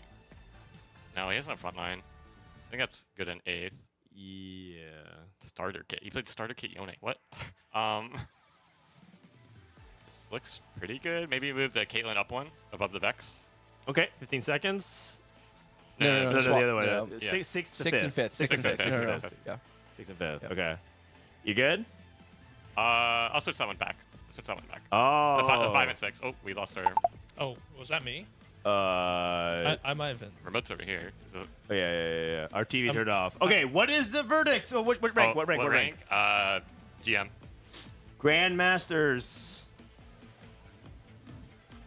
And it is Challenger. Oh, 87 out of 100. Okay. Wow. Really impressive. You almost perfect. The 6th and the 7th was the Wow, only thing dude. that you screwed Okay, up. here's the thing, Ramblinnn. I want you to do it because you're so good at it that you end up getting the eggs. All right, what's the I keyword? got you, chat.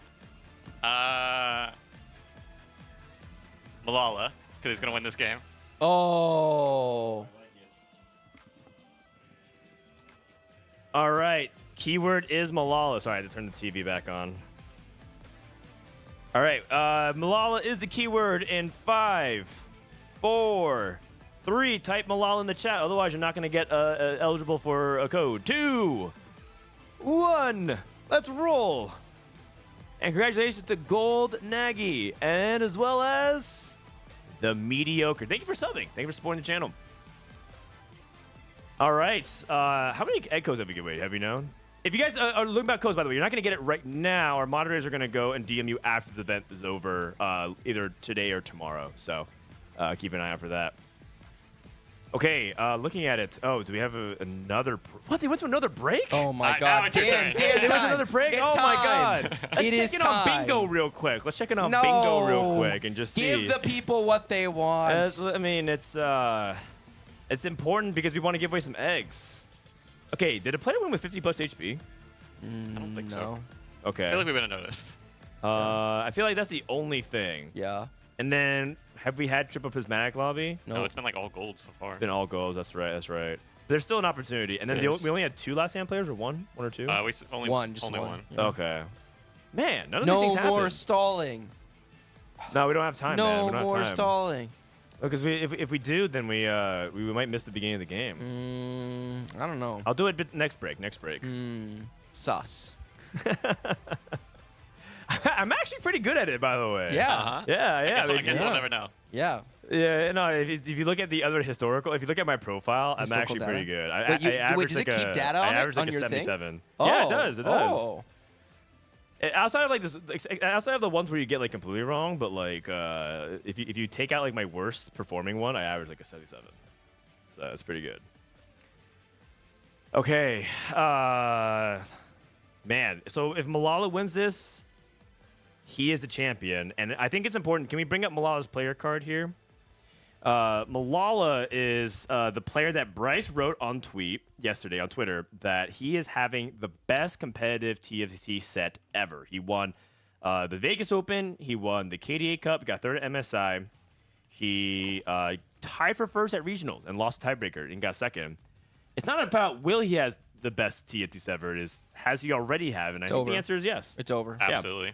The only way you could even argue it is if he went like Giga 8th today, but the fact that he's leading in points, he's Yeah. he was tied for first in Czech, like it's over. Milala is the best TFT set of all time. There was one person who responded who said Shunga from CN had a set that was like roughly comparable, but it's like the slightly worse version of what Milala did in terms of overall results. More tournaments is the big thing. More and tournaments, also, for sure. Yeah, like the thing is, Shunga had won 2 majors, right? He won China regionals and then won world championships. Malala did it from the beginning to the very end of the set. Yep. Complete bookends. And if he goes second here, right? Like even if he doesn't win, he already has put up such an impressive performance. I think he was already had the best TFT just by making worlds. Yep. Even if he went like dead last in worlds, I think he would have already had the best TFT set at any performance. And certainly top 8, right? I mean, he did it in the strongest region. Yeah, that's true. North America, strongest region, and that's not even copium. Our region is so strong. People like Ramblinnn and Aesah and Kurumx didn't even play in our regionals. That's how fucking good we are. Wow. All right, Actually, I played the 3 sets. I don't know if I count. Why the fuck does that have to be the fucking? Oh, is that just is that a realized- sensitive spot? I just realized everyone here did not qualify for regionals. Yeah, that's why they're fucking here. Oh man. I chose to come here instead. Oh, Whoa, bingo! Wait, that's bingo! bingo! Bingo! Symphony! All right, amazing. Okay. Bryce just hit me in the balls. Sorry. I mean, sorry. I'm not, actually sorry. I'm not sorry. I mean, Okay. Kurumx, you suck. I think Bryce's What the fuck, I mean, mission. so you're terrible. I think Bryce's mission is to piss everyone off. I think he wants everyone mad at him. Am I winning? I think I'm I winning. think he's rank 1. Yes, Yeah, if I I'm think rank he's 1 rank pissing 1. people off and rank 1 Glazer, I must be doing something right. That's right. It All right. makes the glaze that much more sweet. W glaze. All right, let's lock in. Let's is the lock fucking in. game. This is the fucking world championship winning game for Malala. Okay. All right. So Prismatic Symphony. That's going to be All right, pretty high. He has a set as a first. True. Oh yeah. Malala, bottom right. that is has pretty the good. sets. That is looking pretty good. Anyone else with crazy starts? Not really. Assuming that Malala puts himself in like a winning position towards the end of the game, I'm down to just watch his POV Yeah, for a while, as soon right? as he thinks something interesting is going Yeah. on, we can just stick on him. I mean, in checkmate, he's definitely gonna be trying to play like Heartsteel, going A bow, like that's trying to go good. first. bow and a belt. That's good. Playable. Opponents, Big shot, Corky. like Riven is an option to some extent. That is true. It's gonna depend a lot on his sold first he augment. sold his Riven, didn't he? He The- had a Riven. The problem is triple prismatic. I think is quite a Worse. hostile lobby for Riven because she doesn't have that many good prismatics. You run out of combat augments really quickly. Yeah, you're hoping for Harmesis 3. No, and that's about it. Uh, Dual Lotus 3. What is it? Hologram? Hologram's good. Hologram? Yeah. There's not very many. But you have to hit like exactly those. Yeah, and the problem is you'll see something. You see both of them at the same time. Yeah. And you can only Right. take one. Well, I got a sword as well, so good Yeah. components to play around for Yeah, AD he's flex. not gonna buy it. It's kind of. He's 2 out of 3. Pumping up. Play for the scaling. Hologram Caretaker for, shows in both Milala. good high cap augments. Bunch of March offerings. Yep. Keep in mind that RY from China and Skip also are eligible as well. So if they have amazing spots, they also might be winning. March for skip. Roll a dice. Oh god. The thing about March is I feel like March doesn't Twin win. Terror. Usually not. No. Yeah. It used to be better at winning when you could roll for 3-star 4 cost more easily. Well, I was trying to decide if he's willing to roll pumping up in the spot or hologram in the spot. Pumping up Annie 3. It's time. I think pumping up Annie 3 would just be so iconic. I don't think he's gonna win, but He really needs to. I mean, I this is think just- he's thinking too long on this decision. This is Yeah, he still needs to do a lot with this turn. Freaky Friday. You can pick Freaky, that. just take it. Just Okay, take yep. it. Yeah. Curse Crown. Heartsteel, Heartsteel, Heartsteel, Heartsteel, Yeah, we have to get Heartsteel, in. wow. Nice, Holy. huge. You got it in at Wow, least. Okay. wow. This is huge from Milala. Heartsteel, So good. potentially 5 Heartsteel into a first. Okay. Infinity Force Cassante. And does he get the win here? No. No, he does not. But he did slap that fucking Vi to death. Yeah, preserve HP. The thing Yeah, about getting it one is kill is you still amazing. want to kill units here. Has a Taric too. Chooses not to go for it. Yeah.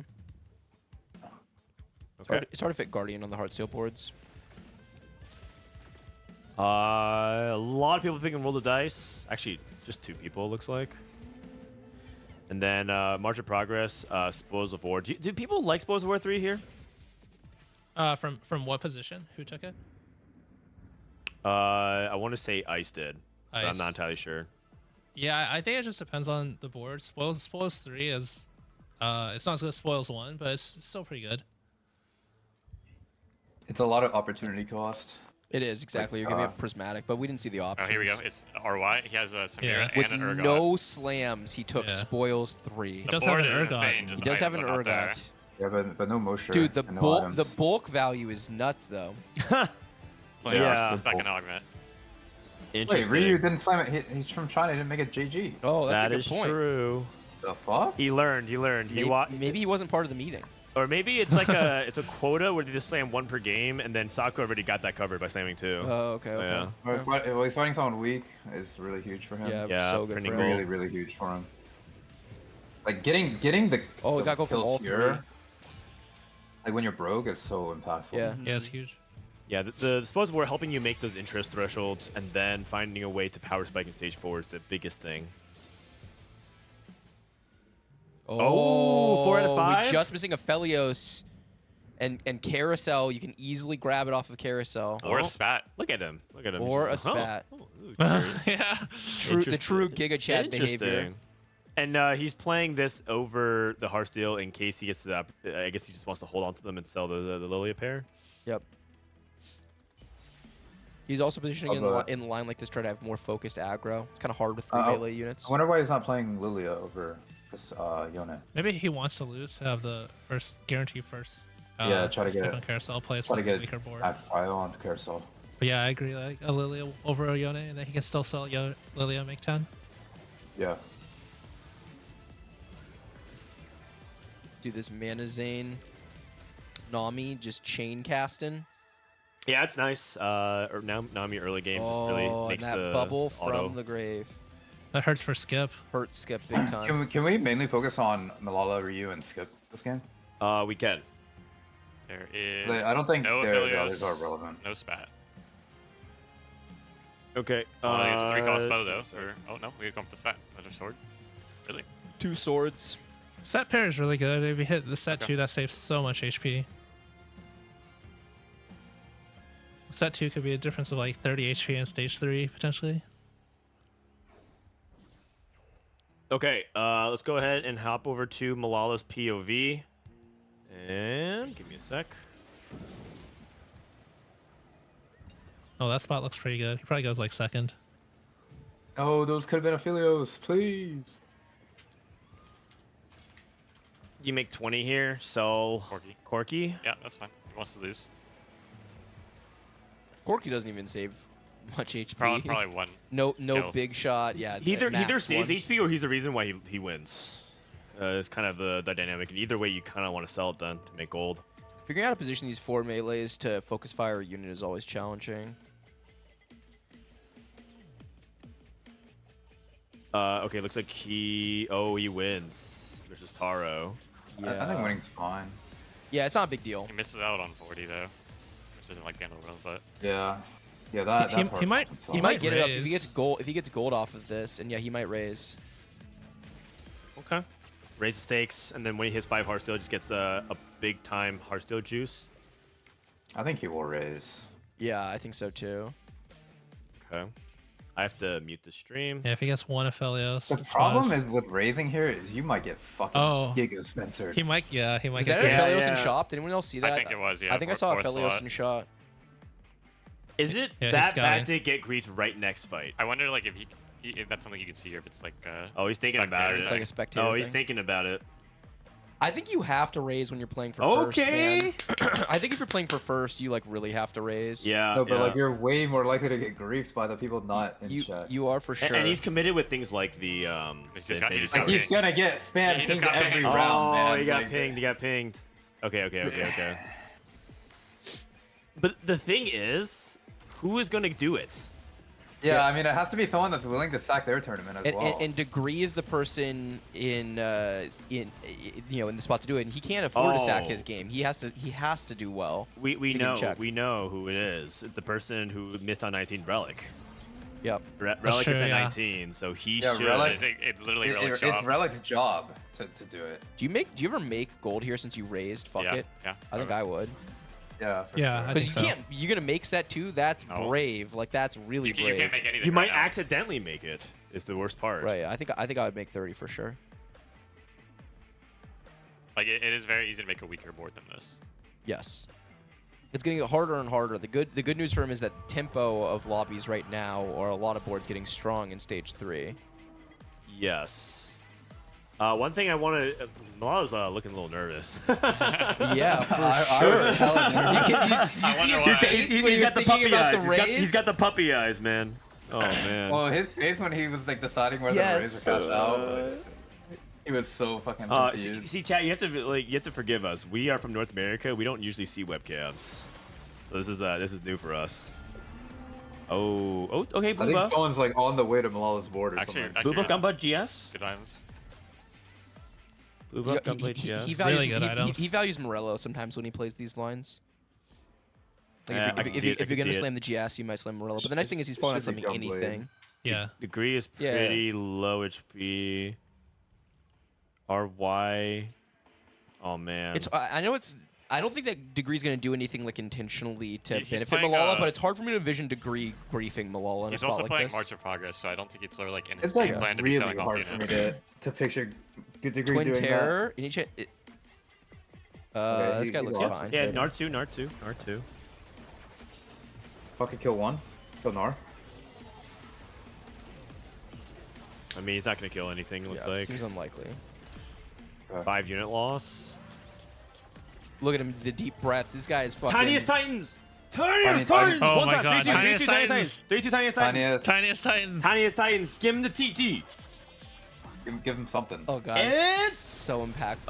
Okay, none of those. Okay, Yes! that's what I'm talking about. Okay. The insta fucking cop. Okay. All right. Dude, his fucking AVP, huge. his win share just went up so dramatically on that Oh one man, moment. no. So now the onus is on people with degree from still. Let's see, skip degree and RY. He's in such a huge. I mean, like, I spot think to win This the spot tournament. is so good. I think Like, really someone anyone has in the to group lobby them. they have to. Yeah. Like Yes, they have to. yes. They have to. He's scouting. He's going to win if they don't. Yeah. Well, I Is mean, he gonna like sell his like? Likely. Yeah. he could sell Like, like he might everything. Sell Casante. Oh, but then he loses 4 hearts to 5. So Like, he might drop down to 3 just to like keep the raids or something. I mean, you could sell everything but the 4 hearts to units. I mean, he's He's just YOLO. He's like, no, fuck it, like- he's giga scouting. You Yeah, guys. he's Like, scouting, he's scouting. I promise he's looked at Yeah, his pool and there's I know no he's way. scouting, but it's like RY is his direct competition, but he is playing a tempo-based Yeah. so he can't really He do can't. it. Also, RY is spoiled. I mean, the people that are in check are not going to be the ones to grief him. Yeah. I do Yeah, think that's Milala true. should be using his items on his 5th unit and just selling it every round. Okay. To kill something like he might that. kill one extra unit. Yeah, like okay, not this fight, but he could play yeah. like a Senna with like a blue buff Triforce or something. Right, just right, one right, more, right? right? One more round. One more Just round, let's one get more it. round. One more round. One more round. Please. You guys- Please. You know he has a decision about double raising, right? Hell no, he doesn't. I don't think Hell you no, do doesn't. that. He's Do gonna you? get grief for sure. Does There's he have no enough way. HP? So he has. I mean, He that does now with that tiniest. would be an exclamation point. He on does his with set. tiniest. he could. He could. I feel like he hasn't preserved enough HP though. He's been taking full He hasn't. losses. He hasn't. Like on ladder, you can double raise there, but like in this spot, I like, think yeah. Because you expect to lose about 50 roughly. So let's say he's at 70 Oh. for tiniest. Okay, the trap. Nice. Okay, he didn't get grief. So he scouted someone who might be weak. He scouted someone who So might be weak. Tara might be like okay. Yeah, yeah, Dude, yeah. he is taking such deep breaths. Like every time he loads in and he sees it's a fight he's gonna lose, he's like, Kill 2. "Oh, thank God!" Okay. Oh man. Kill 2 this fight. You could even like slam items on Casante there, but I don't think He got can. the 300. Yeah, I think just cashing out here, then he doesn't have to worry about getting griefed. Okay. Oh, I'll have to stretch. 300 cash out. Stretch it out, Okay. Malala. The world championship is before you, Bring it buddy. home, baby. He's thinking. Bring it home. Okay. Oh, I wonder what he's man. gonna pry off carousel. Like honestly, I don't even mind taking cloak. You're gonna have so many resources. Yeah, Just cloak, bow. securing the even shroud is like fine. Yeah, you Yeah. can also just go bow for red buff. Yeah, red buff Yeah. warrior. Like strongest now. Kind of close. I like 3 I like cloaks. bow. 4 cost cloak, 3 cost bow. Go for bow. Yeah. No. Oh, you thinking about Caitlyn You maybe? went for the Z. Oh really? I think you need to finish an item here. Yeah, I agree. Well, he'll probably guess some items most likely. Yeah, I think he went for the Z and he was in a good Gunblade Morello. I see. Yeah, he'll get items, but it's I just think like securing the abyss when you like have so much shit coming in. Right, you're right. gonna win. Do you think in some spots here, people also pre-make items and leave them on the bench? You know, he has to make sure to try to avoid getting dizzy. All right, here it comes. Here it comes. What are we Ash. getting? Oh, Ash? double spat. No. Is it double spat? Is it Top double crown. spat? I think it's spawned. Yeah. Yeah. That's good for now. Okay. Just playing a board, any board. Yeah, this is why you combine items preemptively. Yeah, there's the fawn. Double spot, double spat. Red buff as We're well. both GS. Sure. Just make the fawn. Good Okay. hard steal back in. Okay. Okay, good turn. We're good. Yeah, reasonable. Reasonable. Gunblade. Yes. Gunblade. Gunblade. Yep. Yes. GS for sure. Oh. I mean, it's fine. What? I think it's always Gunblade. It's always Gunblade. It's always Gunblade. Yeah. Yes. You don't. I mean, 'cause you want to play around the belt for Belt is even even shroud. shroud. It's all, yeah, you have to. Nice win. Very smooth. Huge win. Big win. Ice is Man. also tiniest heart steal, but not in checkmate. Holy shit, he might fucking win. He might win. I mean, he has the highest win share in the lobby right now. Obviously, there's a lot of Yeah, TFT left to He, play this he has game, the but- highest chance to win. Yep. Dude, is he really gonna do it? He's close. I mean, it depends, right? It depends on if he's in a situation where he misses completely. It's difficult, but we're not scouting the rest of the lobby. We're only watching his POV. Yeah. so. I'm expecting to see him something up, but okay, there we go. Big Gragas. Okay. Yep, best board. He's seeing it. He's got it. He's playing this well. Like he's seeing the line. Bro, Him- if he wins, he might be the GOAT. Yeah. I mean, definitely the GOAT set. No, but like it's literally impossible to put up a better set. Yeah, like, it's literally it's impossible. actually just impossible. Yep. It's straight up impossible. But like, yeah, like you might actually just be the GOAT. Yeah, because they measure by the peak, right? And that's usually what people usually do when they kind of measure the best of the best. Okay, if you can kill like a couple more, it'd be huge. One more, maybe. MF cast again. His Oh, Nico. nice, nice. 40 HP. He's got tiniest. Yeah, effectively like 60 HP if we say he's gonna live through stage 6, which Yeah. he's playing for. Oh. But also at the same time, this is his prismatic. All right. Yeah, the triple prismatic nature of this lobby, it's getting, someone's gonna get crazy People are strong. gonna get so crazy he strong. has to giga cap. Yeah, yeah. But to Kurum's point, like playing around BIS in these situations is super important if you're playing for the giga cap. So what is he hoping for last augment? Is it binary? Is that the best thing he can hit? Yeah, binary would be Okay. fucking Oh my Binary God. disgusting. would seal it, Yeah. I think. I think it would too. And he hasn't seen binary, and he's rolled everything, so like Yeah. it's a high chance. Yeah, it is. It's a really high chance. Another rod. Another rod. Oh. There's gonna be a random death cap probably. Oh, Or can make it geez. like Oh, Gunblade You now. can go, Missing- you can go, you can go missing Rage Blade, Shroud here is Gunblade, Rage Blade, right? Gunblade. And like you just hit Lucian like Yeah. a boss. Sure. Okay. Missing Shroud here does make it a lot harder to like Giga Spike on 4-2. And RY 4-2 is streaking. gonna decide like a lot. Oh, man. Oh, interesting. it He makes- slams Geth. Yeah. Death I cap. think I like the Rage Blade Gunblade more after thinking about it, but Yeah. I mean, it's fine. Usually you play like a tag AP carry like Zig or something. Yeah, you sometimes. probably just make the DS then too, right? Yeah, like what are you doing with these items? Like the only thing you have to greet is your even shot, right? Damn, I'm pretty surprised. You can make about Last Whisper. Rage Blade, Gunblade. Yeah. Yeah, maybe keep the option last just for open. Yeah, You can't he get even needs to Shroud. keep the option of some kind of armor reduction. Okay. Yeah, but I feel like last pick, like he's his first pick and he's faster with tiniest, so he can guarantee component. I guess there could be no cloaks, but that's a pretty Oh, man. Okay. okay. Big roll down. 30. All right, this is like the tournament. It feels like in a lot of ways. This turn is everything. Yeah, and Yeah. also other like RY is streaking, looking really good. He's Yeah. a candidate who can win. Okay. Lucky gloves. Uh, Oh. Wow, he actually Oh. went for it. I was Okay. gonna say Oh my Turn gold god. items. no shred. Sure. I don't like He this. didn't get shredded, and obviously he can't get anti-heal. I really don't like this either. Oh my gosh. That's I the thought he was gonna go juicer. for lucky You gloves. could have taken Lucky I mean, Gloves, it- made a it- TG, and made a Last Whisper. Yeah. Yeah, you're right. You're right. I like what the Forge, it has a lot, like, the more items you have, the more value it gives. Yeah, It's that's so many items. true. That is It is, true. I that's- just that's the way don't to like think not about having it. access to anti-heal. Yeah, same. He has to get Trickster value in, Get I mean, Texas you get Court the max cap with like Lucian. and he's also low rolled. He has no black cleaver, so he's gonna have no shred. Black Cleaver's support It's item no, now. yeah, that's what you can't get. Oh, Shred. that's right. So you just can't get shred. I mean, I think you have to get Lucian and Yorick. I think him hitting this Caitlyn. I think his spot is pretty good. Yeah, the Caitlyn. This is the juicer, right? This is Interesting. You really, think really he's good. Send a 3 for Taro. Just needs to hit some front line now. He's up Yeah. like so many He's items. so And many he has items. one poppy. Oh, goodbye. Oh. Goodbye, Akali.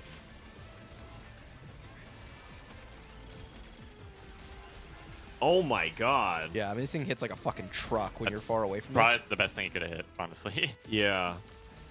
Well, yeah, probably. Yeah. Okay, I have this belief that this item set would be insane on Zed. Because Old school Yeah, RC. yeah, I see. I buy. TG. It was. Oh yeah, it was. It Oh, was. Another triple set. sniper. Oh, even better. For the Zed. Yeah, for the Zed. Triple, dude, triple sniper smoke is Zed. It's His Hornet are Whoa. great.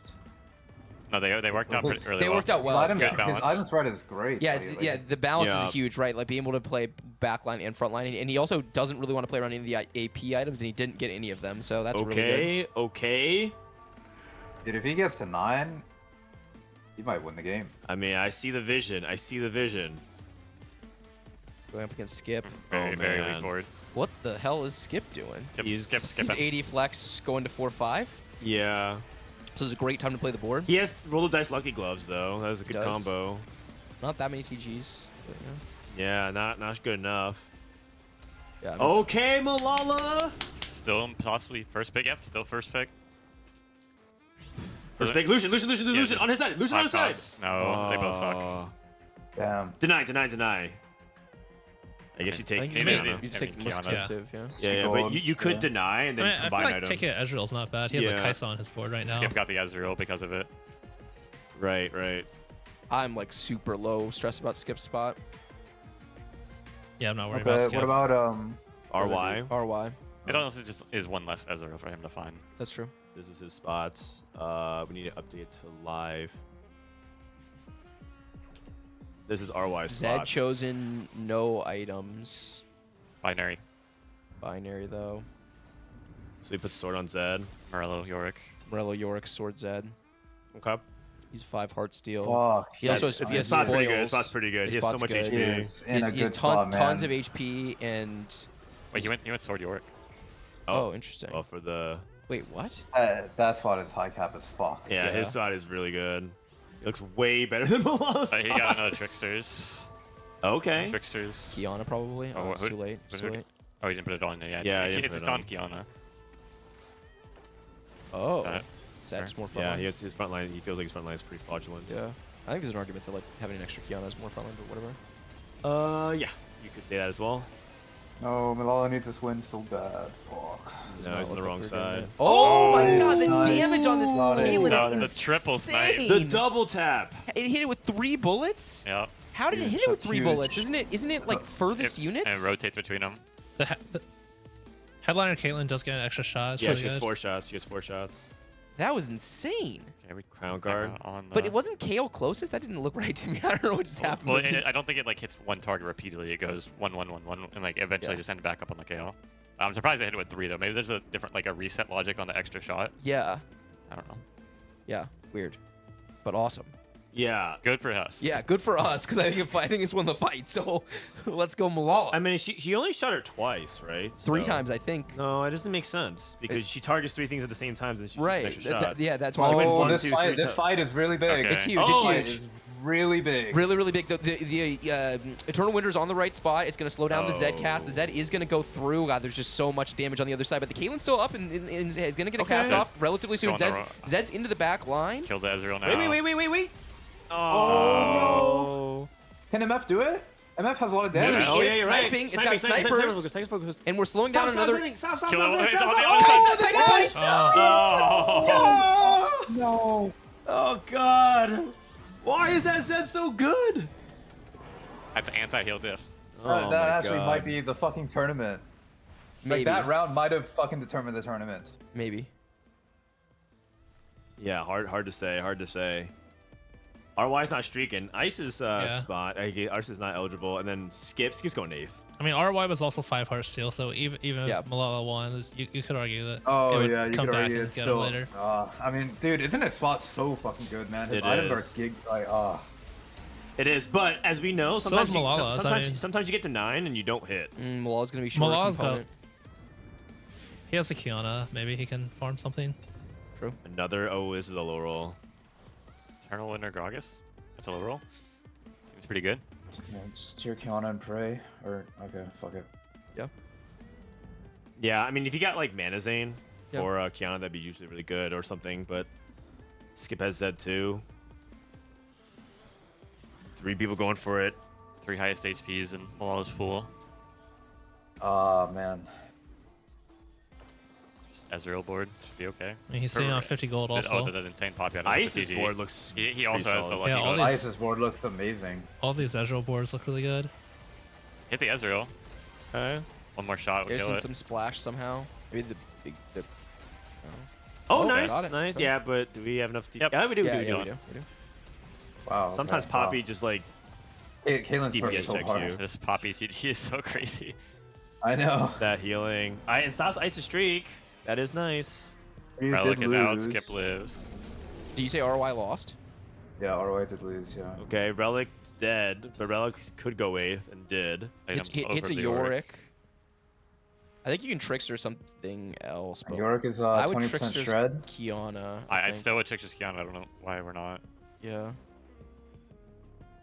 It's just more items that you spread around your team. Right. Yeah, just 3-item Kiana, right? Just try to get her to farm a component so you can get a full horn item. Yeah. Yeah, or even just like getting more items for your team in general, which is good. Going up against Sokka, who just hit this Vex 3, and wow, the damage on this Vex 3 is insane. And his team ended up being pretty clumped here. Yeah. Vexel. This Vex ult is I going mean, how to can you not kill clump our against- full family. 12 units. Yeah, so much melee. And this fight's not Front lines close. completely down. Yeah. Able to Okay. Clean up a little bit. Decent. Still got a couple lives. So he'll live to 5-5. Okay. RY got railed. That's good. You can look at his spot real quick, I Yeah. guess. Yeah. Sorry about that. Oh, God. It's crowded here. It is crowded. You're doing great. Okay. Control 7. This is his spot. Oh wow. Okay. Oh. Still has Ezreal 1. He has Morello on Jhin. BIS. I wonder how he ended up with Hodge on the bench with Marlo adaptive Jhin. Why are we not?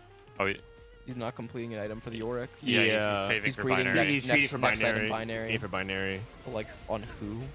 I don't know. Did he lose his fight? It looks like it. I don't think he has enough damage left to deal with this Vex. Ezreal 1. Can Jhin do it? And across Oh, the map. Jhin, maybe. Oh. Super close. Oh, Wow, okay. super Milala lost close. as well. Skip is winning. Okay. Dude, what if Skip? Jazz Emblem. Jazz Ziggs. Oh, man. He's first It's pick. for Skip. Oh, But it's for Skip. gets it. No. To the carousel. And Oh, we- no. Take the most money. I mean, yeah, Damn. You should Orange. practice Hero. I don't think it. Practice I the don't think tiniest Oh, type if he to weave. weaves. Yeah. He needs to go through the center. Does weaving do it? No, I don't. I don't it know, can, actually. but No, I I think he would Yeah, have. Skip Only if kind of it hesitated a little hesitates, bit. I think he Yeah. would have made it. No, I mean, it's so like ridiculously hard to do that. I wouldn't even have like thought about doing that. You would have to practice it a lot, I think, to pull it off. Another on trick. camera. Another Trickster. tricksters. Okay. Level. Lucian. Lucian! You can Trisha's Lucian as well if you want. Another Kiana. Kiana 2 would be big. Yes.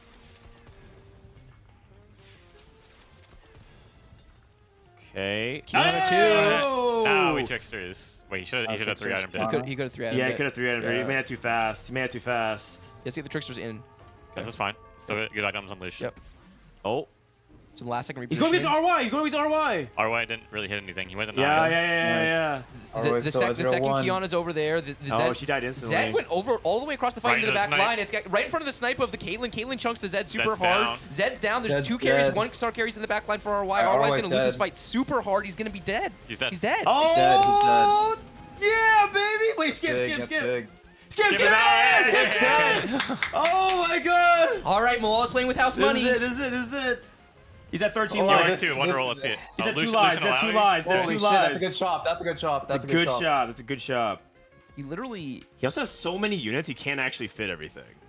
Yeah, He can play double Lucian. He can here. play double Lucian, sell Zed, and then try to buy this. Like he doesn't want to lock, right? But he kind of has to. I mean, the crowd diver is pretty good too. It's good. I think you have to. I Yeah. think you have to lock. Oh, here. I like this. I like this. Yeah, the What Lux did is he big, take yeah. out? He took out Big Shot. Big Or shot. MF. Okay, yeah. Yeah, the Kai'Sa. Smart, Right. smart. Ghost Ghost fight. fight, We we'll take take it. those. Okay. Free win. Oh man. Whose board is that? That's Ice's board. That's Ice's board. So Ice doesn't have Lucian too. Holy shit, it might be coming home. It might be coming home. It's looking real good. Taro lost. Okay. I mean, it's really Ice is the only person that I think can hold up to him. I think Saki Yeah. gets outcapped. Degree.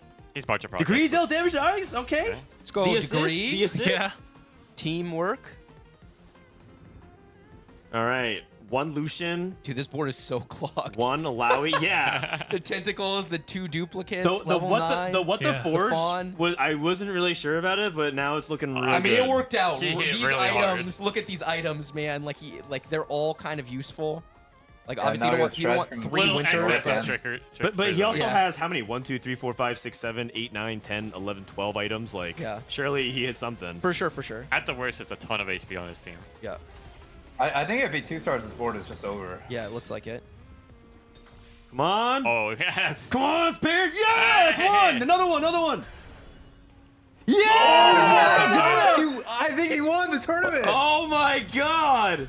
Hull Crusher? Put it on, oh wait, Hull Crusher value is really hard to get. Degree just hit Mord 3. Okay, I don't think that's gonna swing anything, but It's on the Yorick. Just space it out a little bit. yeah. Yeah. Man, Oh, positioning man. this board is so fucking awkward. It's Yeah. it's so clunky, It's and, so and it clunky. might trip on each other. You kind of have to make sure this No, York but can like get the through. thing is like he can't even die. He has tiniest Titan. Like Yeah, he's even healing. if- He's healing even- 2 lives. He's healing 2 lives. He's going up against yeah, like Degree. even if someone like somehow like achieves the win, like he can't even die. Like he's just gonna keep getting stronger. Oh my It's a god. fucking Like it's bloodbath. over. It's over. Yeah, I was kind of excited about casting like a final fight of Worlds, but I don't know that any of these are gonna be worth casting at this point. Yeah, we just have to see Ice's see- board. we have to see the just other have to boards. see Yeah. Ice's board. There could be some crazy stuff going on. There could be it's triple prismatic. Should we look at their boards? I mean, or it There's can, only- or it can only be in top four, suspense. so- Okay, yeah. It's up to Well, you. let's I let it be a can reveal surprise. it. I can reveal It'll it. be a surprise. I mean, if you guys want to see Ice's board, We No. could go back to main, right? Because we know we're gonna see Milala, Main's right? fine. Don't you think? Or is that trolling? I don't. it's up to you guys. I'm really Well, down. I want to stay on Malala's. I want to stay on Malala's Okay, game okay. because I want to see his cam. I want to see his Yeah, I cam. wanna Okay, see okay, his that's fair. cam, That's fair. I mean, like- they'll pull up his cam on main as well, but fair. Oh, fair. I mean- I hope he Oh. rips off his hoodie and there's a Steph Curry jersey underneath it. Okay, so this is Taro's board. I mean, it's a nice board, but with no 3-star front line, it's just really hard for me Yeah, to no envision how way. it can possibly deal with everything Yeah, that's going there's on just on too much. Malala's There's too side. much. He has all single. He has a lot of single target. Dude, Malala's board's fucking insane. It's so good. Oh yeah. And Ice. If Ice loses here, that's already a big vote. coming Final home, boss, boys. Ice. It's coming Okay, home. Ice is the last player he's going up against. He's rotating. The Rotato. Still rolling the 0. I guess he could hit a Is couple anyone 2 going stars. for anything? Looking for a collie. Yeah, that's right. He might be scouting to deny. Yeah, like might be that's- scouting to deny. I mean, it definitely feels the type of board you can AFK and win as long as no one hits like a 3-star 4 cost or Okay. something. He's looking for a collie. There's one. Yep. Two locks it out. Nice. The deny. Yep. The deny. He is locked in. Honestly, Z1, Z2, no diff, even earlier CC. Right. Okay, And here this we is Ice's go. Board. Lucian 1. Jin 1. Yorick 1. Yeah, I mean, it looks like we're this person's father to me. Yeah. I mean, Ice doesn't even have combat augments. He has Lucky Gloves and, I mean, and this TG. is the only real challenger. Yes. The Alawi 2 is living for a really long time in the Yeah, back line, no, but, but we have the- so much the- damage the- left the- alive. It's not over! even close. It's over, baby! It's fucking It's over. Oh my GG. god! Oh my Holy god! I think he shit. did it. I think he did it. Man, Nah, there's nothing right. And he has first pick on Carousel, even if there's a Jazz emblem. I mean, this is fucking blood sport at this point. Hey. A collie's on his side. we finally got the even shroud. Yeah, you Just can deny deny it. any item that Ice wants. Oh, he takes the even basically. shroud. Okay, but let's be about real. one. I don't even think Akali 3 wins this. It could. Really? No, probably not. Probably not. His board is so insane. And it doesn't look like anyone's even going for the Akali, so. Yeah, he didn't go for it. Okay. Yeah. Yeah, give it to me. It's honestly it's my veins, baby. I mean, this is It's just just so a victory lap, disgusting. man. It's a victory lap. It's a victory lap. It's a victory lap. Oh my god, I can't He's believe he the did goat. it. He's the fucking He goat. He fucking actually did did it. it. He Holy freaking won shit. Vegas. Wow. He wins KDA Cup. He gets third at MSI. Yeah. Let's not talk about Hearthsteel Cup. That doesn't even matter. It He doesn't got count. tied for first at regionals, and then he wins Worlds. Like, how unreal is that? He was 1 point off from winning everything. And Hearthsteel Cup, he's literally playing for nothing. He had Yeah. already qualified by winning KDA Cup. It was a completely meaningless event for him. Like he was Can not. He was you not in believe it? form. I can't. I am stunned. I Every am tournament stunned. he cared about this set, he top 3'd, and he's gonna win over half of them. Yes. I just can't really see anyone dethroning this run, like even in like a fucking tier 2 Ever, region. like ever. Yes, and no one can really discredit him too, because it's all different kinds of metas, different patches. Bryce, you're Yes. saying this is a really high skill expressive patch. It's a super high skill expressive patch. He's played really well throughout regionals, throughout worlds. He's been the best player in North America this set. I don't know that we've ever seen. Not only have we never seen someone do this well, we've never seen someone just be this dominant relative to the rest of the field. I feel like he had huge edge every tournament. It was different edge. Yeah. And in private chats too, top players are also recognizing it. I mean, people are going to be very quick to point out some of the top players, but Disho was here at Worlds. Setsuko in private chats is talking about like, no, Malala's just like he's got it this set. He's so the good. king. And so like I think he's getting recognition everywhere. The international community ranks at #1. I mean, how can you not? How can you not at this point? And now he's there. He's got it. I can't believe it. I'm so proud of him. This is so insane. I mean, I never thought we would see in a game with this much Bro, variance, this level of like- domination. That's fucking insane. Wow. You guys know this game is on Relic. This game is on Relic. He has Milala in pool on 2-6. He sees Milala is raising. He has nothing to play for. This entire game is on Relic. He fought Relic? We will take the trade. Relic. We will take the trade. That's right. Thank you, Latam. Oh my god. It is insane. And so it's just Ice versus Malala here. I mean, this is like, there's nothing left to say. This is just. Yeah. Can we pull up the standings? Can we pull up the standings? It's a full-blown coronation angle. yeah. Like, there is no way we should be hyping this up. Oh, he gets a duplicator for fun. Yeah. 3-star fun. legendary one time. So board angle? No, I don't kidding, even, I'm kidding. I don't even know what he could use it on right now. Maybe Ziggs 2. He had an opportunity for Zed. Yeah, but here are the standings, by the way, with RY going 6. He's at 25. Oh, we finally low rolled one. Skipeus at 2 is at 22. Relic at 20. Ice. Hey, if Ice goes, or he goes second, he goes 24. And I think that is going to be all she wrote. So that means that it's going to be Milala, RY, Ice, Saka, I think. So it'll be NA and then 2, 3, 4? CN through 2, 3, 4. That looks like what's going to be the case here. The Jin 2 in the back line on the other side, and Lucian 2 as well. The board's gotten a lot stronger. Our Lucian is casting, coming across that York. There's York 2 as well. This Ice board has actually gotten really This Ice scary. board's really good. Our York is moving into the middle of the fight. It's actually getting access to the back line. The Jin has aggro onto the York, but the York is living because of the Death's Defiance. Our snipers are coming out. It's fucking easy work for this board. One more, baby. I don't know if there's any positioning. The fight was like kind of close. The fight was kind of close. I'll take the last fight seriously. And with so much power on the board, it can swing really rapidly. You might think that it's over, but if one key unit dies early, it can swing everything. The double snipers on the Caitlyn and the Lucian are just putting in so much work. When these things cast, it's just crazy how much damage they're putting out. And then the Yorick is just living forever with his items. Okay, last second swap of the Kiana. Let's see what it is. Okay, so he's in front of the Thresh. There's more clumping for Ice on the right side. It's gonna stop the Yorick from walking up to the back. Okay, so we're gonna see the Kiana cast. There's a TG popping out off of the Thresh. Thresh is getting moved to the back line. No CC onto our back line. Lucian cast comes out. Plenty of damage onto the back line. Ice still has all his carries lined, but none of his front line. He's just getting steamrolled. Player in the world. Holy fuck. Oh my god! Yeah, baby. Oh, Malala. Woo! Oh Wow. my god. Oh my god. The 3 times. Congratulations. Oh, amazing. Wow, I fucking can't believe it. Holy shit, he's a fucking monster. He's Oh a demon. my God, He's a fucking demon. He's a He's the demon. best. He's Get actually me a call right fucking now. Get me demon. call right now. Get me call right now. DM him. DM him. Before right? he goes to main. Before he goes to main. Before the game. They're gonna pull him.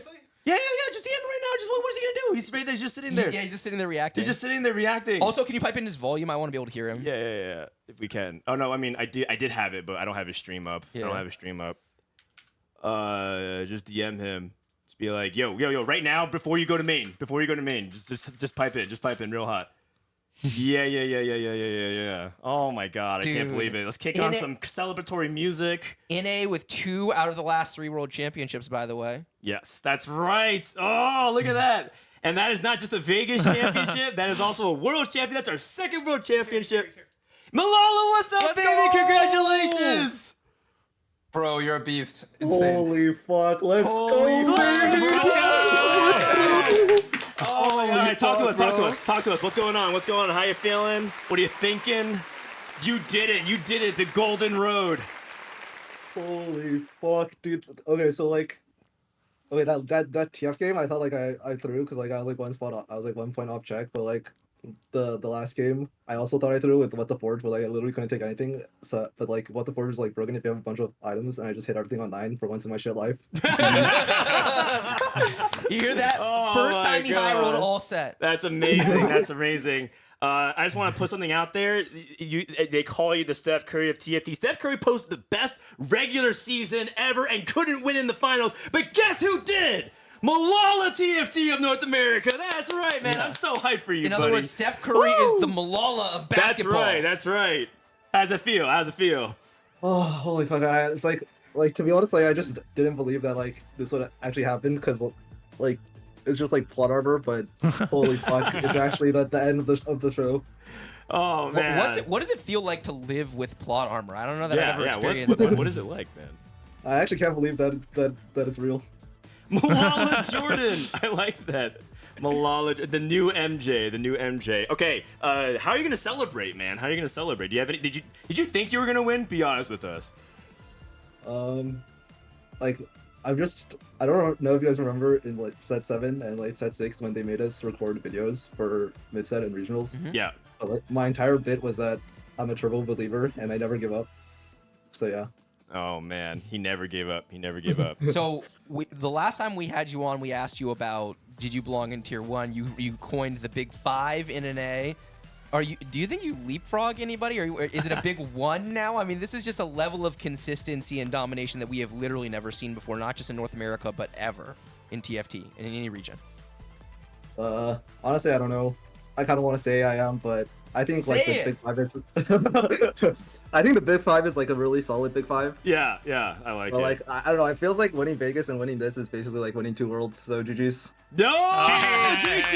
GG's! That's right. No take backsies. All right. Man. Okay, I asked you before. How are you gonna celebrate? Are you gonna do anything special? No, I'm just gonna chill. I think I'm gonna hang out with some friends, but I think they need me to join the. Okay, main all stream. right. Come back after. Come back later. We'll celebrate and do an after party. Congratulations, man. Congrats. Oh my Congrats. god. I can't believe Insane run. Holy Insane. fuck. Holy shit, the GOAT season. It's actually fun to say because before, like we say that for so many things in gaming and TFT. Oh, you're the GOAT, you're the beast, blah, blah, blah. But I mean, that actually is the GOAT run. I can't believe is. it. Unbelievable. Oh my god. Man, I want to get on Twitter. Wait. Can we pull up the predictions real quick? Can we pull up the predictions? I just want this on the record before you guys leave. Oh, what is this? Aesah, give me a high five. That's Did you right. guys- We believe. You in guys Milala. predicted the tournament favorite to win the tournament. Hold on. Pogo. And the best supporting actor award goes to Bryce Blum. Thank you much for It was my pleasure. Yeah, It was my that's pleasure. That's right. And a handshake to you. I think it's very clear that I had the most Yes, positive that's right. impact That's right. from this. Thank you, Bryce, for the curse. You are welcome. Thank you for the curse. Oh man, if Bryce won, oh man, we were so It fucked. was looking bad. Oh man, okay's business. I mean, I figured I might as well use man. my powers. So, like, if you have the powers, Yeah. look at this gap, by the way. Look at this gap, A 34. full game gap. It's undisputed, right? Like sometimes in checkmate, Yeah. some bullshit happens. You Yes, just like it have does. somebody that's like 20. Like actually, Milala was the person who did it. Actually, he won Yeah. Vegas by being down 5 points, something like that. Yeah. What an exclamation point to end the set! I can't believe. But congratulations to all the people who also top forward. We had CN234, Skip, great run. I'm really proud of him too. I remember when I was doing my pick'ems. I put Skip in the top 8 out of all the EMEA players. And people are like, oh, that's really interesting. It's a hot take. I mean, I really think that he has got a lot of good game. He does, for sure. Yeah, rough in, finishing on 3 straight bot 4s, but an overall good day. And Degree, you know, kind of a forgettable final day, but an incredible run from him. So impressive at regional, so impressive on the first 2 days of World. Sometimes it's just not your day. That's TFT. But he really proved a lot. A player who is rarely, if ever, in peak form for him because he has so much, additional responsibility. He's not able to know life TFT. It was really fun to see him approach his peak form and just see how special of a player he really is. Yep. Also want to give a shout out to Relic, making it to the final lobbies. Thank you, Worlds. Relic. Not that shout out. Not that kind of shout out, but yeah, Kurumx can give him the first shout out. My second shout out is really impressive, man. Like he quit Pro League of Legends, took a step back, and then wanted to compete in TFT, his second passion, and he's making it really far, and also put a really respectable performance for LATAM. And Taro, I mean, not his day either, but I think he low-rolled a lot. I don't know. We saw some rough spots. We saw some really rough spots. Glad he was able to end on 2 top 4s. Yeah. I feel like he was actually he had like competitive. 6 Sennas at 3-1. We look over at 4-3. He has 7 Sennas, and it's just like, come on, man. That's like that's emblematic of his day. Do we want to watch Milala's mainstream interview? Oh yeah, we should. If we're able to bring it up. Time this set, nearly a 4th with regionals being tied with Dish Soap. Nearly a 5th, actually, if you want to look at Chinese MSI as well. Okay. As Yeah. well, I mean, at this point, everyone just needs to bow to the king, Milala, taking it down for North America once again. It's a little being loud, I in think. that room, you could tell Or us. from even the beginning of the game, there was something in the air. As soon as that game started off, you started to see it developing. You knew there was something special happening. Oh that my feeling God. just didn't go away to the very end of the game, which just kept getting bigger. Well, because there were so many moments that we looked at, which was a roller coaster, right? We get the Prismatic early start. What could it be? And we just kind of went from there. We saw he was angling for Heartsteel very early on with the Freaky Friday and also the Heartsteel cash out start, but I really want to pay attention to the 2 big risks that he took. Raising the stakes early, even though he was in a decent position. And also Who would have thought that's how you win the world? I said before, there's a lot of low roll potential, and for this game, the most dangerous point was when you had What the Forge, but didn't have penetration or the Lucian or Yorick. Didn't have what? If he failed there on stage 4 or 5, that would have been it. So many risks, though. But that's exactly what he was talking about. When we talked to him at the beginning of the day, Milala said the one way that he can get wins and one way he has found wins in this tournament is by raising the stakes. Yeah, I said he had to raise the stakes, and he did both. Sorry, we're all figuratively tweeting and right now. literally in this game. Yeah. He raised the stakes one time. We thought he might go for 2 with the tiniest Titans, but that wasn't All the right, second raise like the my stakes. tweet The before you like second Bryce's, raise the but like stakes both of our was that tweets. What the Forge. That's when Yes. he raised it, and he was able to find all those snipers' focuses. It was amazing to watch, and we get a chance to celebrate now our top 8 players. What a fucking animal. And how those 5 games went for them. If we take a look at the overall standings. All roads well, lead to of course, him. we have Milala at the top. Let's take a moment and celebrate everyone else that competed today. Yeah, followed immediately by the 3 CN players going 2nd, 3rd, and 4th. Honestly, what a performance from that region to have 3 in the top 8 and then still have them go 2nd, 3rd, and 4th. I do All have right, to say, though, this is still going to be a minor do you want- let's do it disappointment after. for them. They Let's do it did after, start just with 'cause we're 3 at watching the main start of day, broadcast. and they had 3 All right, last my year. tweet is So honestly, sending the bar now. is so high for the region, they're Oh only looking my at the God. championship. I think they still do say that, much as they did in the previous championship, say, on any other day, in any Boom. other game, they're absolutely going to be back there. I don't think I that- can't don't think China believe it, ever man. leaves Holy as, shit. one of the biggest It's threats. TFT, man. This is teamfight tactics, man. People don't do We're this. already going to be seeing it everyone should- We're that's writing exactly what my tweet stories. is, We're yeah. writing stories when people go back to back. Yeah, this deserves an entire novel. Please welcome to our broadcast the man, the myth, the legend, the champion, Milala. Congratulations! What in the world is going through your head right now? Right now, I can't believe that I You actually can't say won holy Worlds. fuck on It's broadcast. such an insane journey ever since Vegas. Yeah, let's go through that journey together really fast. You had so much attention on you after winning the TFT Vegas Open. You go right into the North America circuit, winning the first tournament of the set in KDA Cup. Not only 24 hours later, you get 3rd place at the Chinese MSI, and you keep the ball rolling, narrowly missing out on a first at the NA Regional Finals leading up into this event on a tiebreaker.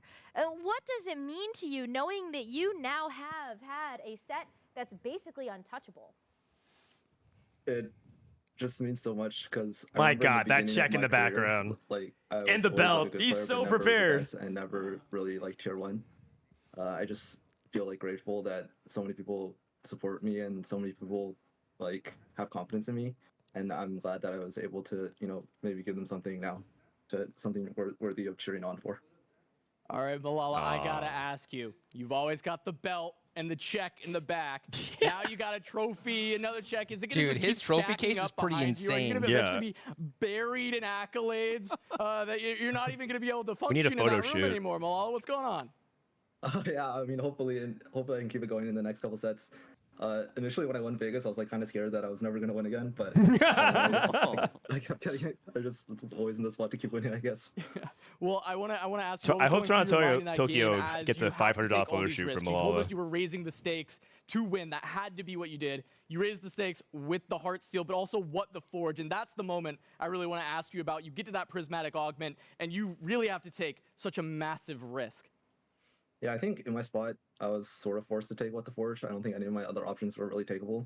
And the thing with What the Forge is it's like a huge coin flip. If you like get really bad items, your spot becomes really doomed.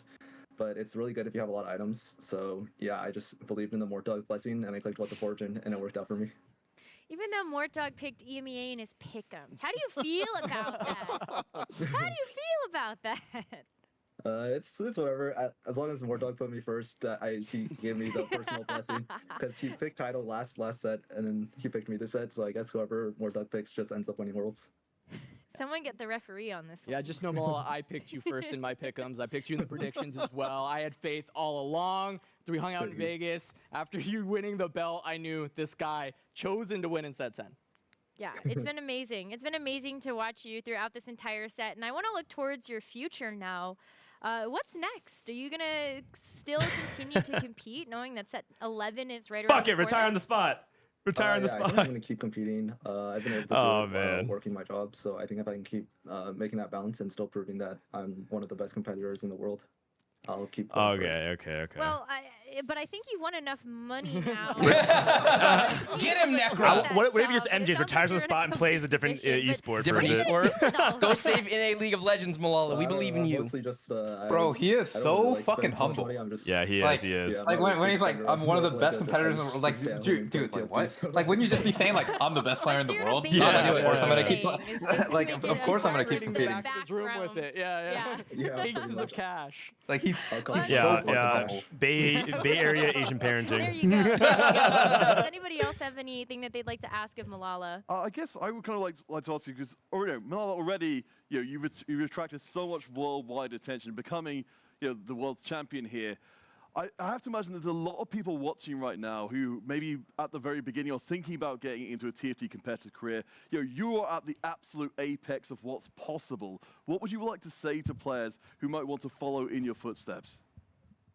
Yeah, I've always just been a believer, I guess. Always have confidence in yourself and always believe that, you can make it this far. I think if people look back at my journey, especially when I started like in set 6 and set 7, I don't think many people would have believed that I would make it to where I am today in terms of like my competitive TFT career. So Bebe's tweets are perseverance aging actually really badly. helps out a lot, and just keep believing in yourself.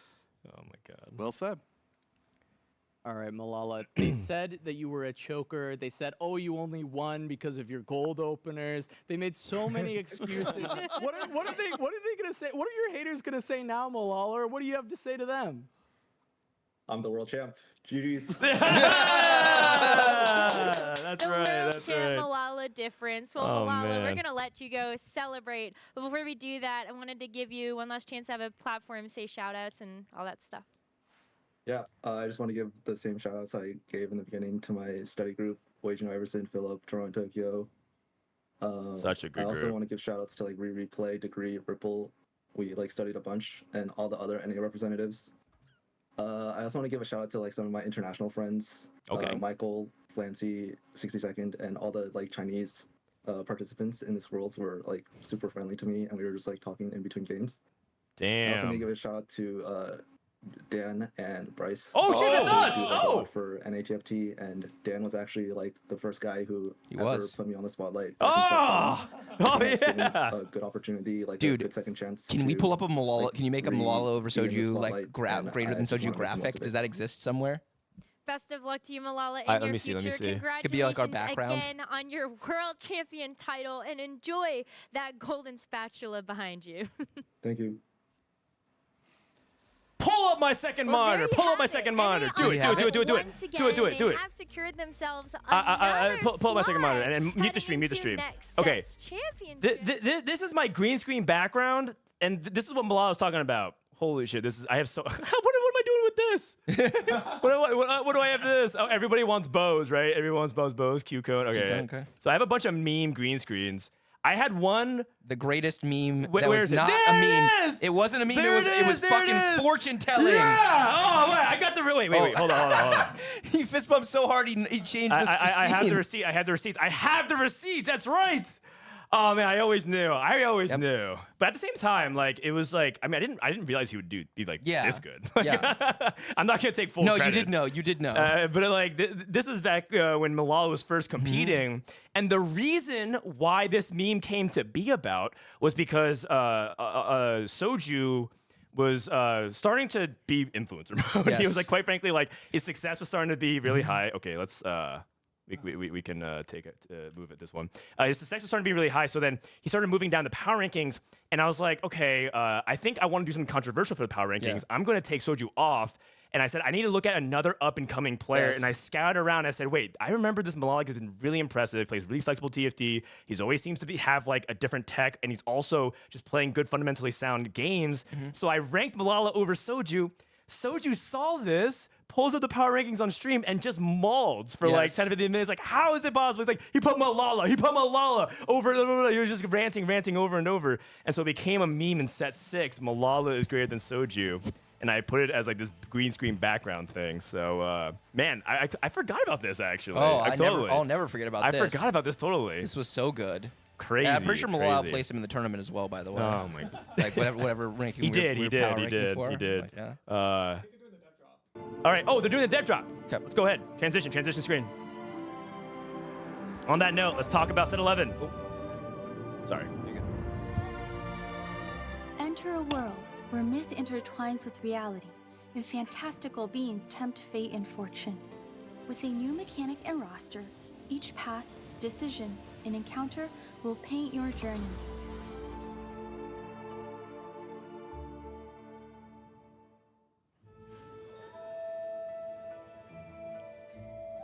Hey Tacticians, I'm Riot Blue Cove, a gameplay designer who's most proud of my work across the legendary units of this set and sets past, Mecha Leona. And I'm Sloan, the gameplay designer behind the set mechanic you're about to encounter. We're so excited to welcome you to our new set, Inkborn Fables. Inkborn Fables. Cool name.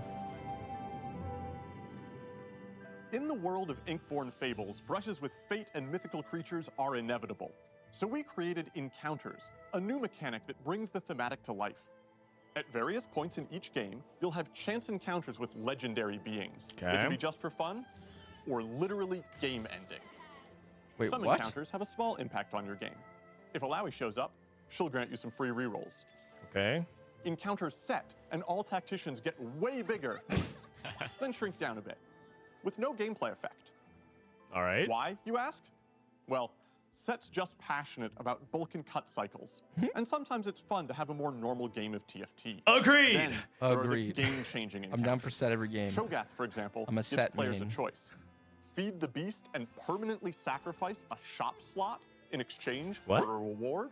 What? Or play it safe and keep your shop fully intact. Cowards. Oh, I've got to talk about this next one, which comes from some weird. very loud player feedback. Fishing minigame enthusiasts, we see you. When you meet Tom Kench, you'll want to stand in puddles to collect fish for the River King. The more fish you collect, the more loot everyone gets. What? And then there's the Kane encounter. Wokes. If Kane appears, he'll announce his return on a predetermined stage. When he returns, he ends the game. Whether you're first or 8th when that time comes, your fate will stand. Encounters will show up in a variety of ways and will impact all players equally. Over the course of the set, you'll have the chance to see more than 70 that one sounds unique fucked. encounters. What? He just ends the game. Now let's talk about some of the traits you'll discover in Inkborn Fables. First up, Exalted. If you love adapting on the fly, you'll love Exalted. In each game that you play, a new subset of champions will be given the trait, creating novel opportunities. This trait buffs Exalted champions and their adjacent allies, so you can play it as a vertical or splash it into other comps for support. That flexibility is vital because you'll be building dramatically different comps each game as the Exalted roster changes. Next, there's Mythic. He doesn't know. Mythic units gain a bunch of stats. After 4 combats, these myths become canonical. They just double their bonus stats. Hui, League's sad lad artist, will make his debut as a 5-cost Mythic. His artist trait lets him paint duplicate copies of your benched units. That must be what the H is We're for. also revisiting fan favorite. Oh, H for Hui. Get ready to bring out the thumbnails. Oh. But Fortune is especially exciting this time Fortune's around back. because for the first time ever in TFT, we're introducing a new character to Runeterra. Oh? Our new tank Yordle is an absolute unit. Cool. Well, by Yordle standards. Because he's only about 4 feet tall. So This precedence fluffy height. fellow will join the ranks of tanky Yordles, aka just Poppy. Despite being a 1-cost, he scales nicely into the late game, because the more interest you earn, the more permanent health you gain. Oh. Okay, now I've got to share my Okay, favorites. well, man, First the up, YouTube thumbnails are going to be Units big for together, that and one. you'll make them stronger. Now kick.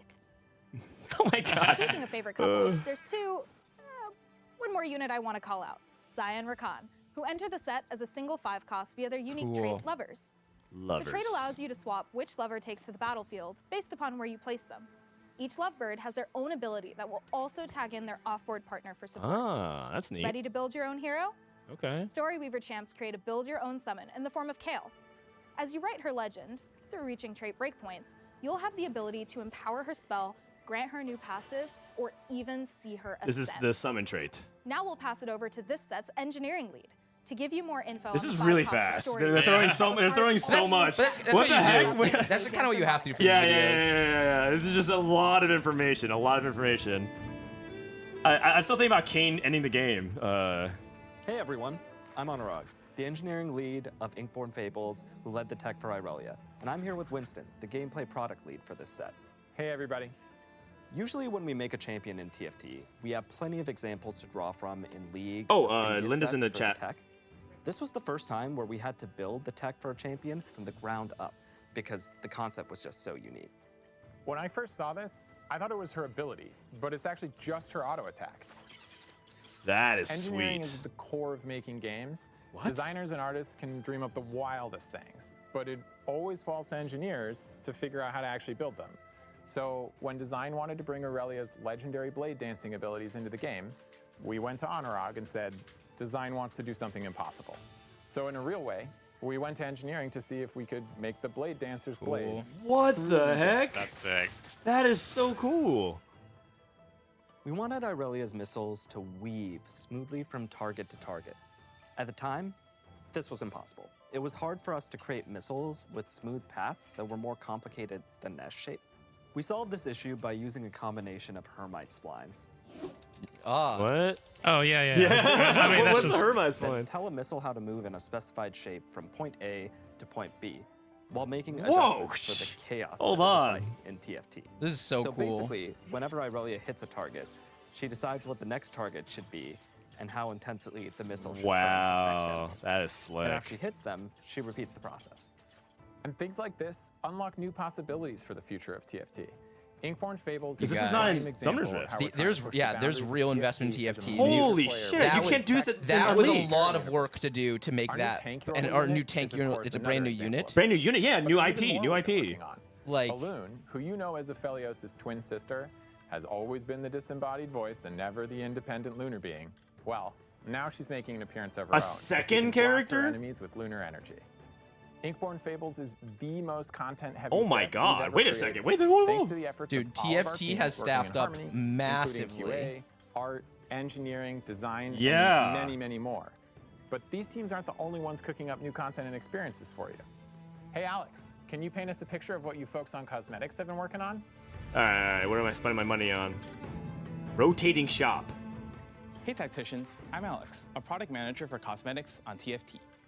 With Inkborn Fables, we're introducing a new way for you to get chibis, little legends, arenas, and I more. like that Roger's with trying a to look busy in the focus on background. eliminating some of the That's random Prism. He's the guy. working so He hard. writes the patch notes. He writes the patch notes. People don't know. He's trying to look Coming midway busy. through this set, our rotating shop will offer a seasonal selection of in-game content you can buy with a new currency. Oh, You'll get new this shop. currency through passes, treasure realms, and events. regardless if you're a free-to-play player or Mythic content enthusiast.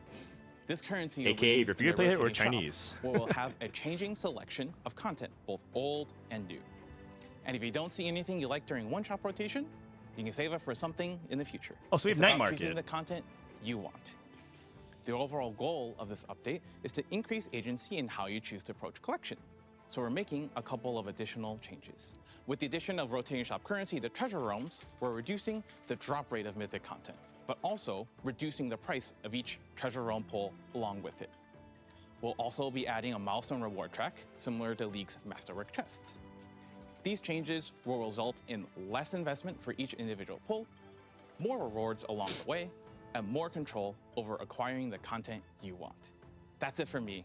Look forward to more info on the rotating shop as we get closer to its I mean, I need to release. see the numbers. Thanks for Not that I'll supporting know TFT, what it whether means, you're but still Yeah, repping is anyone balancing these shop changes? Yeah, I need to see the numbers. Now I'll pass it over to Mariah in our Singapore office to talk about some of the new Sounds good in theory, though. Sounds good in theory. Yeah, I mean, it's all the reality is like monetization of TFT was an afterthought when the game was created, and we're Hello, just starting everyone. at the point where it's a Mariah, little bit more one of the fine-tuned. producers for cosmetics on TFT here, and I'm honored to share what the team's been working on for Inkborn Fables.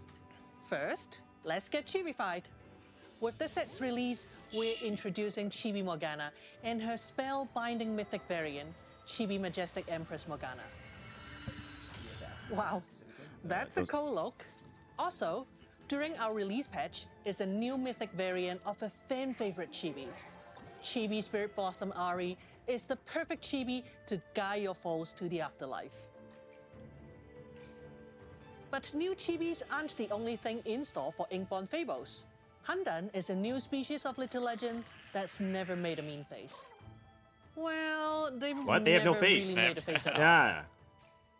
And finally, our Heaven's Celestial Court Arena. Koi points do make the perfect place to relax. Even Wow. if Oh, that this point map is seems so to pretty. transition into a spirit realm with glowing fish circling the court. Whoa.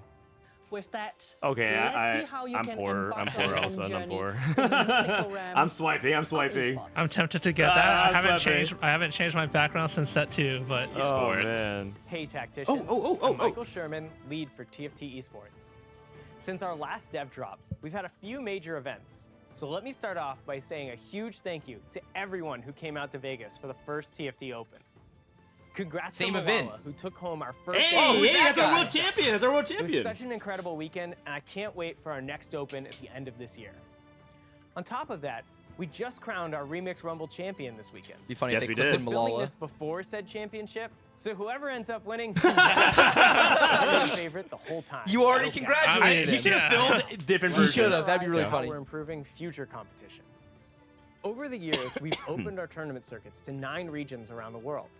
But that resulted in 9 unique regional formats that are hard to follow Yeah. and know how to get involved. 100%. Unifying them We've is also gonna be heard so that good. competitors feel like they're playing in qualifiers. I mean, I know. I'm qualifiers, following it. and It's the so hard for me to seeds that follow. set championships don't represent regional strength. Oh, So, tell me more. Starting with Inkborn Fables, our regional cups will be shifting to a pan-regional model built around EMEA, I saw this coming. I saw APAC, this coming. Americas, and CN. Their trend in general. This allows us to simplify formats around the world. This way, competitors can better represent their servers, build new rivalries, or friendships. So we're with LATAM now in Brazil? Take advantage of TFT's unique ability to compete Did you know about this ahead of time? cross-regionally without lag being an issue. I didn't know about it. And regional tournaments will also become the new path for players to earn a spot into set championships. Okay.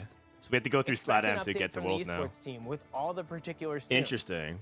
And with that, I'd like to thank everyone who's ever cheered for their favorite TFT player during Remix Rumble. You're welcome. And welcome you to Inkborn Fables. Thank you. Good to be here, Man. Sherm. Sherm always closes it out. He does. He does. He drops the mic. He drops the mic.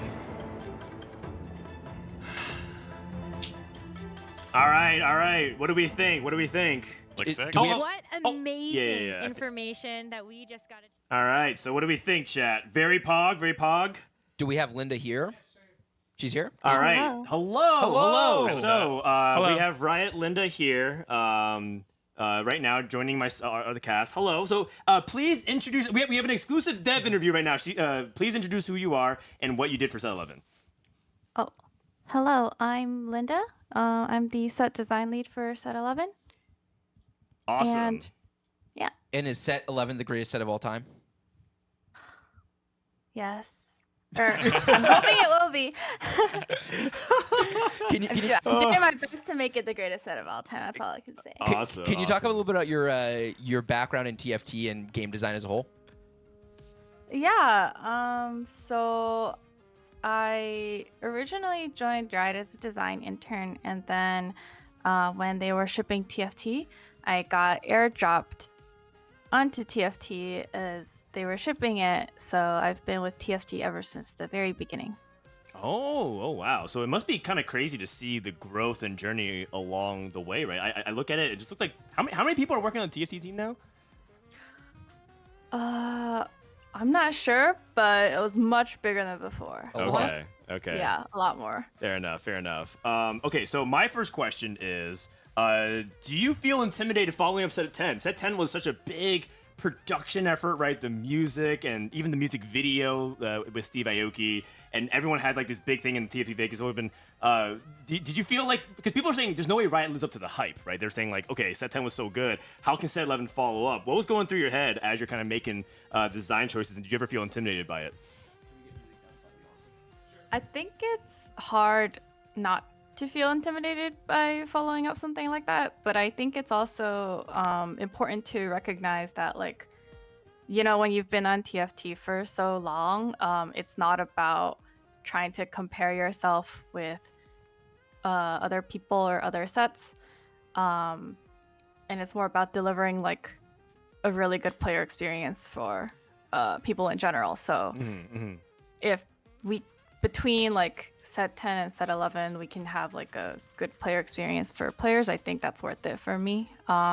Since I think every player will want to play TFT in a way that they want to play TFT, and every set is going to have like their, you know, unique theme, unique thing that will appeal to different players. When we will look back on Set 11, you know, 10 years from now, when we're in Set 1 billion, however many sets we're at that point, what do you think we'll remember about Set 11? Like, what are the things that stick out to you as kind of the unique Set 11 experience? Like, what are you most excited for? I think I'm really excited for people to experience like the aesthetics of the set.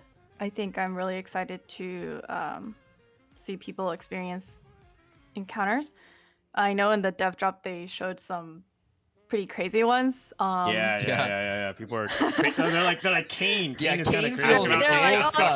Everyone in the chat saying Kane. Yeah, everyone's. Can you explain a little bit about how you're choosing, like how some of these ideas come about, and also like how you landed on encounters?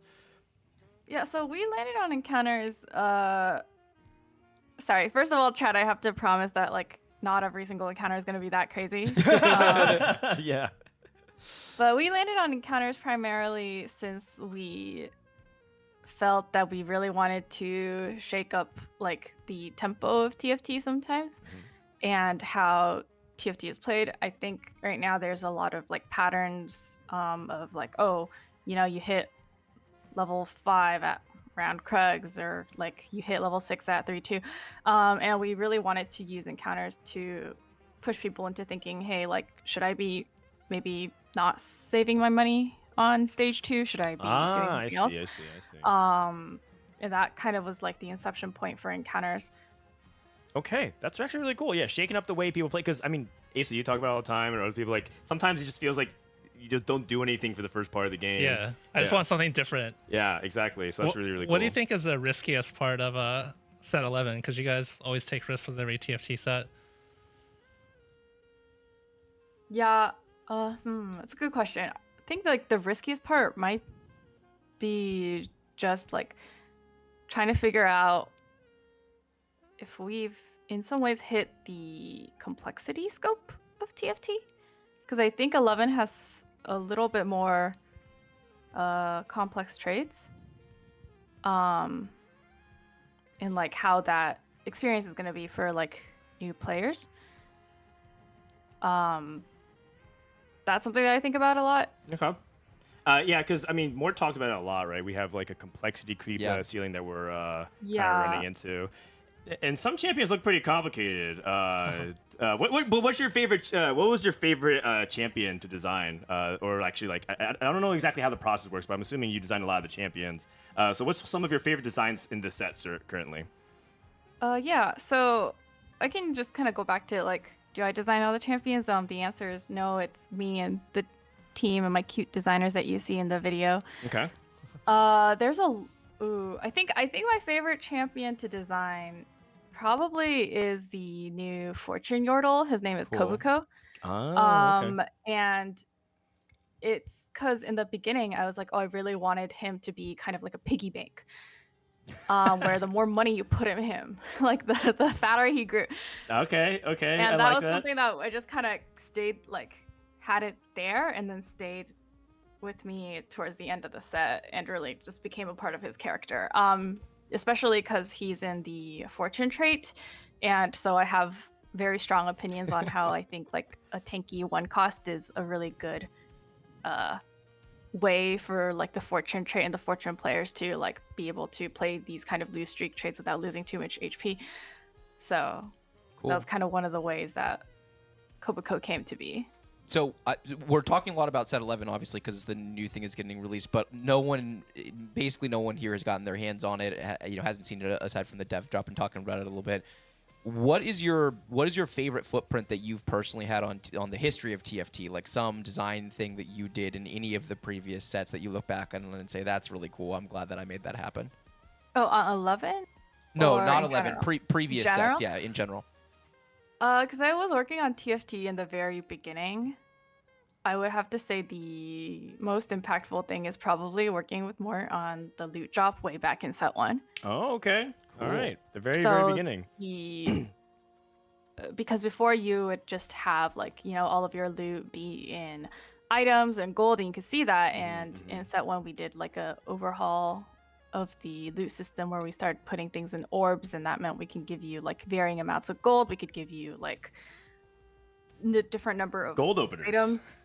And then we Yeah, chat says, so we've got you to blame for empty Krugs. No. Wait, do we? No. Yeah, there was empty Krugs at some point, Oh, and then we oh. decided to put in at least Oh, she one answered that. item per PvE round. I see. Actually, okay. Now that we're on the topic of it, what's your favorite? I wrote this down as a question to ask. What's your favorite behind-the-scenes Mort Dog story that people haven't heard yet? I can't wait for this one.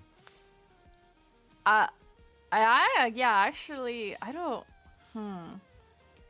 I think my favorite one was like probably it was either back in set 3 or set 2, where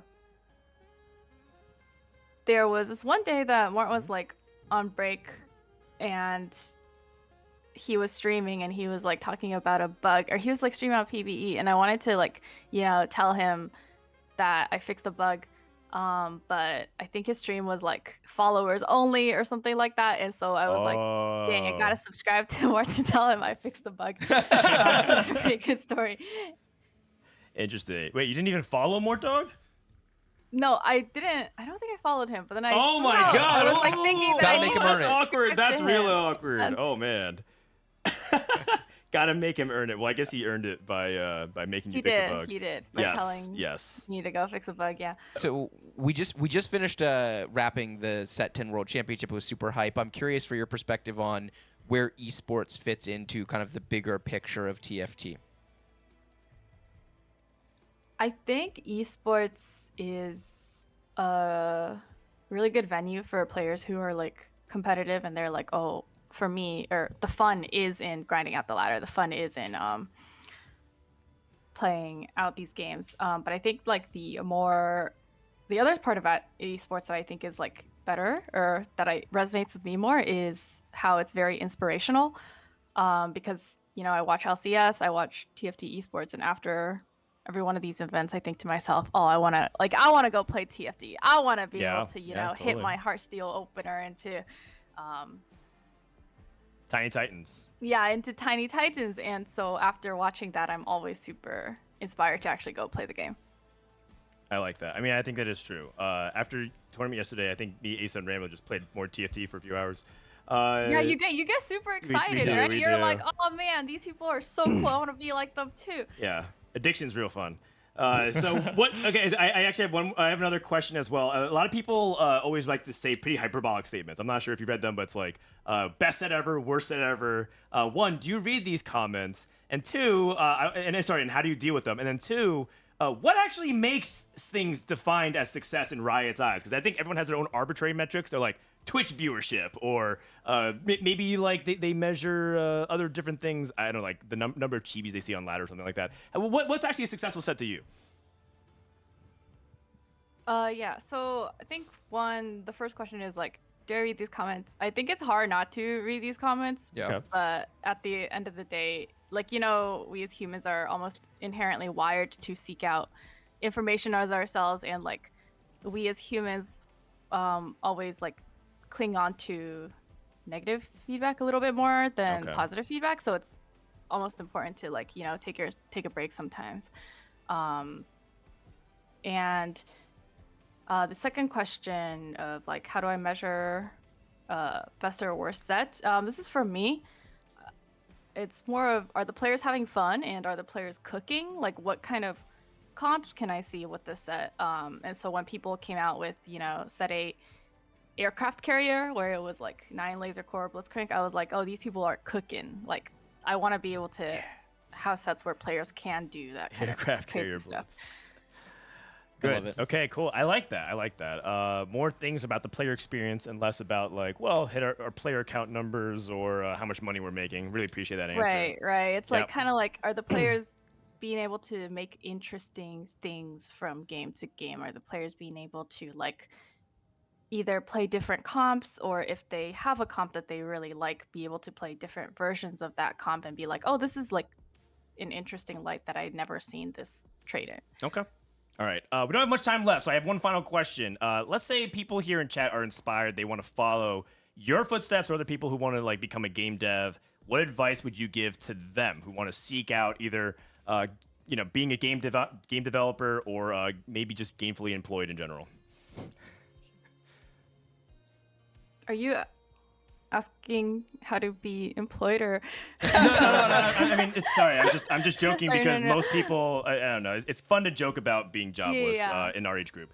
But I'm just talking about like to take the steps to be a game dev. If they want to follow your path. Okay, I'm done talking. No worries. I'm just making. I think when I started out, or I don't think I ever initially like. Or I knew I wanted to be a game dev, but you know how there's part of you that before you go on these like really crazy dreams, part of you is like, oh, is this a good idea? Am I like, you know, doing the right thing? Because like prior to that, I was in college for engineering, and that's like, you know, a very ludicrous job compared to game dev.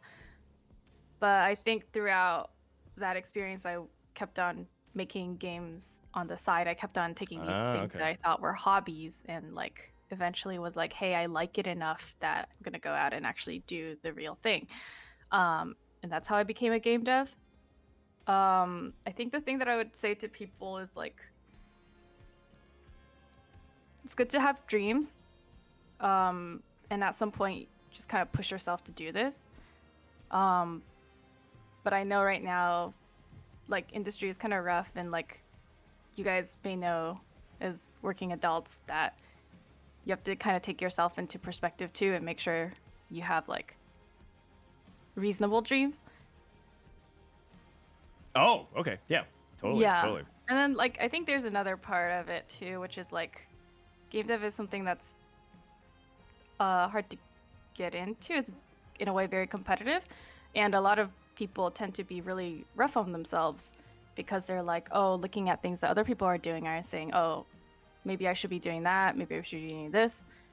And I think one of the advice that I try to give a lot of people who are interested in game dev, people who are coming from college, is like, hey, be gentle on yourself. Like really don't try to be operating at like 100% or 110% all the time, because then at the end of it, you're gonna really like burn yourself out, and like really pick and choose when to put that energy and like when to take a break. And in some ways you can see this with TFT, is like we put in a lot of energy before the set ships, and then after the set ships, at least like the set pod is like, okay, we're gonna you know, be more easy on ourselves. And so I think being able to balance that when you're following anything, whether it's game dev, whether it's a hobby, is super important. Okay. Thanks so much for the real. Yeah, that was a answer. very, very And the real, thoughtful. This is great. Thorough answer. Thank you so much, Linda. I know you're really busy. We don't want to take too much of your time. So thank you very much, and good luck with this launch of Set 11. Yeah. Thanks, Linda. Thank Great to meet you. All right. Linda. A round of applause for Linda for coming on. Thank you very much, Linda. And Set 11 looks crazy. Looks crazy. It does. There's a lot of interesting stuff. The art is like gorgeous, by the way. It's so beautiful. It's so pretty. It's very reminiscent of Set 4, kind of mythical theme. Yeah. I think that's one of the biggest things that like draws people into a set when you're first starting. Yeah, Totally agree. Totally.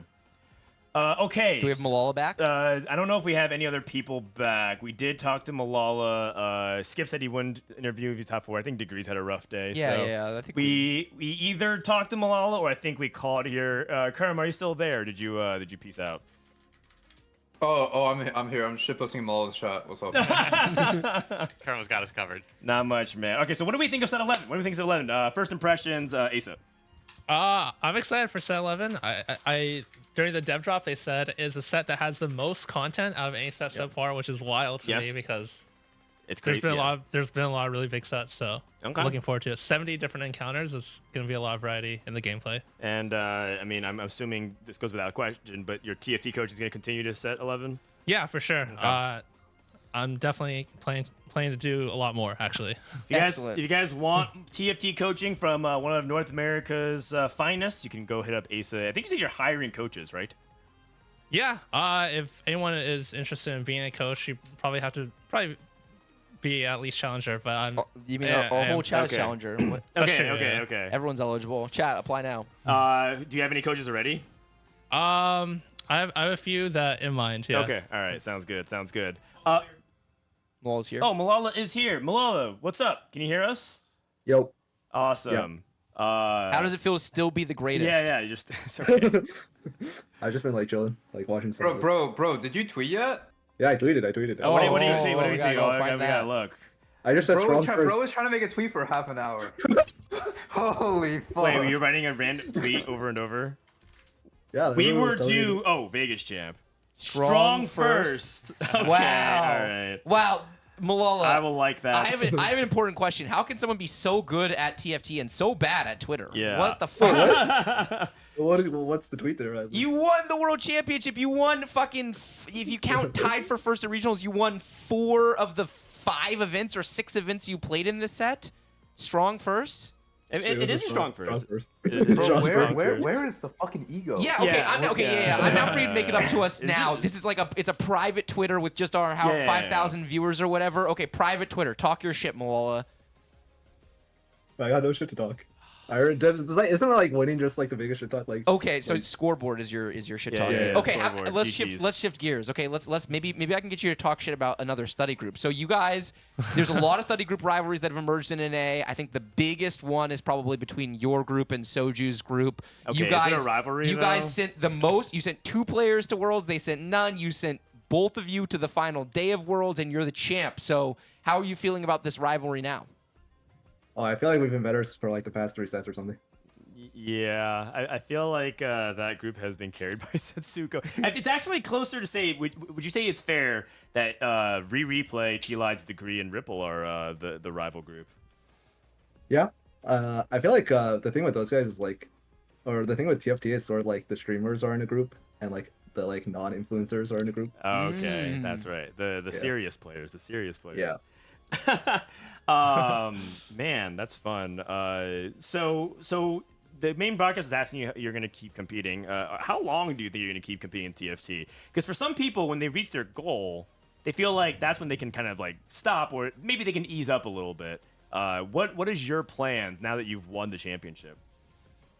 I think for me, I just love competing a lot, and I enjoy beating, or like when people think it's like, I don't know if you guys seen the Double interview, where he's like, people want to say they're better than me, and I just want to prove to them that they're not.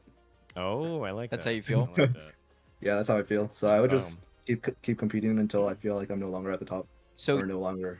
You you will be the first player that gets the auto-qualified spot into that's next right. Worlds That's as a right. result of winning this one. You gotta that's actually play. sick. Did you realize that? Is that like how important is that to you? How does that change your mentality going into next set, knowing you're already in Worlds? So you have to Is it qualify. kinda hard? You have to qualify for regionals, I think. Is You the have only to is the qualify for caveat. regionals. Yeah, isn't making NA regionals like pretty hard? So it's like kind of hard. Okay. Yeah. It is pretty hard. I mean, It it'd is be hard pretty for a mortal, but is it hard for you? Yeah, dude, I don't. Now you have a new goal, right? So part of it is that maybe when you win the world championship, you lose your goal, but now your goal is you gotta make it regionals again at least. Otherwise people are gonna just be like, man, I knew it. Milala was a fluke, and obviously it was just ridiculous to say, but Fraud. Yeah, he's a total fraud. It's got to motivate you a little bit. No, the thing is like after every tournament, I always thought that like even after Vegas, like I think people were saying like it's fraudulent, and like after KDA Cup, maybe even that. But then during TOC, I think it's like when it really flipped for me, because I was talking to Michael from LATAM. Yeah. And he told me that in that moment, like I was the best player in the world, and I like sort of kind of believed it, but not really. But the fact that like on any given patch at any given time, I could actually be the best player in the world, I think gave me a lot of confidence. Okay. Can you talk about your preparation? There's a lot of people out there that are thinking about how to get better at TFT, and what you put together across this set, I think, if nothing else, speaks a lot to the quality of how you're approaching getting good at an individual patch and approaching it. Like, how are you doing it? Are you building a concrete game plan going in? How much does it change for you over the course of a weekend? Like, what does it take to play at this level across an entire set of TFT and consistently find edge against the best players in the best region in the world?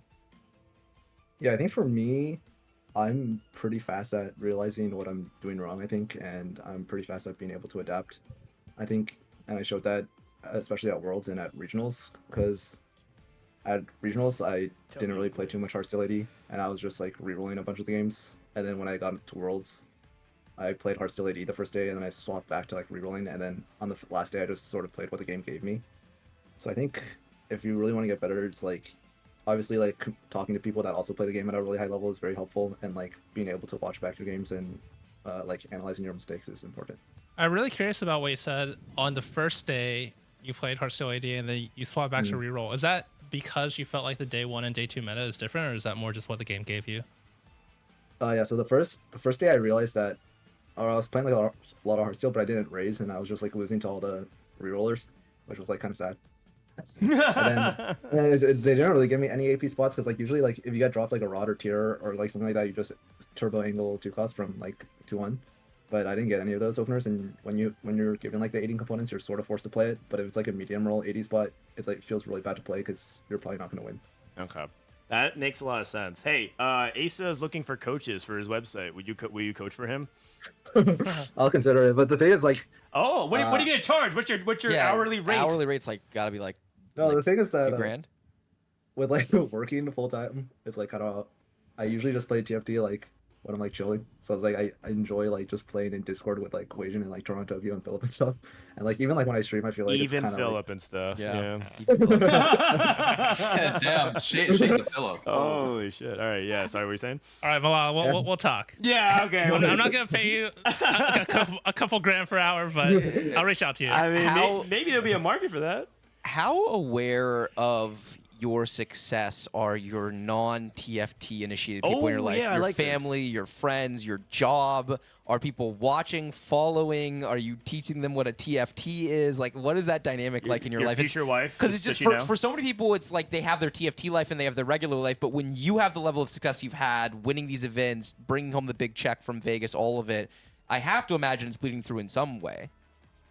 Yeah, a bunch of my friends like messaged me, and like I posted it like on my Instagram story when I went Vegas, and like just a bunch of people reached out like saying congrats and stuff. I don't know if like how many of them are watching Worlds, but yeah, my parents started watching because of Vegas, and like a bunch of my friends were watching because of Vegas, and just after that, a lot of people started supporting me.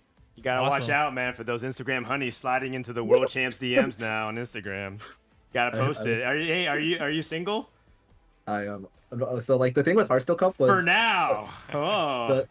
During Hearthstone Cup, me and Wajan had a wager. Whoever did better, Emily would do the dating show for it. Oh, so the only L you took the whole set. Yeah. That's so fun, dude. Well, that's actually real stakes. I've been talking about how Alright, you you know didn't care what? about this event, and so that's why the result is an Okay, outlier. But maybe okay. you really did care, and it's a knock against you. Do you want a dating show hosted by Emily, or do you want me to host your Oh, dating that's actually show? good. I like this Huh? competing dating Emily shows. Emily replaced me. She placed me for Robin Sauce. Okay. Dan and I will host a dating show for you. Dan will do 95% of the work. As is tradition. As is tradition, exactly. Wait, but would you actually do a dating show? Oh, maybe like maybe not now. Maybe like. Oh, sometime wait a down the line. second. Bro, I'm falling asleep, man. All right, okay. We'll talk. It's all good. Yeah, you'll talk to Aesah, then you talk to me. All good. All right. Okay. Man, it's been really fun. But we got to wrap up eventually. Yeah, we're going to talk to this guy because we're going to do the podcast this week. You're invited, by the way. You're going to come to the podcast, right? For Yeah, Okay, great. Got to do it. Victory lap time, baby. We got to bring +1, or maybe just Milala. We'll see. We'll figure it out. Okay. To close out the show, we have a video to show you guys. We talked about the TFT coaching website that Aesah has. If you guys missed it, Dishsoap and I announced that we're starting a new website, TFTacademy.com. And our editors insisted we show you the video to promo. Do you want to let Milala go first? Oh, or- yeah, Milala. Do you want us to let you go? Any shout-outs, I guess, again, one more time. But you don't you give editors Wait, shout-outs. can I ask him something real quick? Yeah, what's up? When you're in that last game and you're like thinking about raising on Yeah. 2-5, like what was going through your head?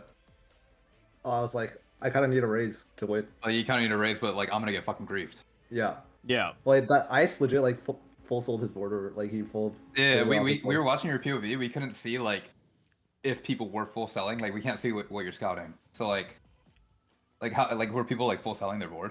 I think only Ice like took out his entire board on my last turn. Okay. So Ice did try to grieve Heartsteel. Man, That is not- technically yeah. a bingo, which we do have to give up some eggs for. Wait, trying to? Or don't you have to actually do it? I mean, Count yes, it. Count but it. Yeah. Count Just it. give the eggs Give away. the eggs Okay, away. let's give the eggs away. So after this, You know the fucking Latam player that was like Yeah, auto what? qualified. He was in your pool. He could have just full sold his board. Like there's no point not to. Oh, but me and him are boys. Me and Relic are boys. Oh, shit, he's fucking going. Uncaged business. Uncaged business. Wow. All right, Dude, there that it guy's is. honorary North America. Well, we're gonna compete with LATAM next set, so Relic's already extending He is diplomatic actually efforts. North America, He's actually yeah. extending diplomatic. You know what? We'll take it. The Americas, if baby. If Venezuela ever abandons you, come over. We'll give you a green card. Bryce will work on it for you, not me. Yeah. He can do that. Hey, I can do some of the work. There we go. All right, Milala, congratulations. Congrats, Milala. One more time, a round of applause.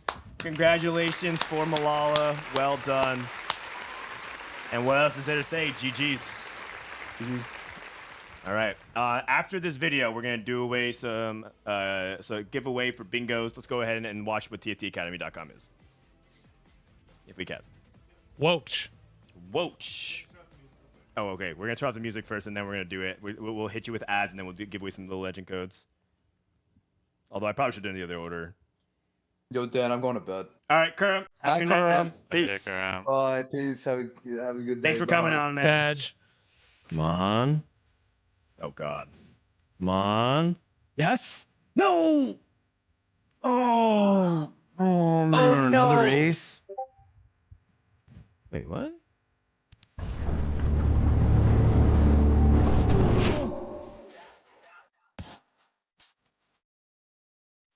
Hey, it's me. That you. That's me.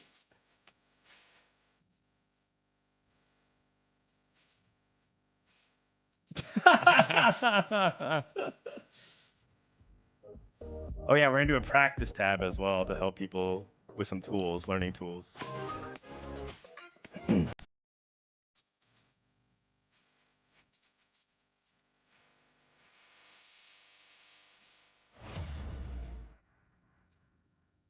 All right, Cool. there it is. Okay, so we have a video. Hope you guys enjoyed that promo video. We've been working on a lot. Our Kite and team has been working on it really hard. Dishsoap is going to be working on it with me collaboratively, and we're going to launch for set 11 some pretty cool stuff. I hope you guys keep your eyes peeled for that, TFTacademy.com. Let's go ahead and give away some little Edge and Eggs, shall we, to wrap up the stream one more time. Okay, we need to do one final keyword. What about W Lala or W Milala or something? How about a good old-fashioned W Glaze? W Glaze. Oh, okay, I like I was gonna say USA. You know what? I'm down for USA. Down for USA. Keyword USA. #1 country in the world. At Number TFT. one TFT region in the world. Yeah, that's true. That's true. USA. All right. We give away 20 here because I think that's how much we have left. At least I want to undershoot it just in case. Yeah, 20 is good. All right. The last 20 winners for the end of the stream. And then just like that, set 10 is in the That's all books. she wrote. Let's go ahead. In 5, 4, 3, 2, 1. Roll it. J Fu, congratulations. Sorikus 007. Loner Leone, congratulations. Temple 7, that's 4. Jespin King, number 5. Moo Goes Cow, number 6. I like that name. Oh, Gabriel, thanks for the sub. And congratulations, number 7. Christy TZ, or Chris YTZ. I don't know. Christ YTZ, yes. Maximus, I am a harsh. Bong Water 1, 2, 3. Wow. Hein Sama, congratulations. Hydro City, congratulations. Chumpies, thank you for subbing and supporting the channel. VJo Star. Smiths _ Dave 1 SL. How many left? This is 18. We have 2 more. Dinskata. And finally, Claire 666. Congratulate. Oh. That's 20. This is 20. Zephyros. LOL. Congratulations on all the things. Our mods are going to message you throughout either today, tomorrow, or the rest of the week. But those are our Little Legend Egg winners. And just like that, set 10 is in the books, everybody. I want to thank everybody who came out and showed up. I want to thank Aesah and Ramblinnn for coming out. Ramblinnn, thank you. Second time back. Absolutely. It's good to be back. Had a great time. Thanks for having me. Yeah, that's right. So Ramblinnn, set 11, you'll be back competing and streaming? Absolutely, yep. That's the plan. Okay, so Ramblinn's going to... time. Okay, so Ramblinn's going to hit the ground running, and you'll see him at regionals, and he won't be available to cast because he'll be competing. Aesah, same with you? Yeah, I mean, if Ramblinn's playing, that means I'll do good. Okay. We have a study group again. The study group is back. The study group is back. All right, cool. Bryce, any final words and thoughts? Insane tournament. This was I had so much fun watching. Super skill expressive patch. The best player won. The best region won. It's not even fucking in doubt. Like, as much as I love to be an unabashed homer whenever we cast international events, we have the best AVP by far of all the regions. If you go back like 4 or 5 sets, and we've won 2 of the last 3. We also just look the best consistently. Like, I don't think Weird was a particularly strong player from North America, and he put on a solid performance at Worlds. I just think we're too good. Yeah. We're too good. No one is balancing this North American TFT ladder, man. But most importantly, we have the best glaze. We got W Glaze from Bryce, and he will take his turn glazing people up. And the next time you will see Rank 1 Glazer in action is on the podcast later this week. We're going to do Don't Talk If You Don't Know. We're going to review regionals, which we should have done last week. We didn't have time because it's so fast after regionals into Worlds. And we're going to also do the final set rankings, which, spoiler, I think Milala's going to be number 1. Yeah, Milala, I cannot wait. I gotta start to mentally organize for the Milala Glaze on the podcast. Yes. It's got to be a good one. But we're going to do ballots to see who goes 2 through 15, and then we'll tell you all about it on this channel. Thank you so much. Finally, last but certainly not least, thank you to Austin, our producer, who really put a ton of work to really level everything up. But it's just the beginning because we know what we want to improve. Thank you so much for you guys for tuning in for the Costream. This is just the beginning of our journey. From Frodan, Bryce, Ramblinnn, Aesah, and everybody part of the broadcast, thanks for tuning in, and we'll see you next time for Set 11 in Teamfight Tactics. Have a good night.